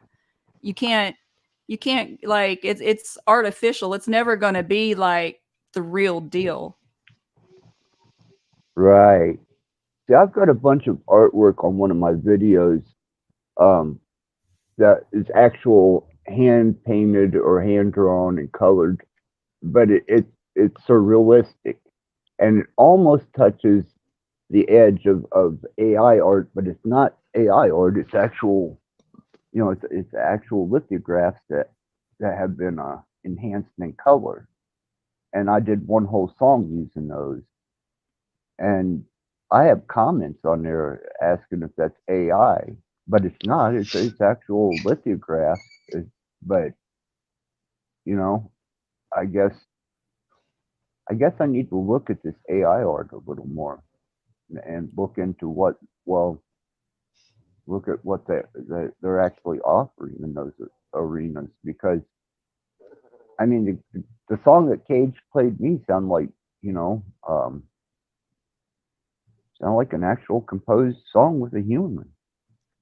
That's cool. I'll have to look into the music thing portion of it. I've just been using the art mainly and like the recipe stuff via Chat GPT. I find stuff like that interesting. I'll never be the type to be like, oh, let me ask Chat GPT how to solve my personal problems or who to vote for politically. I think the main thing is like people know about these technologies and know that they are in some senses manipulating you and they are controlling it. Because even with AI art, there's certain things I can't ask it to draw. It'll put out porn, like I see a lot of that on Pinterest. But like Oh shit. if you tell it to put out like something like that's political or a meme that's political, like I did one time, I was going to make a joke about Joe Biden and I was trying to tell it what to draw and it was having no part of it. It said it was hate Really? speech. I'm Mm, like, okay. that's interesting. Hey, listen, ladies and gentlemen, I've only got 14% left on my battery, and my children are using the chargers at the moment. Um, Maybe we'll catch up later at some point. London, thanks for stopping by. It's awesome, man. And if you want to put together um, a show about general, AI and machine learning and such Uh-huh. forth, man, I'm down with that. I'd be very interested in that. And I appreciate your, all the energy and positive reinforcement that you've given towards my son and me. And brother, just thanks for being there, man. No doubt, Access. Thanks for letting me be there, man. Thanks for letting us be there. So, Anytime, brother. Anytime. salutes to that. Salutes to that. Much Absolutely. love to you. Got you, Much love man. to you. Thank you. No doubt. Hey, maybe this Friday I might try and put together something for this Friday. Who knows? But we'll catch up definitely on the flip side, man. We'll catch up. And Pam, much love, Pam, and we'll talk soon, Pam. Okay, sounds good. Peace out. Take care, man. That was cool. That's all right, man. London's Yeah. a good guy. I He like is. London. Yeah, He's yeah. a good There's a guy. few people. There's a few people in this metaverse. I have mad respect for him and Tony, and I get along with you. And like, there's Dino and like just so many people like that that are people that are awesome. There's some not so awesome people, but thankfully, I try to think about like the better people than the not so desirables. Right. That's why I reserve myself now to stay away from those panels and those type of people. I can tell, you know, whenever I see the panel as to whether I even want to stick around and listen.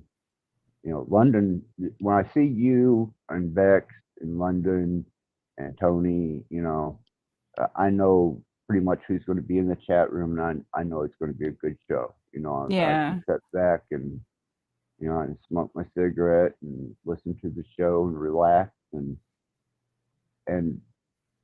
I man, if you guys go away, man, I'll be lost because I mean even channels that were within this community that were tolerable, they're closing shop. Oh, I didn't know. I didn't know there was.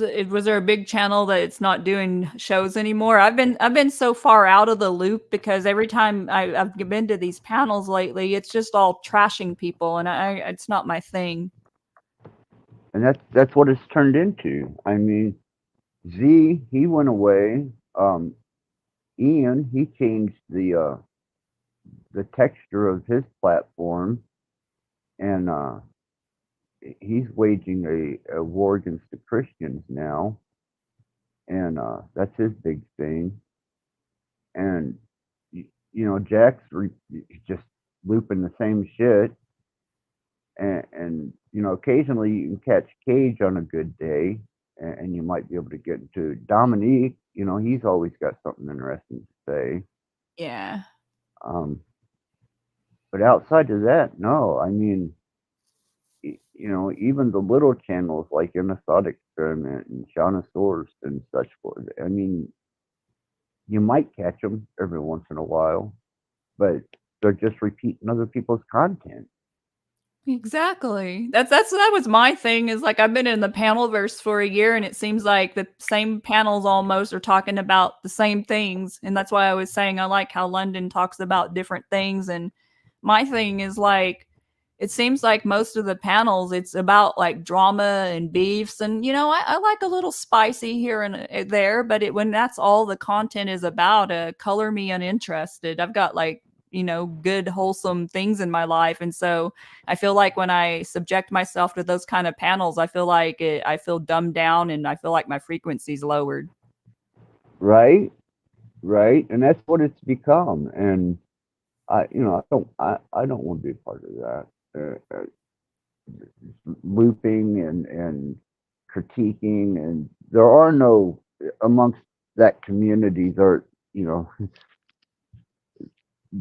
my notion, there are no gurus that are going to shoo anywhere other than trouble, or maybe mislead you, or with their own fanatic narcissism guide you off into left field or make you a cult of personality. Um, I didn't know that you had a background in computer technology, so that I whole don't.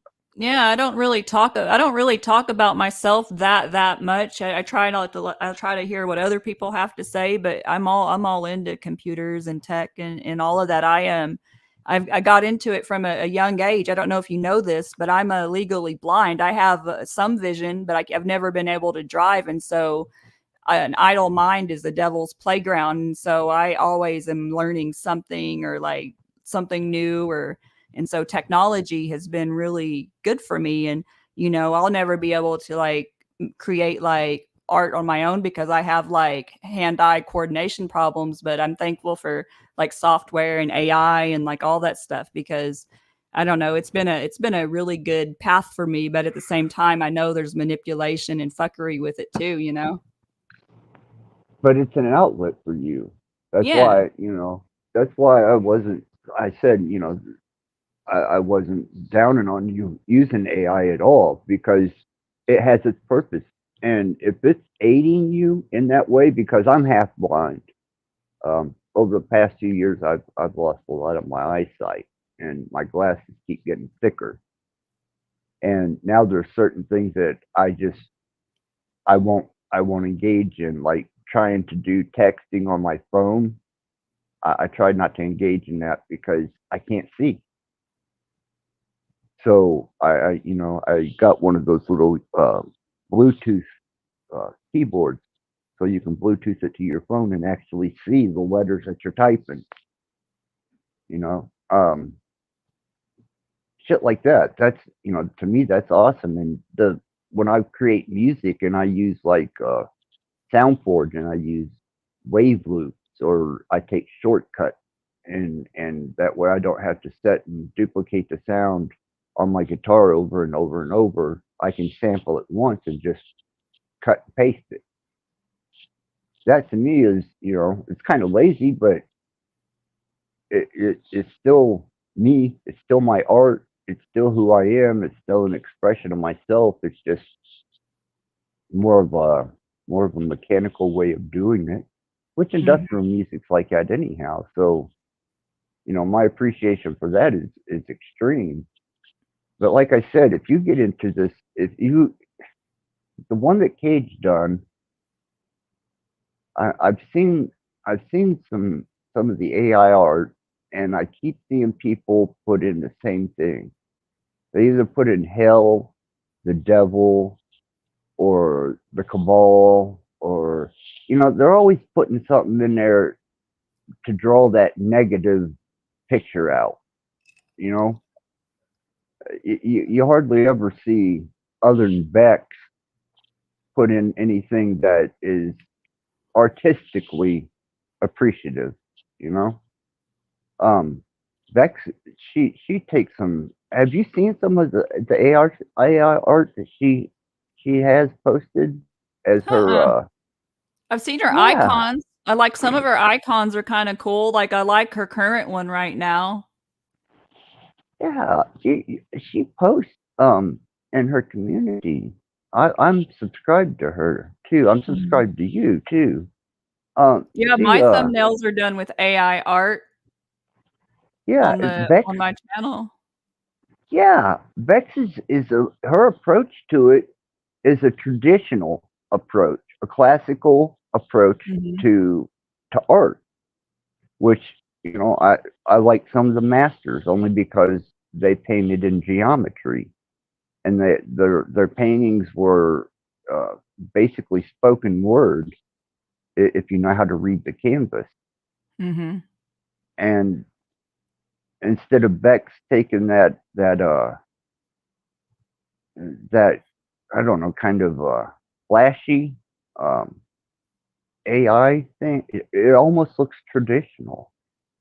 Her Well, art you can that make she it do any you can make AI depending on and there's so much to it. I mean, it just depends like depending on what art model you use. There's Leonardo, there's Dolly 3, there's Mid Journey, and you can there's so many different things you can tell it to do and you can have it come up with so many different styles. I mean, I'm using it to come up with vintage style farmhouse living rooms and bedrooms. There's like literally no limit.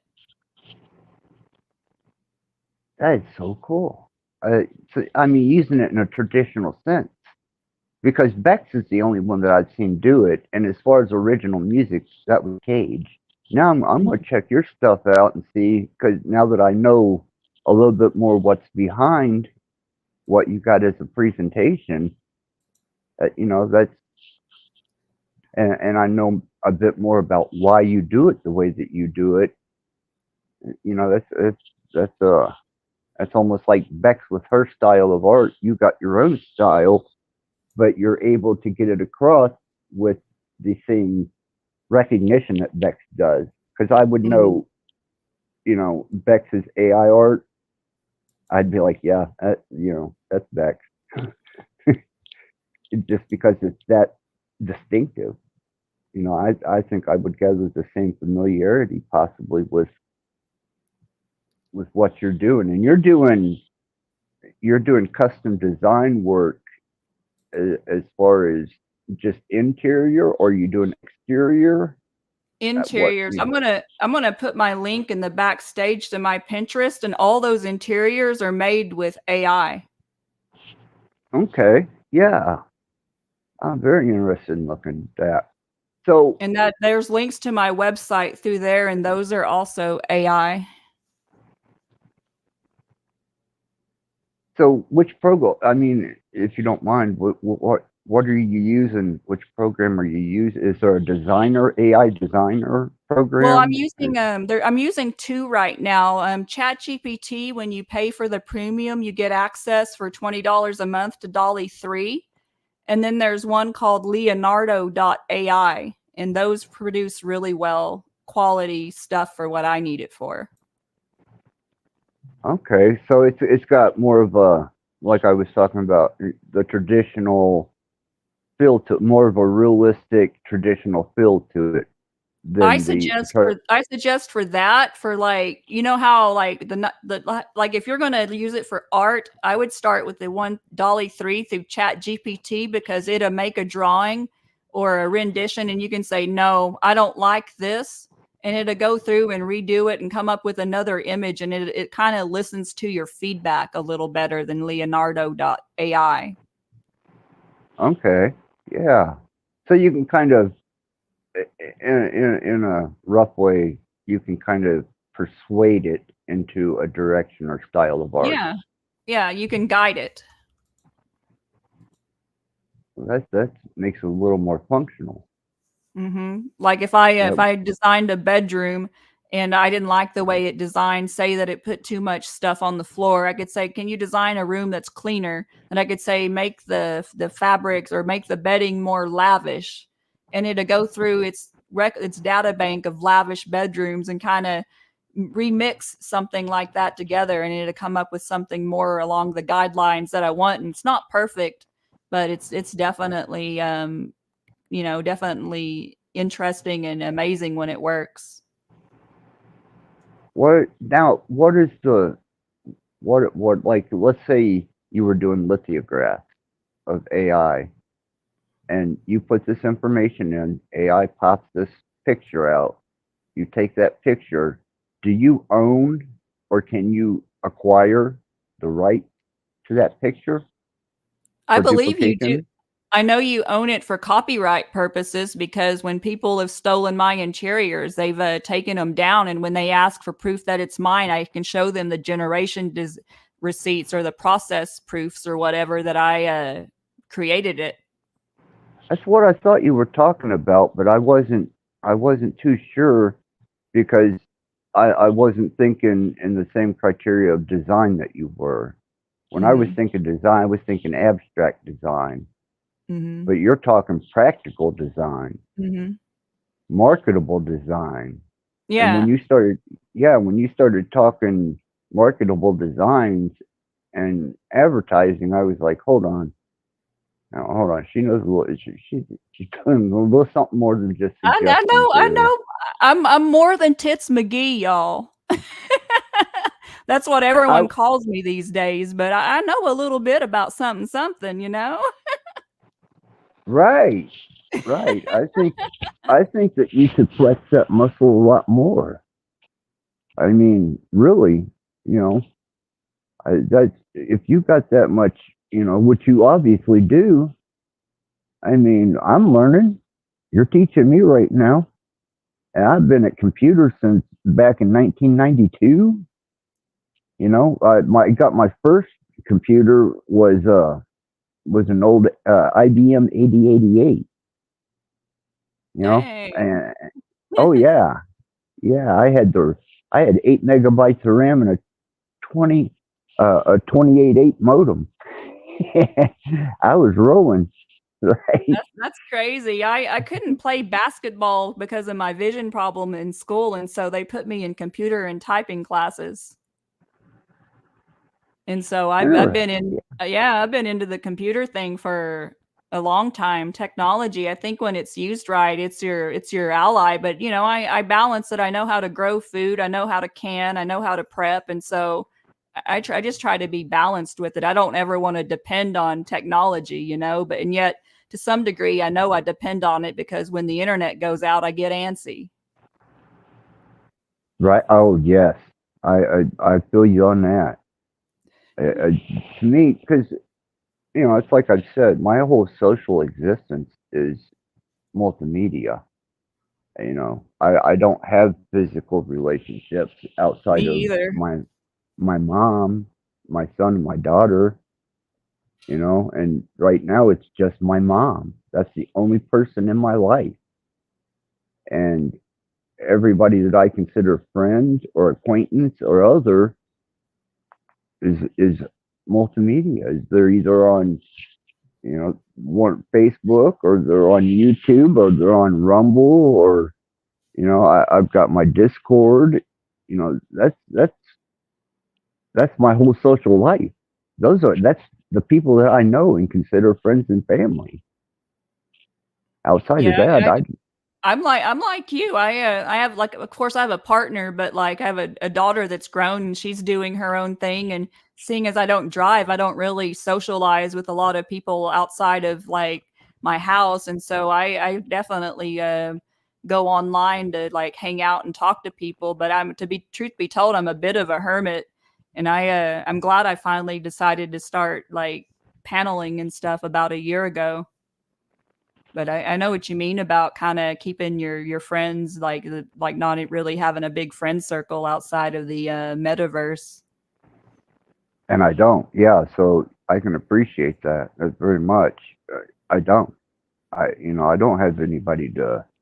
I don't have a physical shoulder to lean on. I don't have an actual, you know, human that will sit and interface with me in real life.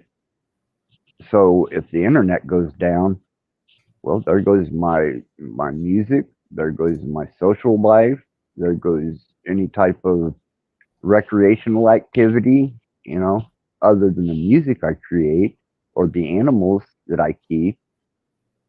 And my research I have to keep secret. I do, I do that all by myself because I don't want anybody knowing what all I'm into when it comes to that. I've already gotten recognized in the bad way. I don't need it anymore. So, shit, man. I used to do miniatures. I used to paint. I've got a couple of montages that I did on my YouTube channel of where I did miniatures. I used to paint miniatures and do the terrain and these scenes of kind of mythological scenes. But my eyes have gotten so bad that I can't paint without a magnifying glass, and then my eyes hurt and I get a migraine. So I feel you on that. I used Yeah. to love painting my miniatures and putting castles together, and I do entire villages and landscapes and That's neat. trees and I wish I could do that. I wish I could. That's so talented. I tried painting. Nope, I'll stick to cooking. didn't quite work out, huh? No, I'm a much better cook than painter, turns out. Oh man, yeah. If you ever get on my channel, I think there's 2 or 3 montages that I did of. It's still sitting in my kitchen. It took the entire kitchen table up. It's just it's the arena of hell, and it has Hell's Arena, and then it has the pantheon of all the gods on rises, and on each rise is the god hand painted with all the imagery, light, and an hourglass by each and every one of them. Zeus and Thor, and I got Lucifer, Kali. That's cool. I'm gonna have to go check out the Thor thing. Yeah, I'm I've all got. into Loki and Thor.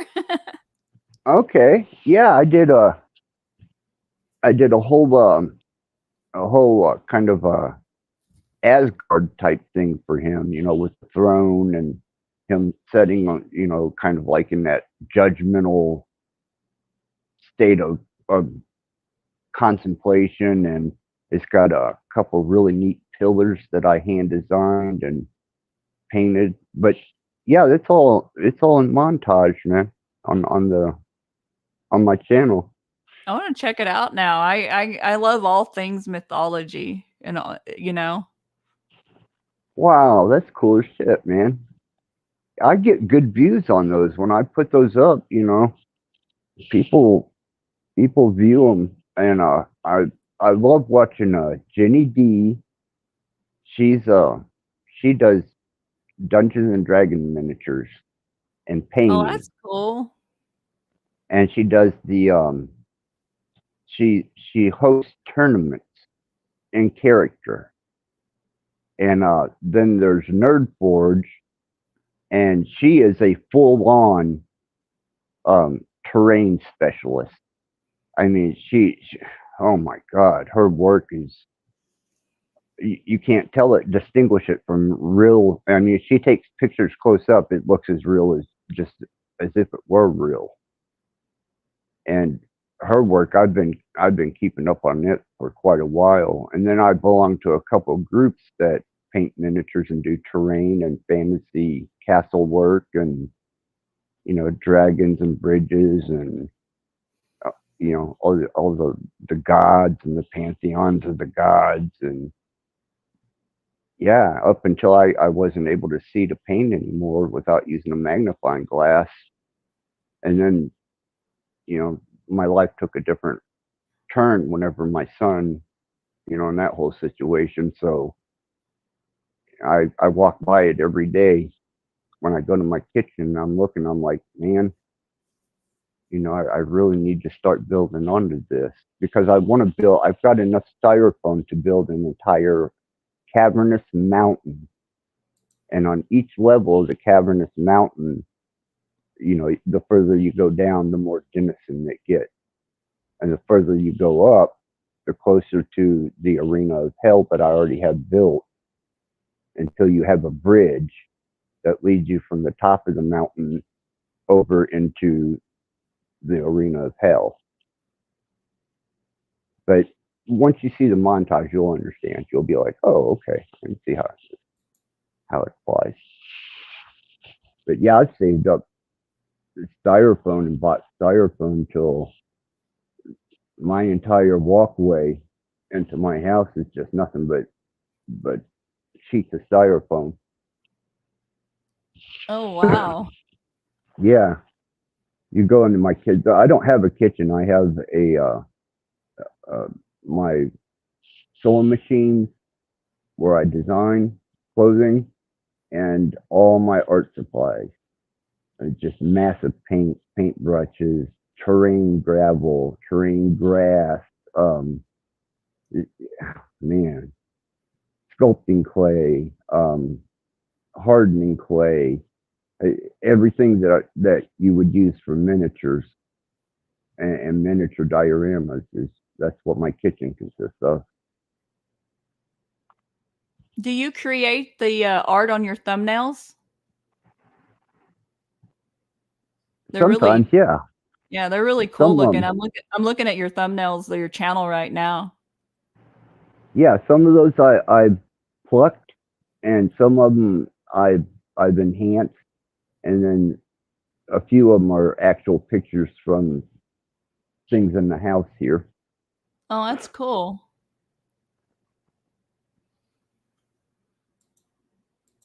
But the miniatures, man, half, well, probably a third of my house is taken up with miniatures and scale modeling and terrain modeling.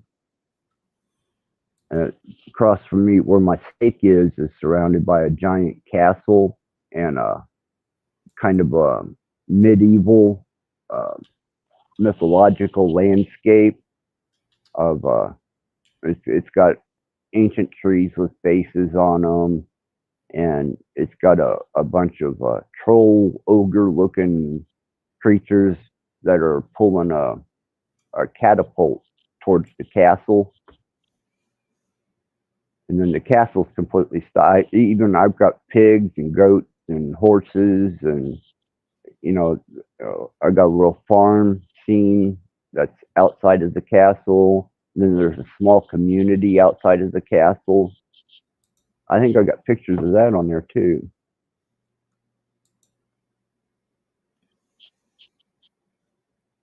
That's really cool. Yeah, but like I said, man, my eyesight, since I've lost my eyesight, I can feel you on that because, if my glasses get any thicker, I might as well be using magnifying glasses. My glasses are pretty thick. Yeah, I'm serious. I guess it's through all the years of staring at monitors and doing, miniature work and then being under light on Yeah. stage. I think I contribute a lot of that to the light shows that we had, and I think that damaged my eyes. We had a lot of strobes, a lot of flashing lights, few lasers, and you every night you'd get hit in the eyes with those lights at least 3 or 4 times while you were on stage, Hmm. and you never thought about it bothering me back then, but now I'm thinking back, it's like, wonder if that had anything to do with it. But then, Well, it didn't help. no, no, it couldn't have helped. And then staring into a monitor since 1994, and that couldn't have been good for my eyes. I didn't use a shader shield on my monitors at all. I was just getting hit with direct screen. I always had to have the bright. as far as I could get it up, you know. Mm-hmm. I couldn't lay off of it and dim the screen a little bit. And then painting miniatures since I was 14 years old. My main setup to where I go like watch these panels and I do my work from, I use like a 42-inch monitor. Right? I've got TVs now. My mom got rid of her old TVs, which are really big, flat wall, I guess, wall mount TV. Mm-hmm. They're flat. They're skinny ass TVs. And she relinquished her old ones over to me. And they have some of them have a 16 pin. And then some of them have that, it's a single core DMI. So I'm able to hook those into my laptops and into my towers. And it's like giant screens now. Yeah, that's what I use. I it's easy to see that way, you know, and I can have like a couple of different processes open at the same time because the thing's so big. You know, I can have my recording thing in one and then like another, like basically two windows on my desktop where I can do different things. I love it. Right. I don't know Right. how I got people use laptops and like phones to stream on. There's no way. I don't even play games on my phone. Like if I play like a video game, I'm playing it like on my gaming setup because basically that's kind of the setup I have. yeah, that's right. You're doing games, man. Yeah, you'd about I have was to have something. Yeah, I was trying to do games a little bit, but I get bored with games so fast. What kind of games? I was playing well the one I'm playing right now is a house flipping game, but I've played games like World of Warcraft and things like that. She always did the RPG. Yeah, that's what I Uh, mean. I played EverQuest 2, Lord of the Rings, Elder Scrolls Online. so I didn't play the video game. We used Pathfinder, Dungeons and Dragons, Nice. Warhammer. Yeah, I was an actual RPG fantasy board So you did the tabletop real gamer. Dungeons and Dragons. Yeah. Dang, that's cool. I never learned that. I got introduced via technology to video games, and I was like, man, this is cool. Yeah, since I was 14, I played Dungeons and Dragons since I was 14, and whenever the hobby shop opened up and they had miniatures so that we didn't have to like use dice or something to show our marching order or where our characters were as opposed to what was attacking us or I was able to get actual representation miniatures. And when I started painting them, I was sold, man. I started doing terrain and painting armies and building castles and doing castle sieges. And then when I got here to Fort Wayne, there's 3 gaming stores, and they have full tables in the gaming store where you can set your game up and all your terrain. And as long as it's not in the busy season, you can leave it there and you can game on that table for up to a week. Nobody touch your shit. Nobody steal it. Nobody fucks with it. That's cool. They have that at the comic book shop around here, but they don't leave it out. They just have like certain nights where people can go and do that kind of thing. My ex-husband was really big into comic books, and I'd accompany him sometimes, and there'd always be a table of people like just playing like Dungeons and Dragons and stuff like that. And I was like, well, that's cool. Yeah, well, I was one of those guys. Yeah. And we'd get together on weekends, and sometimes we'd like on a Wednesday or whenever none of us had anything to do on a particular day, and we'd grab snacks and soda and our characters and equipment and take off, and everything was already set up there. Nobody fucked with anything. They still don't. That's There's cool. real nice game rooms here. Still respect among gamers, I see. That's good. Well, we watch out for each other, man. we're not the upper echelon of the social classes by any shapes of the means. Intelligent, but not very socially graceful. Yeah, who So wants to be in the upper echelon anyways? It's too stuffy. right, and everybody in the gaming communities here in Fort Wayne knows each other. Because we've either played together in a campaign or we've been around each other in these three different shops that we got here that we recognize it. We know who each other are. We know when there's a stranger around, and nobody going to touch nobody else's shit. I was really So hardcore into the online gaming thing, and it was crazy because I was in like world's best, like server best guilds, and people were like elitist in the upper echelon, and I'm just like, man, these people are getting their ego fix from a video game. Like, how silly is that? I mean, are they walking around the supermarket thinking they're badass because they're good at a video game? And so I don't know. I always liked like the people that were just normal, like casual, like gamers, and just wanted to like play for like a good time. Like the people you talk about, they're smart, but they're not like identified by their ego or like they're the game. yeah, we enjoyed the campaign. We enjoy the game and the spirit of the game, and the call of the dice.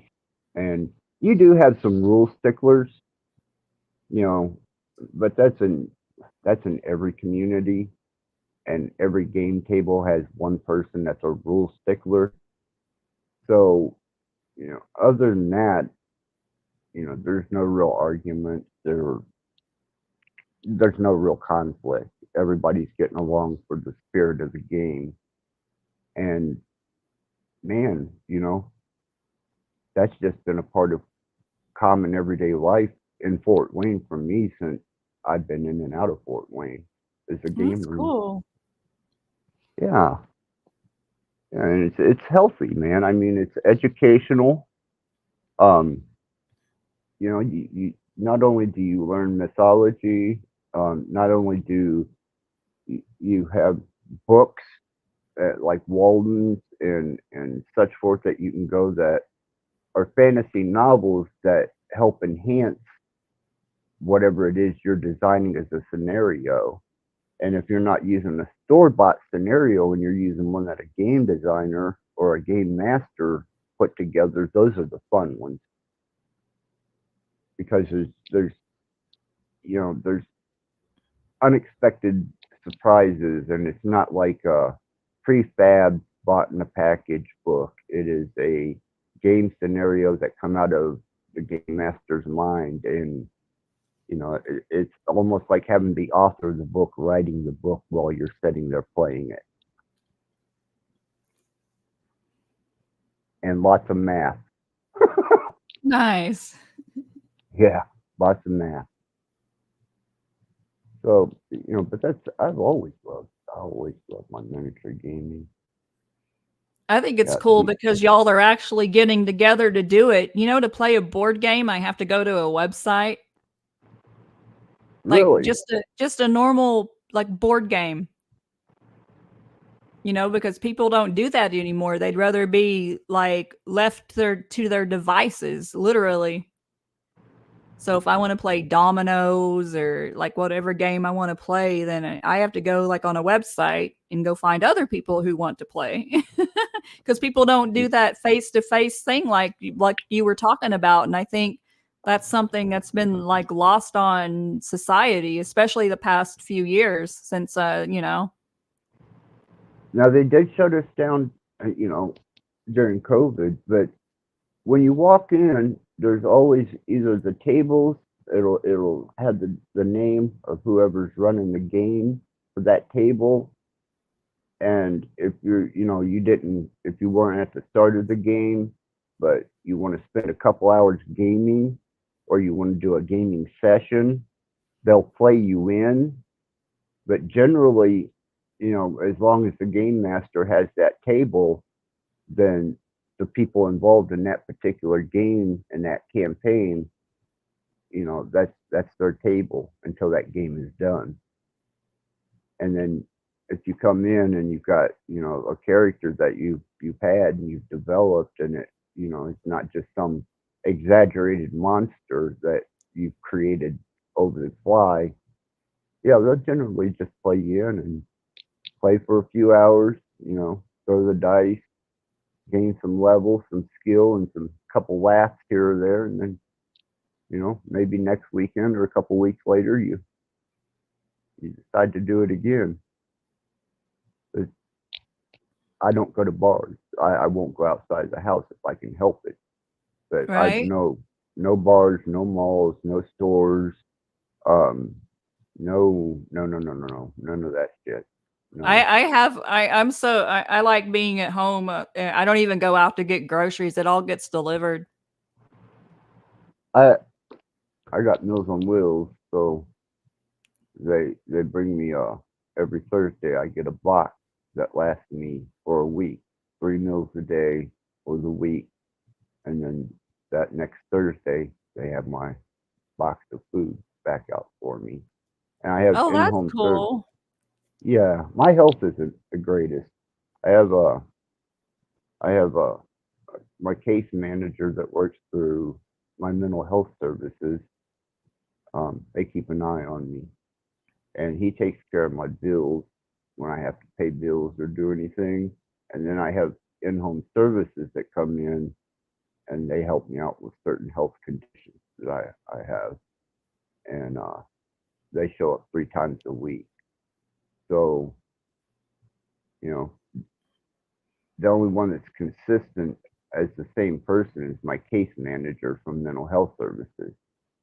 You never know who you're going to get through in-home services. You know, you may not Mhm. get the same person that entire week.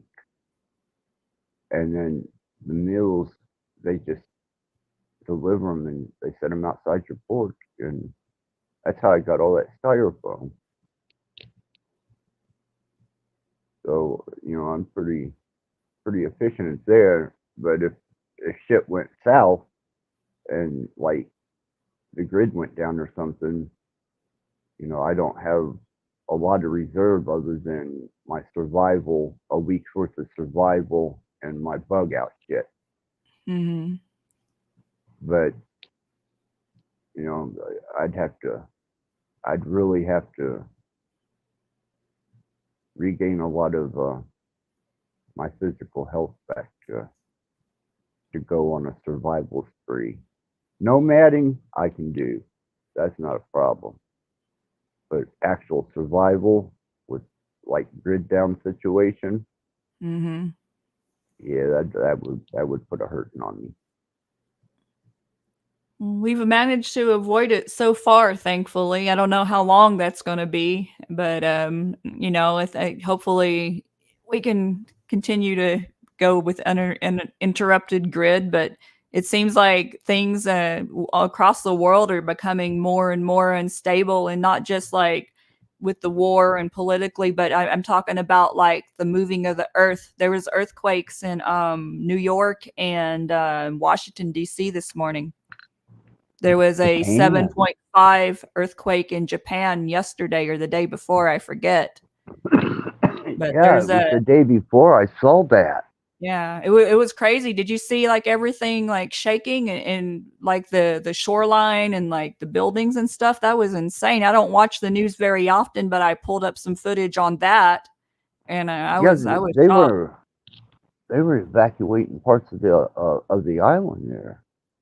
Um, I guess that was really ugly. I got to see the footage that Dabu 7 put out, and wow, you know, and I'm thinking that's an island. I'd be afraid that some bitch would sink. Hmm. I just thought it was funny. Like people in New York and Washington D.C. probably didn't know what an earthquake felt like, and they were finding out today. Well, see, I didn't even know that happened. I had no idea that happened. So that's news to me. I didn't know Yeah, they it had an happened earthquake. 20 hours ago or something. Damn. Anybody get hurt or was it just And it wasn't that big. It's just people in New York felt the ground move beneath their feet for the first time. Some of them. Interesting. That had to have fucked them up, especially the subway system. I'd be concerned about the subway I system. was joking with my partner. Is like, well, we need the big earthquake to hit Washington D.C. and we'll be all good. Yeah, yeah. Nobody miss it. What's that? That's the governmental sinkhole. That's what Exactly. happens when you piss us off. But I just found it funny. Like there's like literal like rumblings everywhere seismically like right now. You know, I have to. There's a channel, uh, Dutch something or another. He keeps Dutch track sense. of. Yeah, he's like an earthquake guy. Yeah, I was watching him this morning. That's how I knew about the earthquake originally in New York. He had a stream this morning. Okay, okay. 'Cause I know whenever the thing shit went down in Hawaii, they shut him down like access to information for a while, and Yeah, they have it in for that guy. He's on to something. really, because I know he was the last time I seen him prior to Hawaii and today was the Paradise thing, Yeah, and he's that was constantly getting interfered with. In fact, there's a college curriculum course or whatever that actually has his stuff in it, and they're basically from a college level using him as an example of misinformation. And they're trying to discredit him academically in a couple of universities. damn. He's making waves. Yeah, that's what I'm He's, saying. yeah, he's definitely got their attention. The USGS hates him. Damn, because I know what little bit of the frequency and the technology that I was using, it got noticed, and I got warned, and that's whenever I stopped. Well, see, Dutch Uh, is uncovering all these star forts and he's uncovering all these high voltage power lines near all these earthquake zones and he's making connections and people aren't liking how the dots are connecting up the people that are in power or whatever. the Star Forts are involved in this. Yeah, he's all into that. What was the what's the link between the earthquakes and the Star Forts? Well, he was just saying that he's getting in trouble for like talking about the location of the star forts and talking about all the like the activity going on around there, and then he was getting in trouble with the big energy company for pointing out all the drill sites. Oh, so he's directly stepping on toes. Yeah.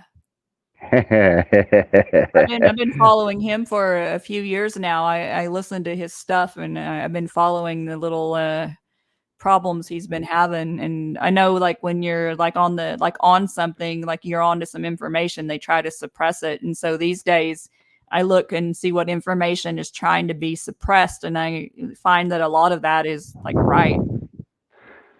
I found him through Enter the Stars. Casey from Enter the Stars. Yep, I watch him. Okay, then he's mentioned that Dutch guy a few times in some of the things that he's researched. But now he's into decoding, and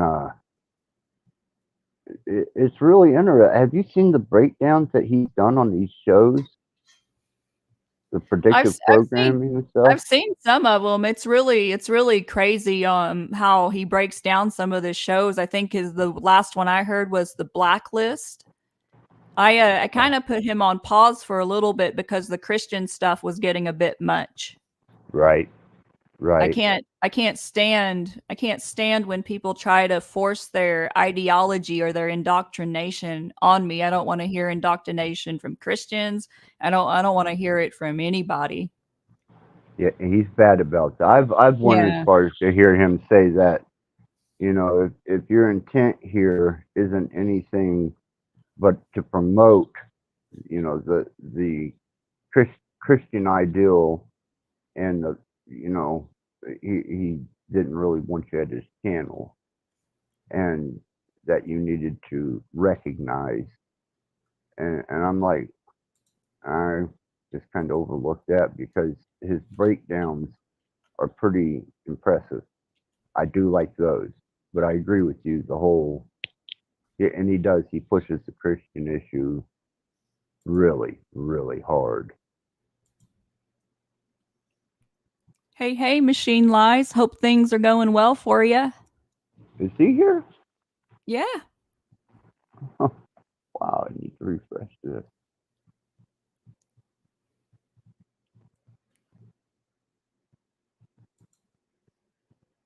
Oh, there he is.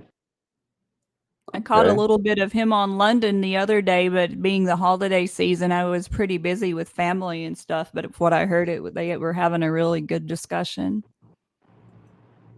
Very good. Very good. Yeah, I check his channel out every once in a while, and I'll hover and occasionally throw a comment here or there.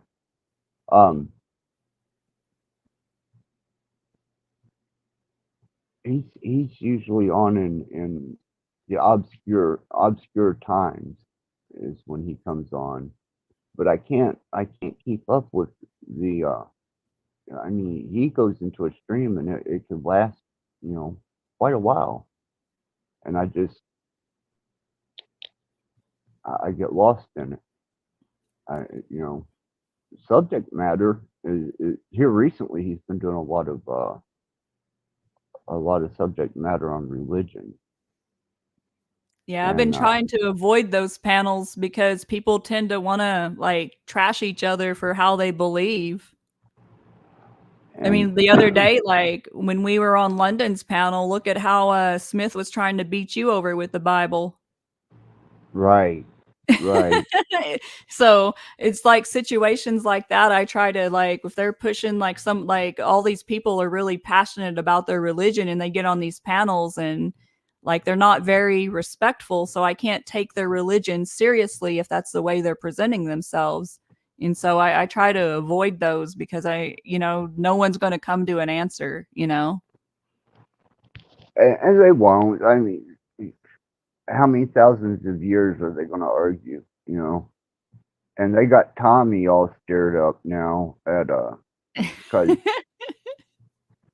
Ian has been really going at the anti-Christian perspective of things, Hmm. and he's going through debunking a lot of a lot of scripture, a lot of doctrine, a lot of tradition, and he's lost probably about half his viewers because half his viewers are Christians, and I guess he stepped on their toes really bad, and now he's kind of being ostracized by all these Christians.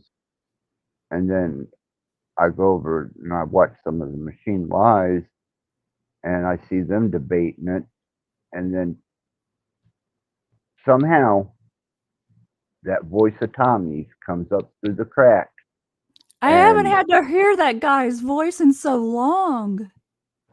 It's oh, been so nice. he is on the warpath defending Jesus, Yeah, and but with him as an example and the way he carries himself, that's a disservice to Jesus if I don't say so myself.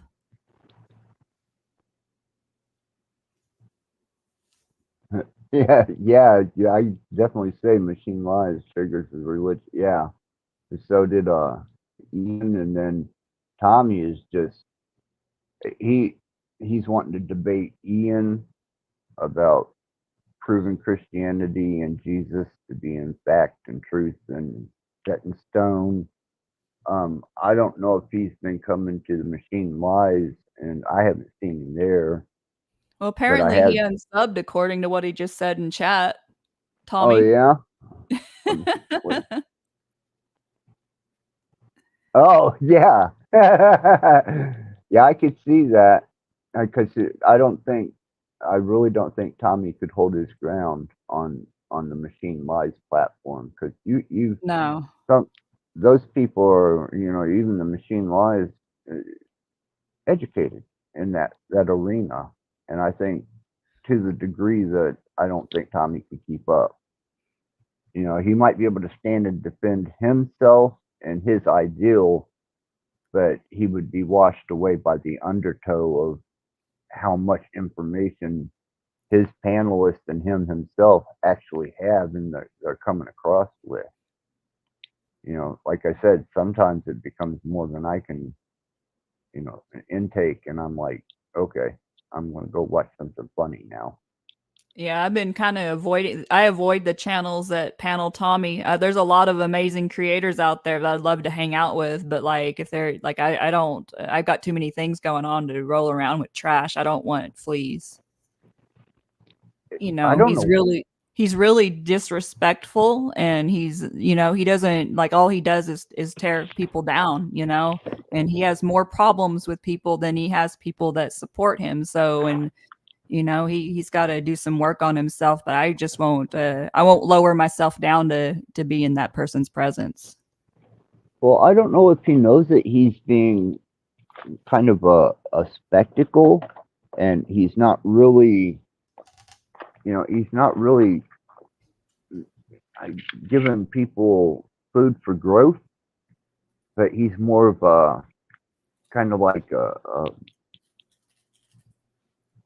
what do you call those things? An attraction, like at a kind of at a carnival attraction. He's not like going to a seminar or anywhere where you're going to get an in-depth conversation. What you're going to get and I think that's what the people are there for, just the spectacle of it all. Yeah, and if that's people's cup of tea, that's fine. It ain't mine. I saw enough real life drama and chaos growing up. I won't have any of it in my adult life. Right. Why deal with it? That's the way I am with the panels. I'm not going to sit on a panel that's going to sit and argue, debate, and talk over each other. If I can avoid it. And I got tricked into it at Cages this week, and that was a mistake. They kept calling me up, and then all of a sudden I'm being attacked by drunk people from Ian's channel about mind control. Why is it the drunk people that are always the one going on the attack? I've noticed that, like, if they're religious and they're drunk, they're always trying to tell you that you should be like them. And I'm like, no, look at the example you're presenting and how you're bringing yourself. Like, I'm going to pass on that, but thanks.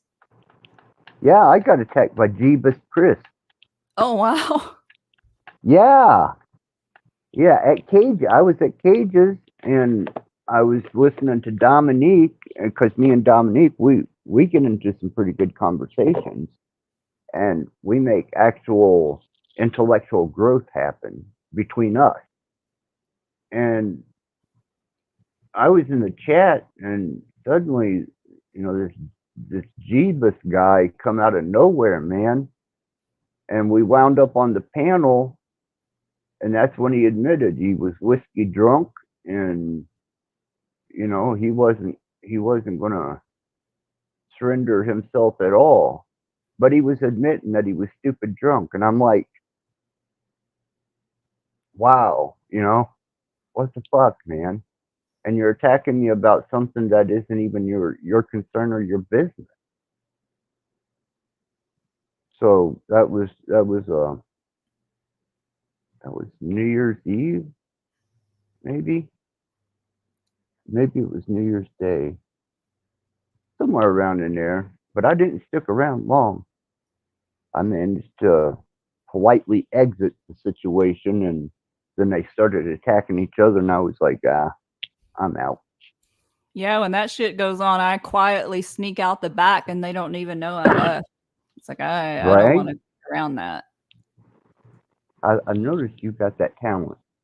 Yep. One minute you're there, the next minute it's like, where the hell did she go? Hey, yep. Poof. She's gone. Yeah, I don't have a tolerance for bullshit. It's like I really don't. And so some of these situations where people are being like talked down to, or like being like demeaned, I can't be around it because the mama bear in me wants to whoop someone's ass, and I know that's probably not the best way to come across, and it's not good for me energetically, so I just exit. That's what Dom did. I did it. Dom did it. I've seen you do it. So we're developing a defense mechanism, the vanishing act. Well, I don't have my ego's not invested on winning anything. Like, you know what I mean? Like, I don't like if it's just not a good, if it's a toxic environment and people are being mean to each other. I there's too many good things to watch. Like I've been watching this podcast called Next Level Soul, and like all these, like I've been reading, like I've been listening to like the sacred text and things like that, and it's a lot better than like listening to people tear each other down, you know? Exactly. I went through. I think it was, yeah, it was last night. I went through the 72 um, demons that were summoned by Solomon, and I went through all the attributes of those 72 demons, their seals, and I was learning them by name, and you know what is their personification as far as being extremely malevolent, or not as malevolent, and then the benign. And I'm trying to get a better understanding of the mathematics that are behind Solomon, the summoning of these demons, and what these demons' motives actually are. Because I don't think a kingdom divided can stand. Right. And if you got people who are getting into demonology or witchcraft or Satanism, and then suddenly they say they seen a demon and they ran to Jesus, well, that don't make sense to me. Why would the devil send a demon to scare someone who was following him? To me, that's a kingdom divided. Mm-hmm. Seems to me that the devil would take care of his own. Yeah, that's true. And that's just my observation of a Christian perspective. And as far as the esoteric nature of the 72, I'm not taking it as literal as in, he had these guys go out and collect these demons, and they stood before him pronouncing, what falters them and what their attributes are. I think there's something deeper written within the esoterics of that. Mm-hmm. And What's those interesting, you mentioned, I'm sorry, go go ahead. ahead. No. Please. No, I was just going to say, it's funny you mentioned demons. I've been doing a study, or at least attempting to do a study on the nature of evil. And some of the stuff I've come across have been related to demons. Yeah, they shove it off on either the jinn, evil spirits, demons, whatever scapegoat they got for this particular energy. To me, it's an energy. Mm-hmm. It may be an energy with a personification or a personality, but it's still an equation. And I think in the 72, when they were summoned and they gave their attributes, I think there was something a little deeper in the esoterics of that, saying something a little bit more about the nature of man, more so than just the nature of the demon. But that's just the Christian aspect. I mean,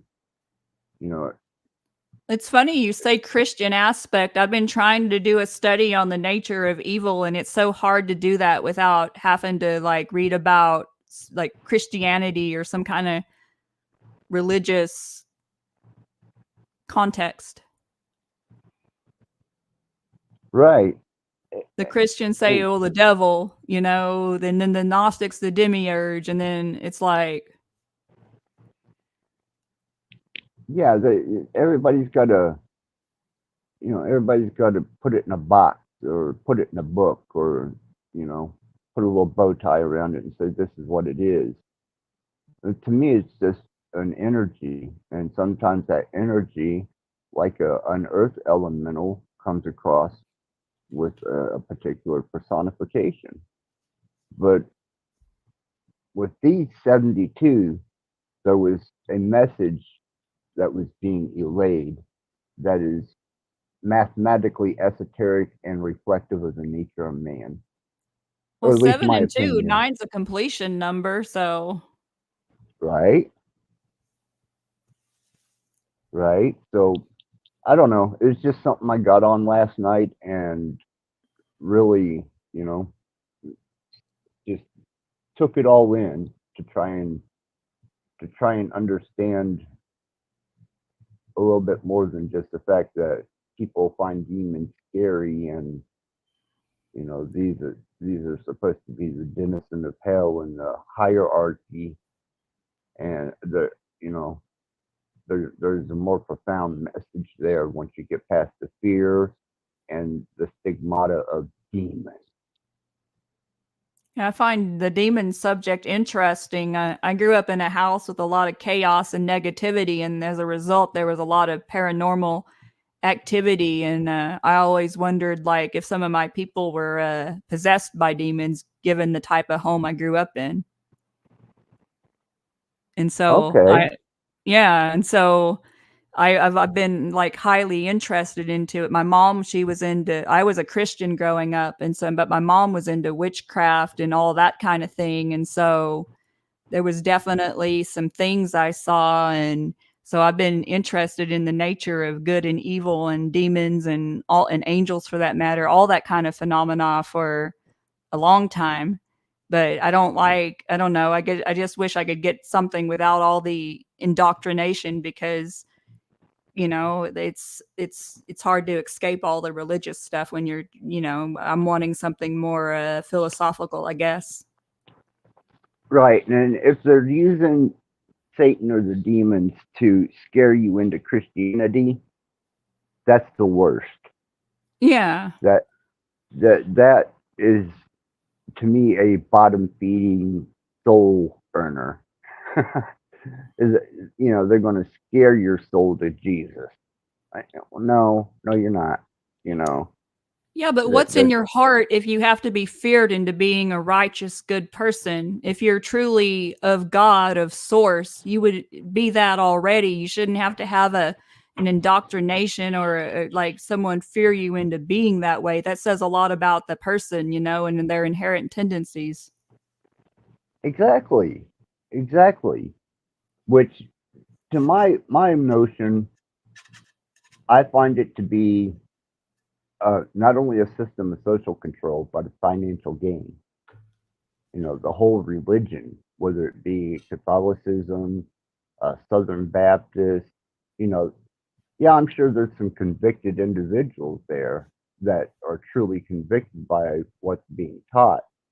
But the bottom line is there's a plate of money being passed around in there, and there's a lot of fear being pumped out to keep Oh, you you in ain't there. you ain't lying. I grew up in Southern Oklahoma and I was surrounded by the church I went to was Southern Baptist, but my grandma made me go to her Pentecostal church, and so I was getting indoctrination from both. Oh, yeah, that's getting hit with both ends of the stick there. I was getting hit with Oh, double Bibles, and what the messed up thing was is I was going through severe abuse in that home, and when I turned to the Southern Baptist to talk about it, they wanted to sweep it under the rug, say I was lying. Went to the Pentecostals, they did the same thing. So you can't even tell me those people are good people. I have yet to find anything other than uh, I had to get rid of it and unlearn it was fear indoctrination. Growing up and the experiences I had with church and the religious faction of my family, it I had to get all that stigma of fear that they had put into me about demons and the devil and burning in hell, and you know, fuck, you can't learn whenever you're constantly sitting around thinking that the devil's around every corner going to jump your ass. Then the rest of your life you're going to be spent in a burning hell.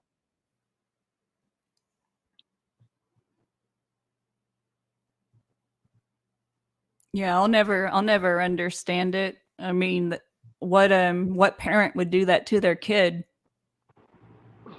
And if we're supposedly all God's children, Right? Well, I can I can empathize with you because Liberty, Kentucky, that was Southern Baptist, and that's what half my family was. The other half were witches and heretics, and then the other half were I get along Methodists. with the witches and the heretics. It's just the religious people. Right? So, yeah, it was just I knew what I was, I knew what I liked, and everything that I seemed to enjoy. Well, to the Southern Baptist, somehow it was tied to the devil. The music I listened to, the clothes I wore, the people I hung out with, everything I did. Oh, come on, Axis. According to the Southern Baptists at AC/DC, after Christ, devil comes. You remember that stuff. Knights in Satan's service. Yeah. I used to blare that Highway to Hell song, and my grandma used to hate it, and I used to do it just to piss her off. Yep. Yep. It does. It builds a resentment towards those people. You're like, damn you, But being as young as I was when I was exposed to it, I was easily influenced, which later on completely drove me away from it. And that's when I started understanding the application of religion, the social dynamics of religion, how it applied to me, what it meant to me, and what was I going to do next. And I became an omniist. And I was like, well, I recognize them all, and I'm going to utilize the good that I can find. But as far as your indoctrination with it, I'm not interested. Yeah, I take the good from the Bible. I believe in the basic tenets of the basic commandments. Don't lie, don't steal, do unto your neighbor, all that kind of thing. And I take the good from Buddhism, and I take the good from everything. I think that's what we're supposed to do. Right. And with Satanism, that natural law, if you was to read the natural law of Satanism to a Christian without letting them know that it comes from Satanism, they agree with it 100%. Did you know that? Yeah, I'm not surprised. I've actually studied a little bit of Satanism and stuff like that, and most of it is a lot of it is kind of atheist leaning. It's not how the Southern Baptists portrayed it as, that's for sure. No, not at all. Not at all. My first experience with Satanic Temple, I had different expectations. But after I had infiltrated and discovered that, they basically, natural law, man. I mean, there are some sexually promiscuous activities that go on, and there are ceremonial rites that transpire, and there are different observations of things that Christians observe it one way, Satanists observe it the other. But when it comes down to the definition of what they're defined by, it was just natural law. And see, that's what I think that's how I choose to live, is like natural law. I care more about natural laws than like man's laws. And the Christians would say, "Oh, I guess you're a Satanist then." It's like, no, it's just how I see things, and it has nothing to do with Satanism or anything like that. I think we'd be a lot better off if we, were like it all lived based on natural law than versus man laws.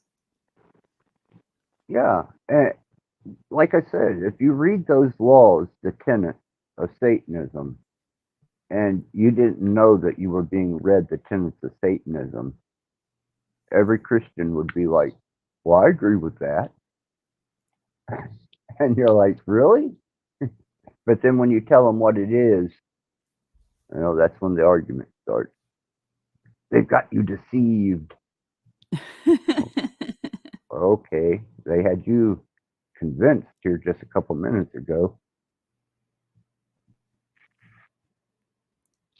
But Satanism is just one aspect of what I observe. I study just as much Hinduism as I do, Judaism, as I do Western philosophy of Christianity and the various sects of that. You know, Taoism. Um, I think it all holds a bit of truth in it to a degree, but as with anything, it's a double-edged sword. And I think that anytime that you apply to what you would consider to be your ethical, moral standing as a human, money has nothing to do with your spiritual views. You start mixing those two together and shit starts getting ugly and cultish. Yep. And I think that spirituality is a walk without a wallet. You don't have a credit card, you don't have a tithe other than what you pay naturally. A man needs if he's hungry, teach him how to fish or share your fish with him and move on or whatever. But, to build a church full of people who are giving you 10% of their earnings through that week as a tithe to stand good with God or that faith or that religion, I don't think that has anything to do with spirituality. Not at all. That's when I left I was ostracized from the Mormon church. You have to carry a card that shows that you're in good standing. Being in good standing means that you paid your tithes. The Masons, you have to pay your dues. You have a card to show that you're in good standing, basically paying tithes. The Catholic Church, I was you going to have say there's something with the Catholics. tenants. Yep, tenants. You will pay your tenant, and you will be in good standing. But being in good standing always boils down to the almighty dollar, and whether you can be a card-carrying representative. I don't agree with that. There wasn't one person in Hinduism that asked me for a dime. Never asked me for money. There wasn't one person in the Satanic Temple that here in Indiana or elsewhere. You got one right there in Phoenix. Never asked me for nothing. Yeah, the Southern Baptist Church will shame you for not giving money. Yeah. And you actually, Phoenix has one of the more prominent chapters, Satanic temples. It's a sister temple to the one here in Indianapolis under Lucius Graves. So, but I respect them just as much as I do, some of the gurus that have been in my life and the spiritual teachers. And I hold Hinduism to be a very special thing because it's a philosophy more than it is a religion.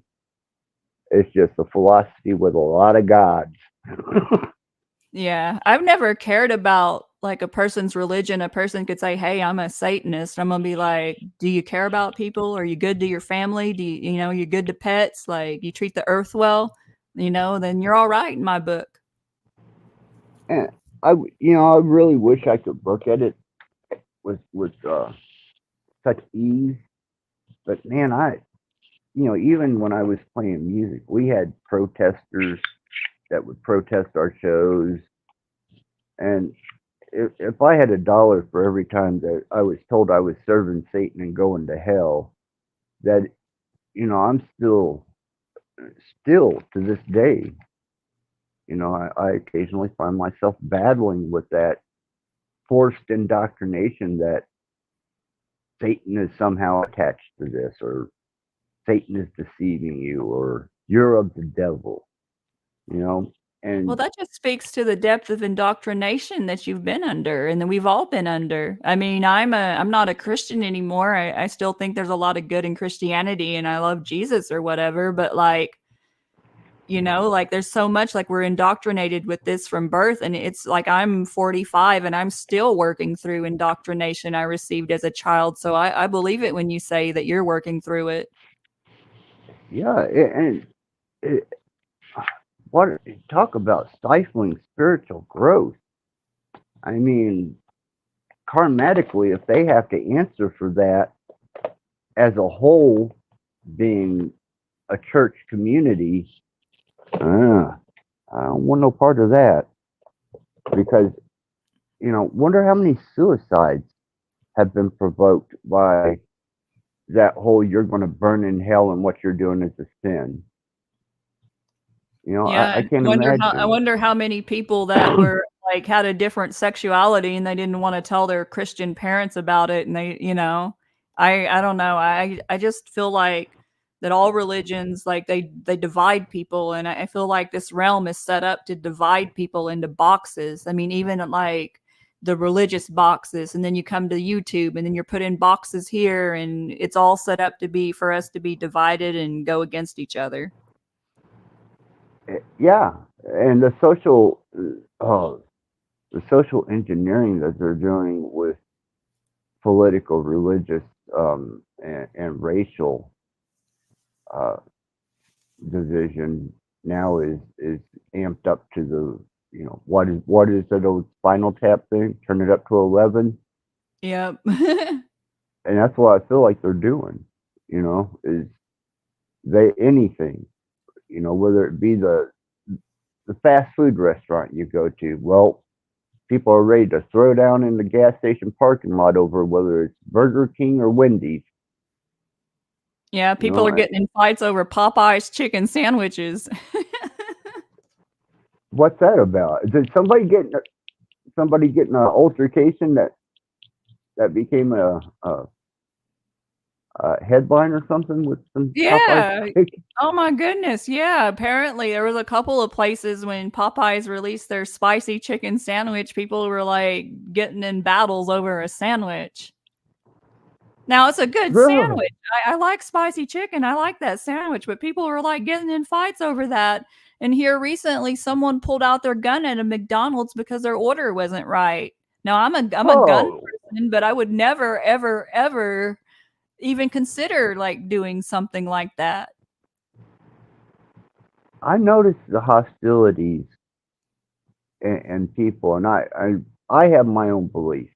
I think we're being subjected to frequencies that are disrupting our cognitive and rational thinking. I truly believe this, but that's me. Um, I am watching it progressively become more violent in the social arena. Like when I go to a gas station, I'm pretty seclusive. I go there, I get my gas, get my cigarettes, come back home. But the hostility in the parking lots and amongst people, the fights are escalating, the arguments are escalating. Poor little ladies behind the counter, you know, they're older women and they're not responsible for a lot of the shit that, I'm watching getting cussed out there at the counter, and I'm watching people just stand by watching it happen. And I'm like, damn, either we're getting subjected to something that is amplifying that aggressive part of the mind, and that rational thinking, or CERN opened the portal and demons are just pouring in now. See, I've looked into that too. Really? Yeah, 'Cause because I've been trying to figure out what the heck's going on the past few years, like specifically, and that's why I was saying I've been trying to understand more about the nature of evil in what seems like humanity seems to be like getting far and far away from natural laws and natural being, and I don't know if what we're seeing is just a consequence of that, or if it's like you said, a combination of that, the frequencies, the jibby jabs, like all of that stuff. and you're right. The pharmaceutical aspect of that is something I've looked into too. Have you looked at Um, how damaging like a lot of the like the psychiatry meds are? It's insane like what they do to people's mind and body. And I know there's a need for that. And I know you know what I mean, but I also know that when people like take those things without knowing what they're getting into, people are having some really bad like irrevocable damages to their mind psychologically. I believe that. I believe that totally because my case manager and my mental health services before all the years before, it was just run of the mill, mental health services. But when I started watching, like my case manager, one of the clients he had threatened a federal judge. And the client that he had apparently was schizophrenic or disturbed mentally.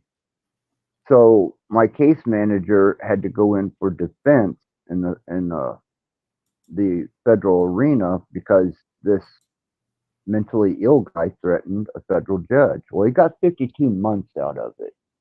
The mentally ill guy did, and my case manager, come back and he said, well, he says it's real interesting.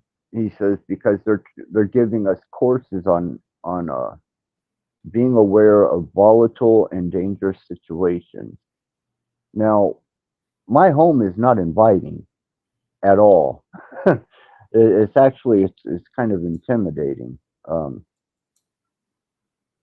which I'm released to his concerns, and he voiced that.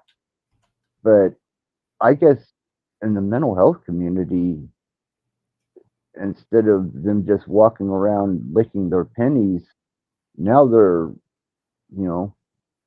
taking slingshots trying to take people out with their pennies. It's changed to the point where they're teaching them how to observe micro movements, um, demeanor changes, and such forth that could be hostile, and they have a little beeper on their belt now that they can push a button and the fucking cops can pull right the fuck up. Oh wow. Yeah, never seen that before. That's But, crazy. but yeah, I guess it's got so bad that they push that little button on that beeper thing on their belt, and it's like calling 911. Fucking cops just show the fuck up. And he's like, I've never had to go to this many, cases criminal. And he said, and I've never been on a federal case before. And he says, and then, he did mention my son, and he was like, now I've got to wear this beeper. And that's when he showed me the beeper. And I said, what's that? Your lifeline? He says, no, that right there is just like a panic button in my office. I was like, fuck, man, it's got to be getting gruesome. Yeah, I couldn't even imagine. And like you said, like people are getting hit with it and they don't even know they're being hit with it. At least you and I, we know we're getting hit with stuff, and a lot of people they have no clue. No, no, they really don't. That's why it really, whenever I let people in on my frequency technology and the effects that it can have on them and does have on them. And it's the ones that just scoff and laugh at it, and they're like, "Oh, well, Jesus will protect me," or I'm stronger minded than that, And I'm like, "No, you're not."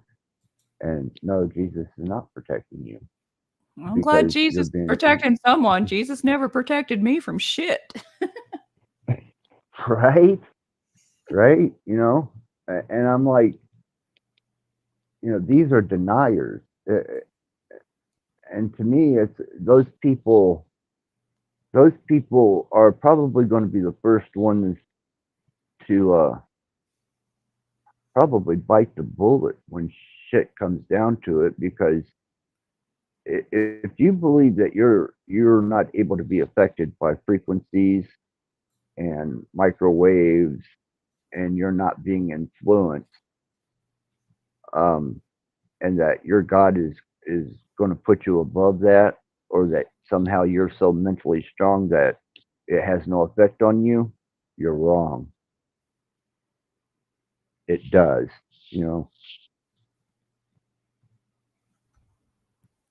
Just Even because the you act can't. of listening, even the act of listening to the news is subjecting yourself to frequencies and like fear and like common stuff. And people are every day just like, it's not only that, but then they're watching the fear-based and the violent movies, and then they're taking the pharmaceuticals, and then they're always on their screens, and then they're wondering why, you know. Yes, yes, exactly. You should see some of the chat rooms I get into. And when I'm in the chat room, and or even the chat room whenever I'm discussing frequencies on some of these platforms that I used to go on. Oh, I saw the Then whole thing on Z when he would play that music or whatever, and like how his mods were like freaking out. That's how I got to know you. yeah, and that was Z's music. That wasn't even my I frequency. know he would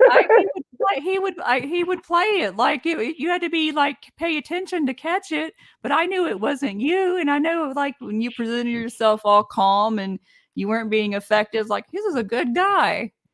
And that wasn't the narrative being spread, and like seeing how people in the chat were just like losing their lid. And I think Z even got rid of one of his mods because every time you would come around they'd fucking lose it. Yeah, yeah. And we had some good fun with that. Oh man, that was those are the good times that I miss about C's show. Man, there was shit going on, that so much shit was happening at once on so many different levels and on an individual level, that unless you were directly in on it, or you were able to understand the spectrum of it, you would never catch it. But it was fucking hilarious. It was just The the way people reacted to you, Axis. Like he would play that music, and one of the mods he had, I'm leaving. I can't deal with this evilness. And I'm just like, it's just it was from a movie, for fuck's sake. Like it was crazy. But yet, these are the people that are so stooped in their faith that they are immovable. I'm like, If they were so uh-huh. stupid in their faith, you're like that shouldn't be able to phase them, and yet that they're all freaking out. That was what G's thought was. That's what my thought was, and any rational person was like, come on, man. You're. But yeah, that was. I guess that's part of my legacy, is the hate frequency. I never even knew about you until all of that came up. And it was funny because you had people go, and there was this woman, and I won't say her name, but she was sending me like mails and saying that Axis Rattblood's trying to shut down London's channel. And she was all freaking out because of you and talking about how evil you were. And she had no clue. She had no clue about it was like that Z was doing it. And she's like, I did this research about London and the hate frequencies, and like she like went off of like she went on a bender over this shit. Yeah, it was. I, I guess there was a serious amount of chatter that went on that. Naturally, I didn't get to hear it. I would have probably really enjoyed some of the information flying back and forth about me, but I got to hear secondhand some of this stuff, and I've been rolling. You know, that whole thing was just awesome. Yeah, Just that gullible was people. funny. There was some impact made, that's for sure. Yeah. Well, the interesting part to kind of bring this up to date is I did actually have to use the frequencies the other day on Cage's channel, and Didn't you Dom. the other day on London's too when Smith was there? Yeah. Yep. Yep. And Dom, he knows they work. Cage, he definitely knows they work. Max knows they work. I know they work. Um, you know, there's several people that are aware that when I'm actually using the right frequencies, they're effective. But sometimes I'll just make a noise. You know, I'll just have a repetitive noise that kind of simulates the frequency, because the frequencies that I use to influence people into different states of mind is inaudible. You can't hear it. But if you can hear the noise, if I don't have the inaudible hidden behind it, then they pay attention to the noise and they're affected by the inaudible because they're paying attention to the noise that they can hear. And that's when it's most effective. But it took several people a long time to understand, you know, that you are affected by things you can't see. And you are affected and influenced by subliminalism, suggestion, you know, even a musical song, like you said. I think you brought this just to a point, whether it be a movie or a song, it affects you. Well, yeah. You That's know, why I'm real picky about what I put like in my mind just as well as my body, because that's like programming, garbage in, garbage out. exactly, exactly. Because you change your brain chemistry when you listen to a song you like, and you get that feeling, that almost an endorphin type feeling from a song that just really you're happy to hear, and you're all about that song, and you know it hits you in that musical way. Well, those are just frequencies, tones, and they're changing your state of mind and your chemistry. So just you know, if you just take that to a military state or a advertisement, suggestible advertisement state, no different. It's just one you recognize and you can audibly hear and you allow in freely, and the other one you don't know you're being hit by, but it's still affecting you the same way. Yep, there's threats we see and then there's threats we don't see. So you know, in your research, I think you're on the right track, Pam. I really do. I think that, you know, I think you should continue researching, and I think you should continue looking into the invisible warfare, the unseen war.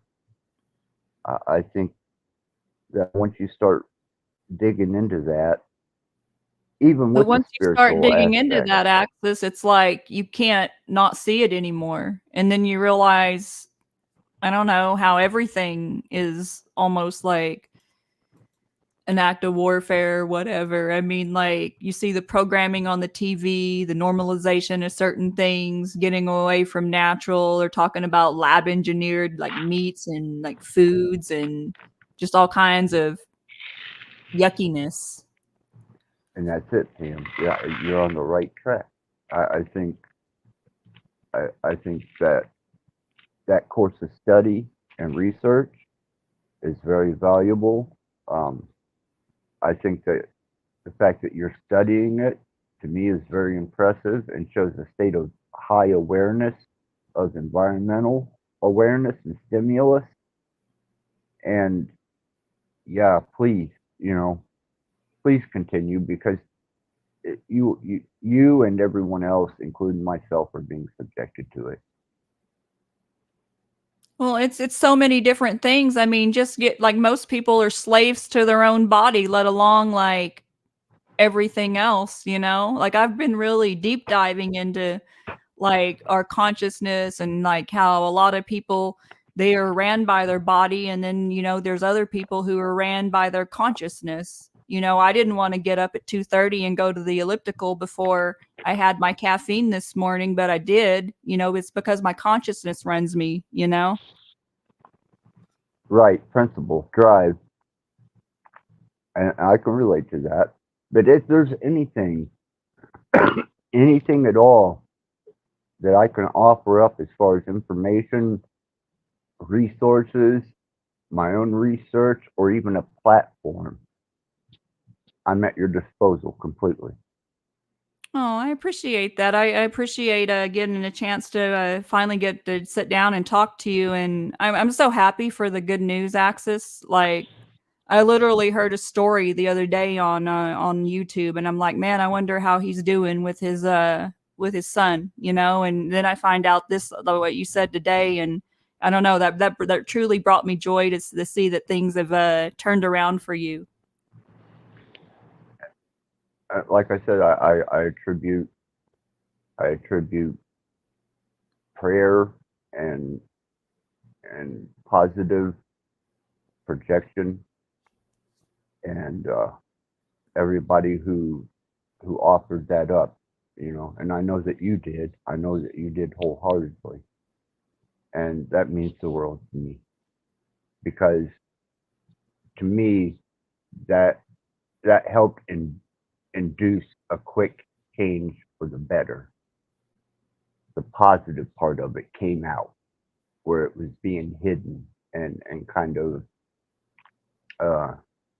they were withholding things that were very relevant to showing it wasn't my son, but didn't want to disclose that, and they had to.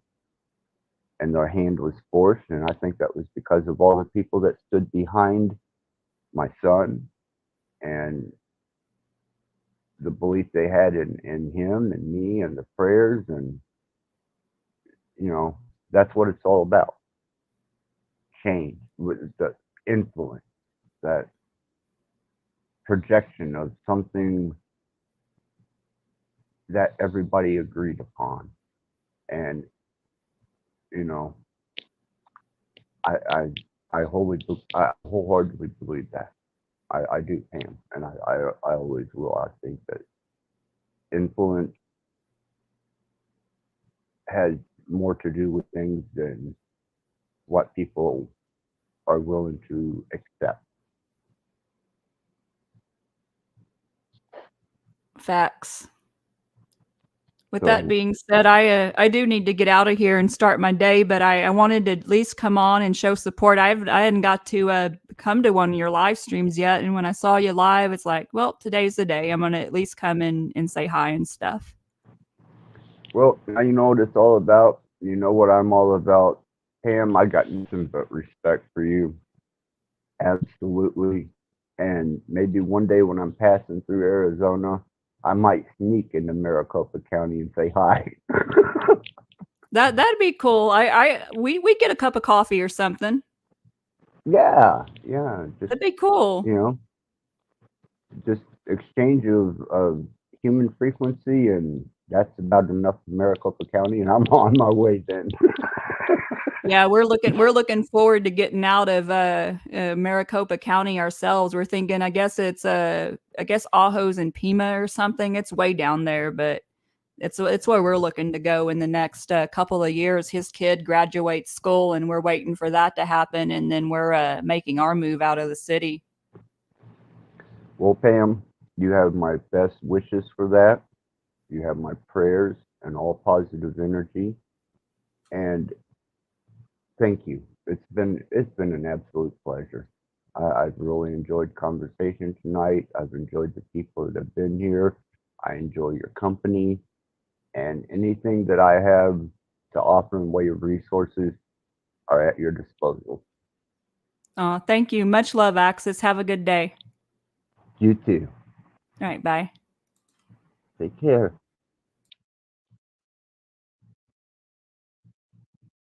Well, everyone, it's about time for me to call it a day, and it's my night. So, good night, everybody. Thanks for being here. Thanks for listening. Thanks the panelists, um, all the friends and enemies, and may peace and prosperity fall upon all of you. Guys, have a good night.